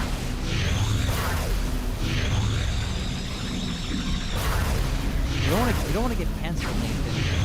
You gotta be okay, Nathan, I've been thinking about offering, like, you know, extending this invitation to you. But you don't have to. And maybe it's like actually not appropriate. But think you need, like, basically, okay, you know I have to finish my streams by 7 every time. That's because I go and watch JF over on YouTube. And the thing with JF is that he has covered some somewhat pretty edgy topics in the past, you know. But he's always managed to do it in a very tactical way so that he would not get in trouble. And even these days, like, he, you know, gets as close to the edge of, you know, censorship as he can, you know, within the YouTube terms of service. So you might stand to benefit, like, if you have the time, of course, because I mean, he has a daily stream, and you know, it's like, you know, a little more mature maybe. Like, it's not.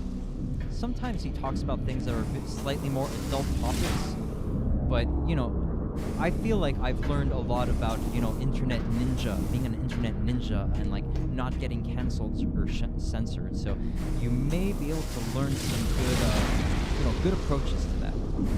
Nate says, if you respect my country and my religion, I'll respect your sexuality. See, Gengar says, my internet is just saying no to me today. Random internet troubles. Okay, I see. I've had that occasionally. Had that interrupt one of my streams. Like, it messed up one of my stream days. Just like a random throttling of my upload speed. But it hasn't happened again, thankfully.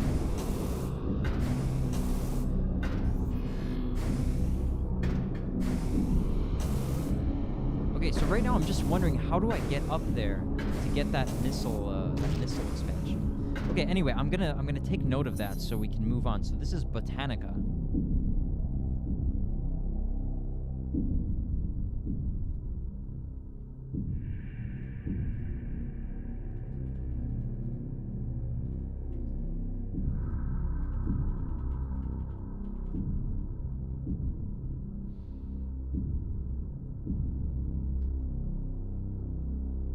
says, what about you, Nick? You like men? Hey, man, I love men as, you know, as bros and all that, but no, I'm, if you mean in terms of orientation, I'm, like, definitely 1,000,000% straight.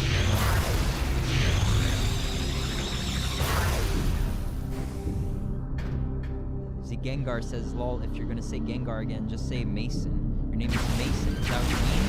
Like, are you a Freemason, or is your first name Mason? Or, like, your, the name that you go by. The name by which you go.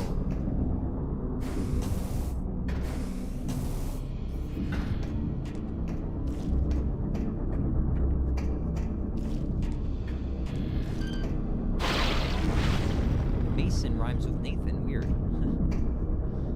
Yeah, but Nathan, especially, like, if you're not going to be streaming, it's not as hard, but especially if somebody is live streaming, especially for many hours, you want to be extremely, you know, skillful in terms of, you know, diffusing potential, you know, censorship or cancellation bombs. Like, you don't want to get caught in one of those. Mason says, no, it's not my name, but I go by it because my actual name sounds like it. Okay, interesting.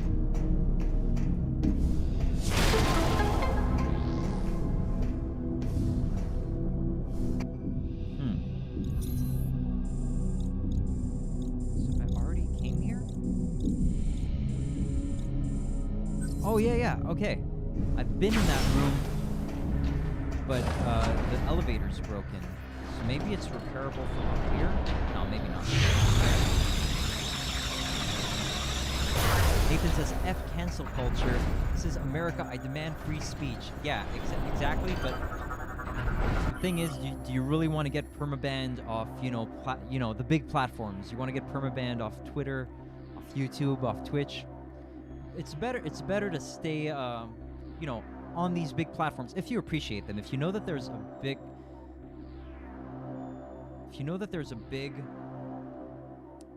you know, reach somewhere else other than one of these big platforms, then you can leave the you know, more mainstream platforms.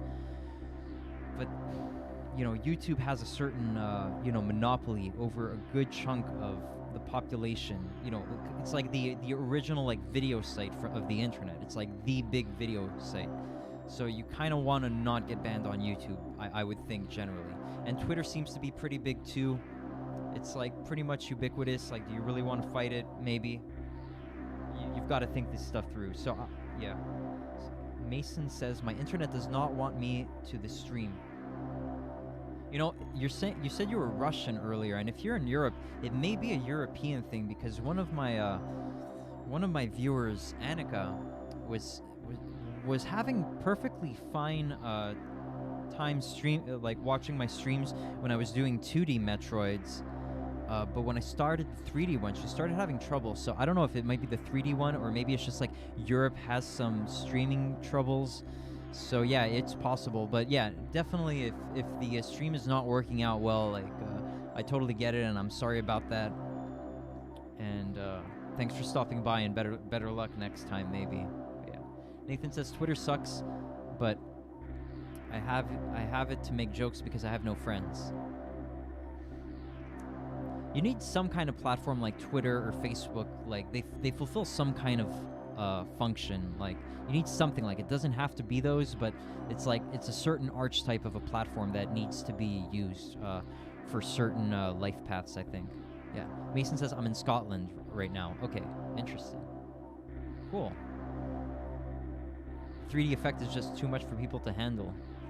It might be the internet, like, because I've noticed that since I started the primes, like, they seem more blurry. I don't know why the streams seem blurrier. Like, it's especially noticeable in the chat on the screen. It's like the letters should be perfectly pristine and clear, but there's a little blurriness, especially there, and in the gameplay and everything. So hopefully I'll figure this out, but maybe it's just like an inherent part of streaming these games. I don't know. I think I've seen better quality from, like, first-person, you know, modern games. So I've got to check it out. Nathan says, I'm eating stale M&Ms right now. And Mason says, I've not ate in 3 days. You're on a long fast, maybe, Mason. Interesting. I've never done one myself. Well, apparently you can do fasts. And, like, they work, but maybe, especially as like a vegetarian or vegan, I might not undertake it myself. Maybe I don't need it, but you know, could be interesting. I like eating regularly generally. Yeah. But yeah, I hope the M&Ms aren't too bad, Nathan. But yeah, make sure you have a good source of sustenance. Elysian data doc decoded. Aurora. Aurora was placed within one of our floating pods and connected into the station's network. This connection allowed Aurora to control not only the facility, but us as well. Our link allowed us to reap the benefits of the Aurora's own connection to the Federation's Aurora network. The units were capable of communicating with one another regardless of the distance, and vast amounts of information were passed down to us. As the years went by, we aided the Aurora and our Federation allies in their research. We studied potential enemy threats and collected data on their activities. It was, in some small way, a means to atone for our inability to help our creators years ago. Through our alliance with the Federation, we were able to prevent many disasters and bring an end to numerous threats in the cosmos. We are not certain if that was what our creators would have wished to happen, but it was certainly a peaceful life.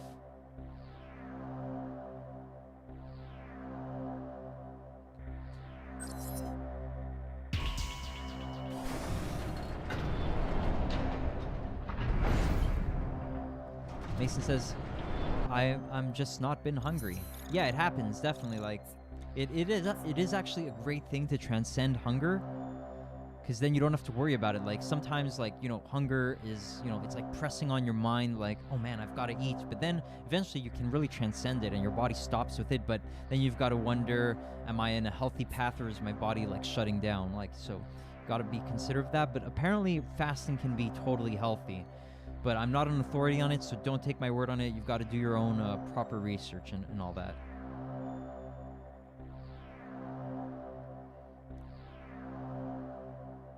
Nathan says, I'm confused on why the YouTube chat delay is longer than stream delay. Yeah, today it is for me as well. So yeah, that is definitely interesting. Like, it's appearing in my Streamlabs chat window faster than in my YouTube chat window. So like, that's crazy. Like, usually it's the other way around.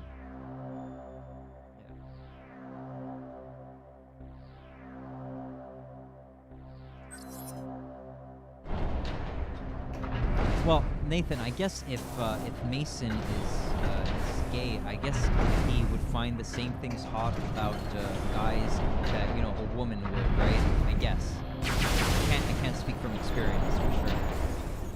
Based on his personality. Well, I guess that's how a lot of women operate as well.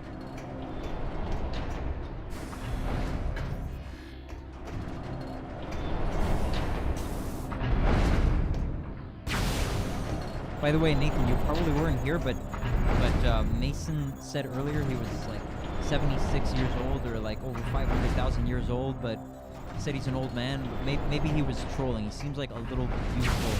Seems a little youthful to be that old, but you know, he could be a really hip 76-year-old guy. It's possible. I think he was probably joking though.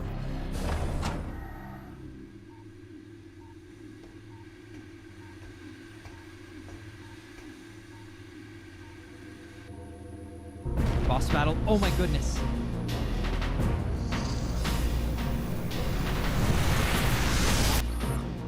Berserker War.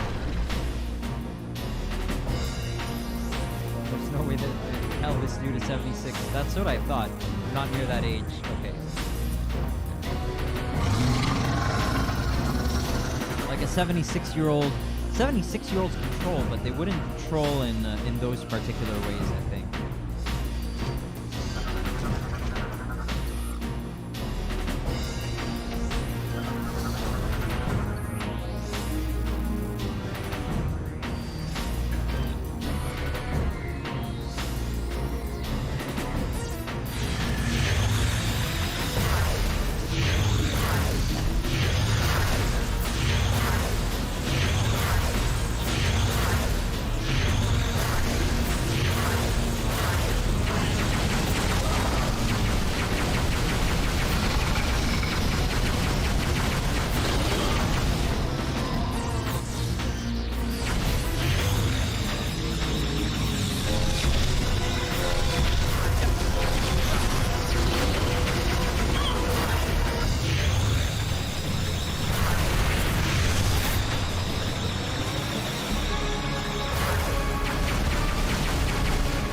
Why do you think no way, Nathan?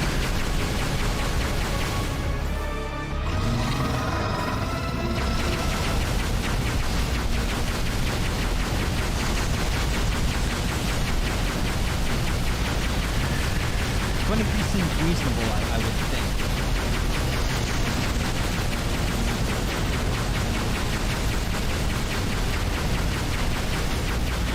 Getting strong 9 to 14-year-old vibes. Okay, I see.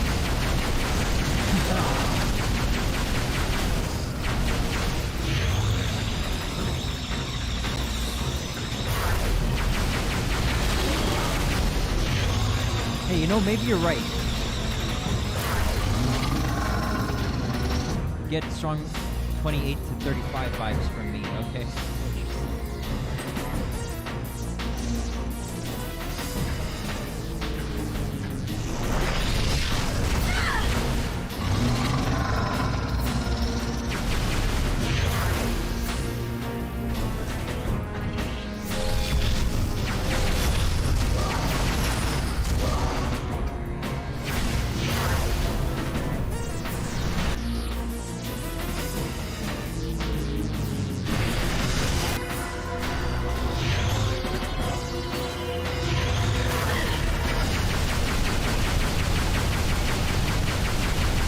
I was thinking, Nathan, I was thinking it could be someone like Sam Hyde, but I mean, you know, Sam Hyde is what, like, maybe around 35, right? So, or like, I could see any age being possible, but probably under 40, something like under 40. Definitely under 40.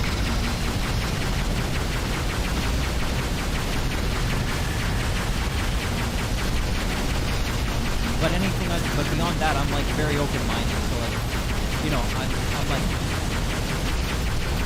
my mind is very open to the range, to the range of the realm of possibilities.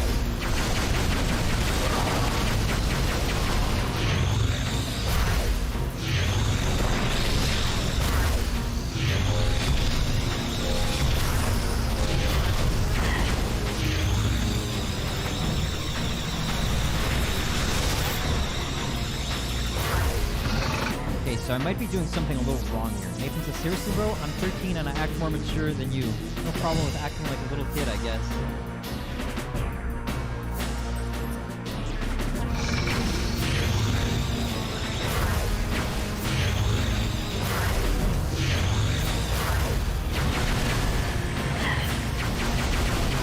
Oh yeah, but anyway, speaking about ages, this guy, you know, this guy I appreciate very much, JF. He's born in 84, so he's, I forget, he's 36 or 37 now. I think he's 37 now.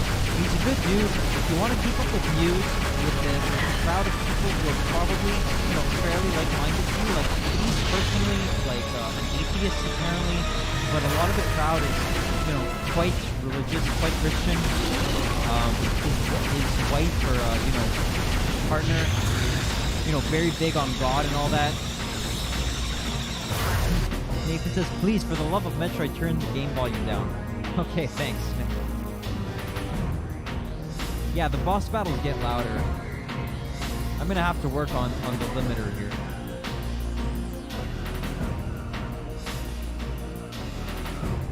Alright, that should be okay. I can't hear a single thing I'm saying. Sorry about that. Yeah, I should have been speaking more powerfully.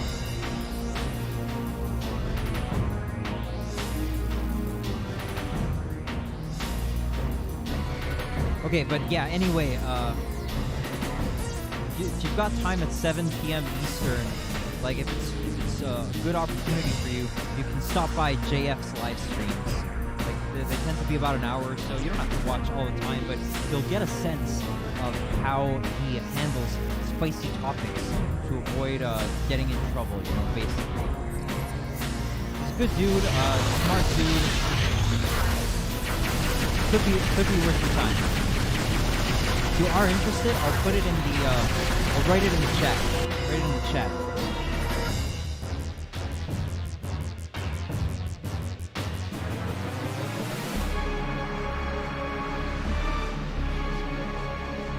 That's the name of his channel if you want to check it. Oh, on screen it gets blocked by my name, but in the YouTube chat you should be able to see it.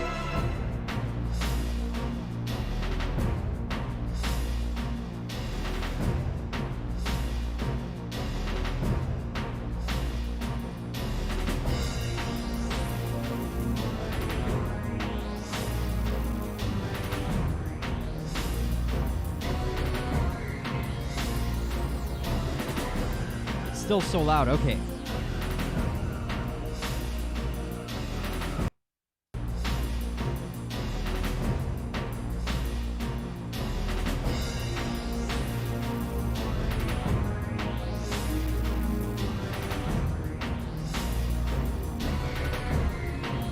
Okay, I put the limiter higher. So how about now? Like, can you hear me clearly now? But thanks a lot, A, for letting me know about that. Hopefully it's all right. Like,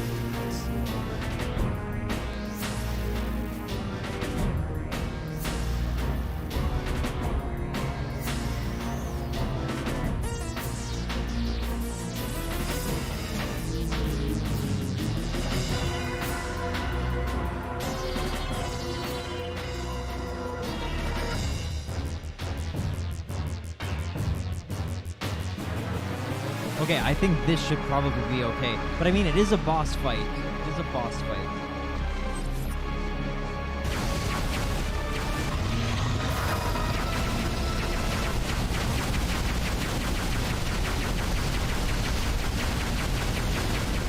Still too loud.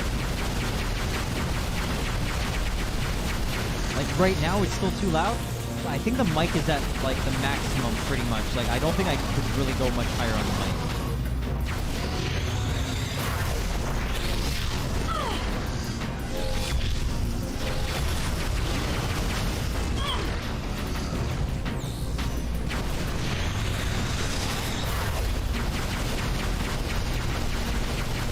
Who's the Chad Wild Clay? Not sure what you mean by that. Chad Wild Clay.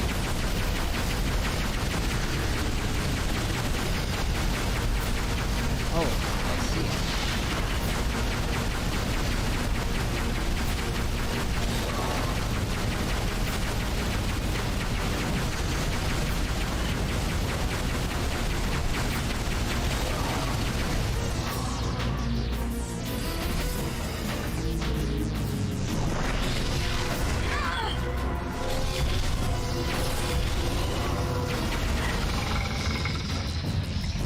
He's exposed now, so we can get him. We can get him with hyper mode.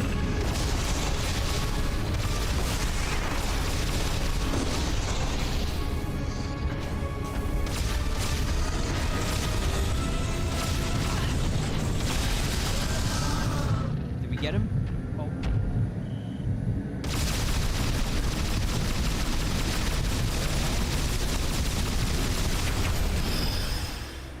I hope I scanned him.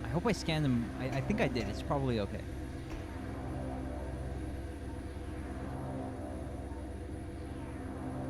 Okay, I've got to look at this thing. Let me check what you're talking about here.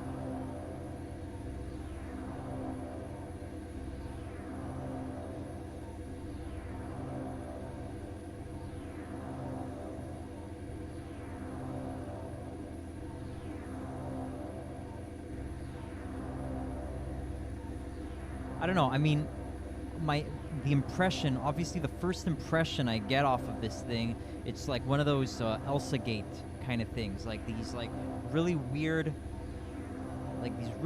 children kind of things.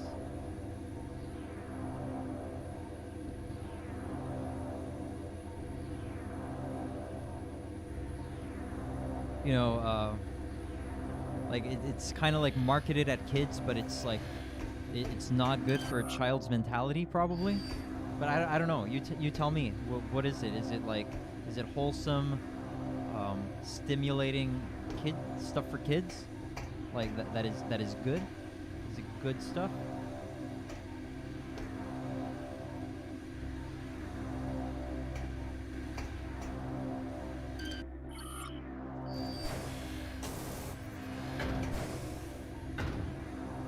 It's no Elsa Gate. You heard of the self-proclaimed spy ninjas? No, I haven't heard of that.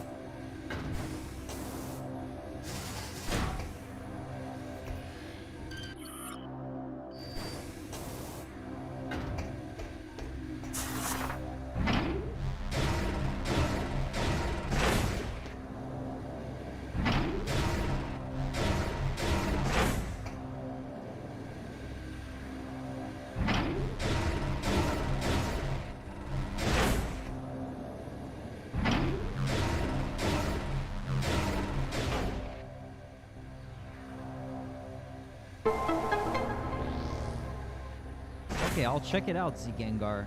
Okay, so I've got to make note of that. The spy ninjas.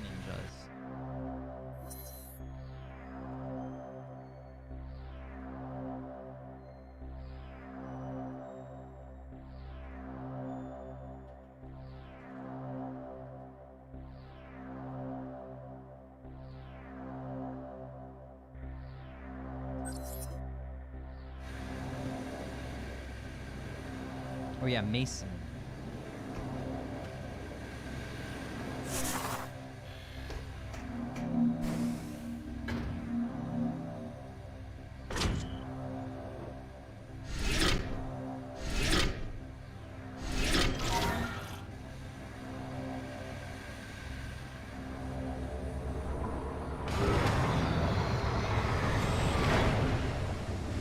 Yeah, we know that there can be, you know, humor involving stuff like, you know, even, you know, topics like murder or death, and it's like clearly just lighthearted stuff. But you want to be careful with that, you know, especially in this era of the internet, where you can get in some serious trouble.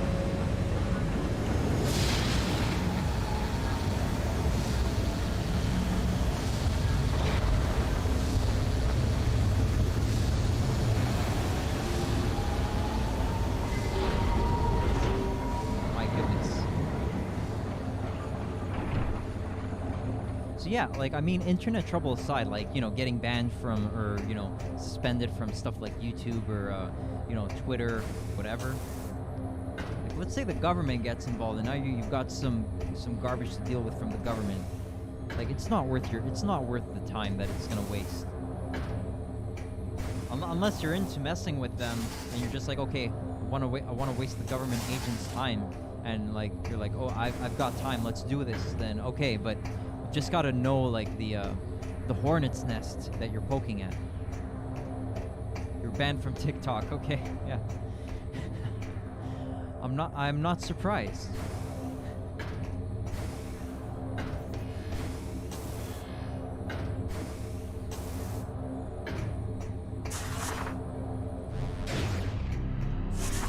But I mean, that is for the best.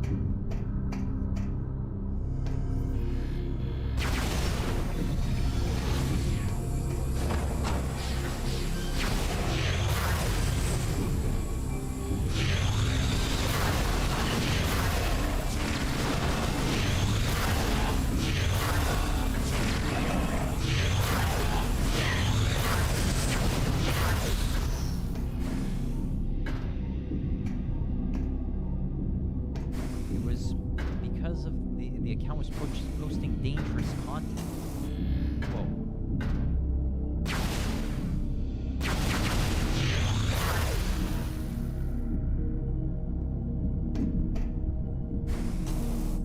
Yeah, they like to label all kinds of things dangerous or hateful, you know? Yeah, it's terrible.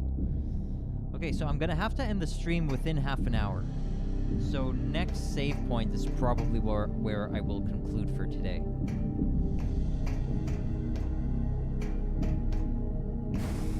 Normally I would go on till about 6:30 Eastern time, but today we've got to help my friend get to the airport. He's going on a little trip. You showed a license plate, okay.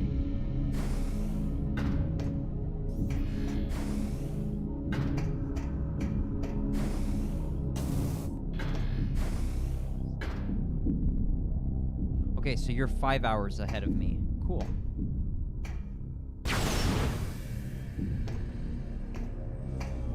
So you're a little west? Yeah. Yeah, it's true, you're in Scotland, right.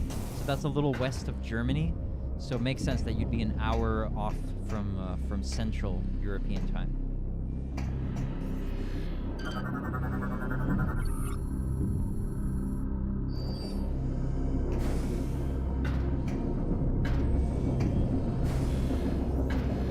It's nice to know that they, here, for example, they tell you gears are strictly decoration. Like, that's good. That's good to know, because a lot of times you see things that are moving around, and you don't know, okay, like, am I supposed to do something with this? But that's much appreciated. You got screamed at by a British child.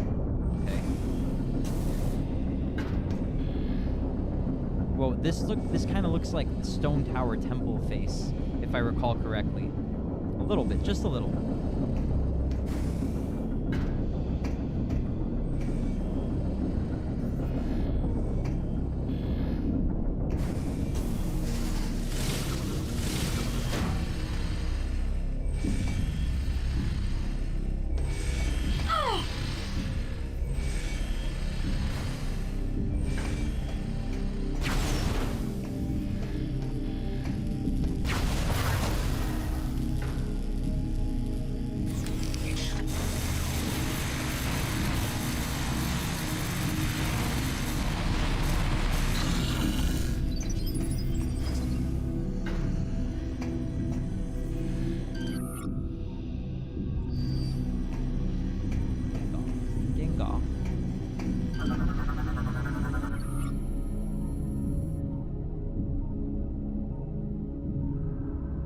Oi, mate, you got a license? Got a license plate?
Oh, interesting.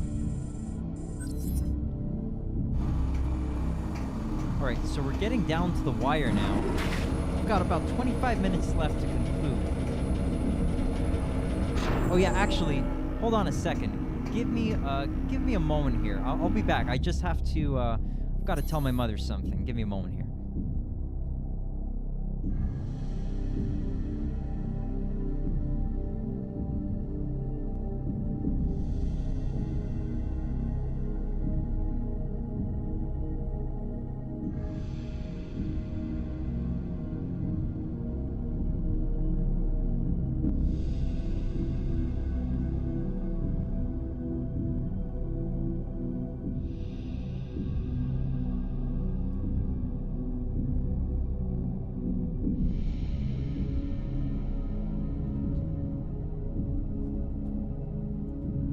Thanks for the patience. Okay. So, I've got to see now. Yeah, okay. Alright, a few options to do here. A few options. I think the lift is probably what we want to go for right now.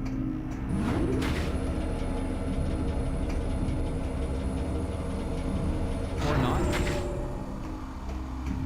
Oh, yeah, okay. I did already take the lift. Okay, I need to check out what's up there.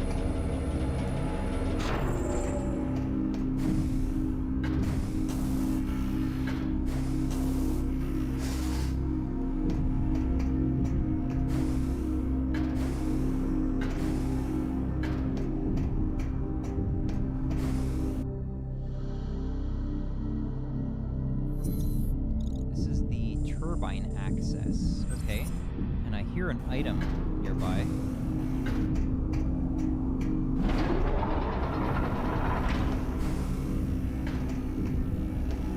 Is this actually the turbine access? I didn't think so. No, this is the collect second bomb component. No, it's not. It's...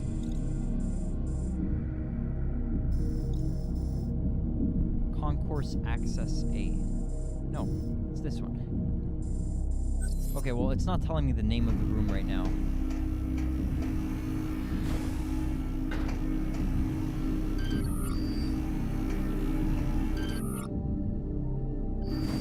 I need to get the seeker missile for this, I think.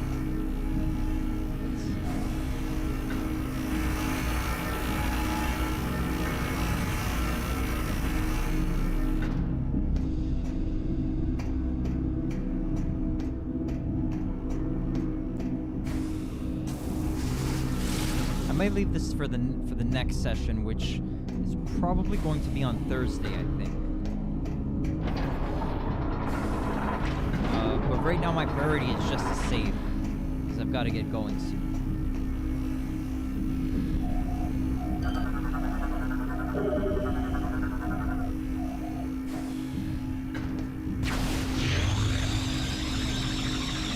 So I've got to get the Seeker Missile, obviously, for this kind of thing. Or, do I already have the capability for that? I don't think so. Can we do it with Hyper Mode? Oh, maybe with the ball. Maybe it's a Morph Ball.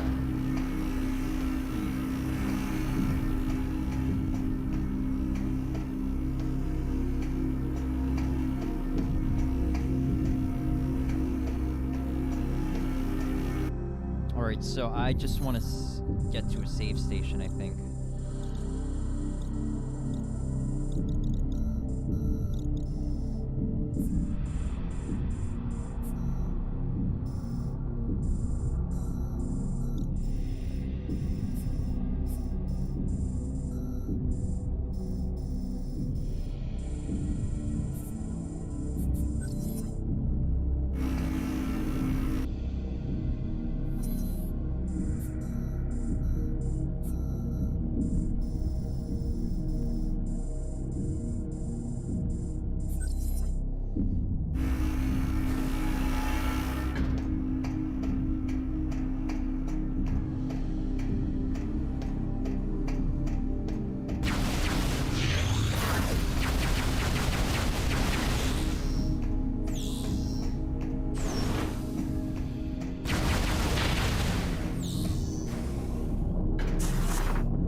Can't skip this scene.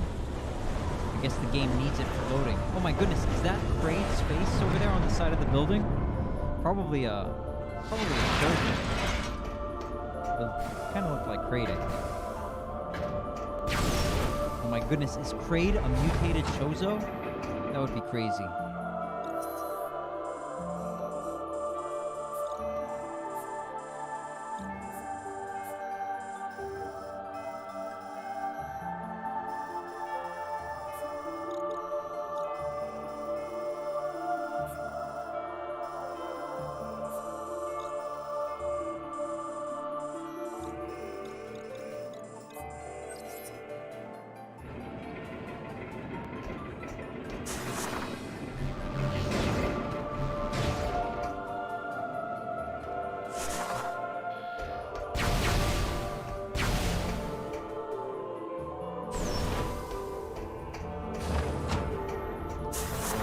Much as I would love to continue for today, because like I'm really feeling it, it will be for the best to conclude so that I'm not in a terrible rush.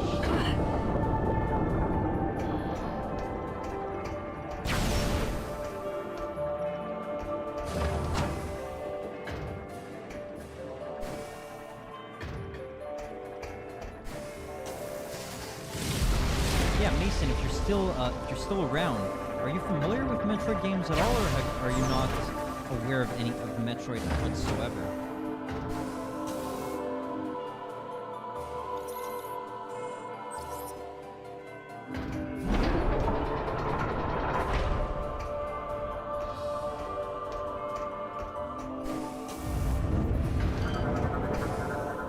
Data received. Oh no. Okay, well, so I can't get my ship right now because it'll have to forfeit the item that it picked up. So I'm just gonna make my way to a save station. I've got time for it anyway. I think I'm fine on the time. Yeah, it's right there. So we'll have time for that.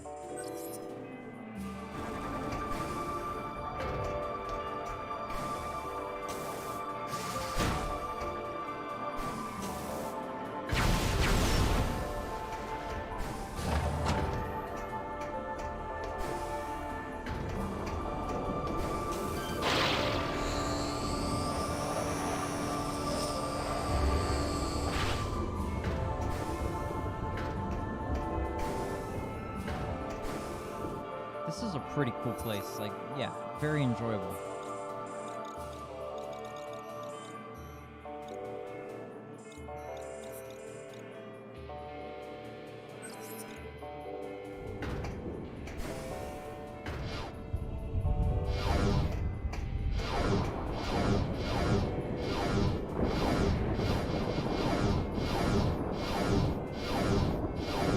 Yeah, that's scary. Pretty creepy, man. It's like, whoa, when the phase-on kicks in. Yeah.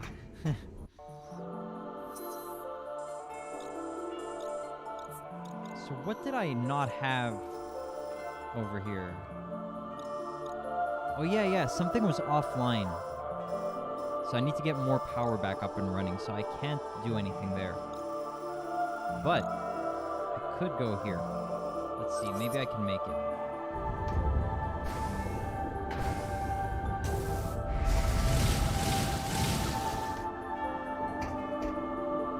Let's see, I would like to try to screw attack here. No, it's not enough.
So I may conclude right now, but I am going to have a quick look at the map and see if I can maybe get something else here.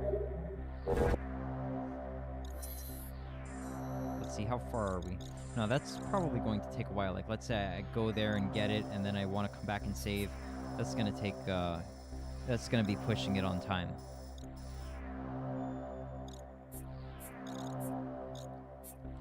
Alright, so I think that's going to conclude it for today. So thank you very much to everybody who stopped by and lent me your energy on this epic journey. Okay, so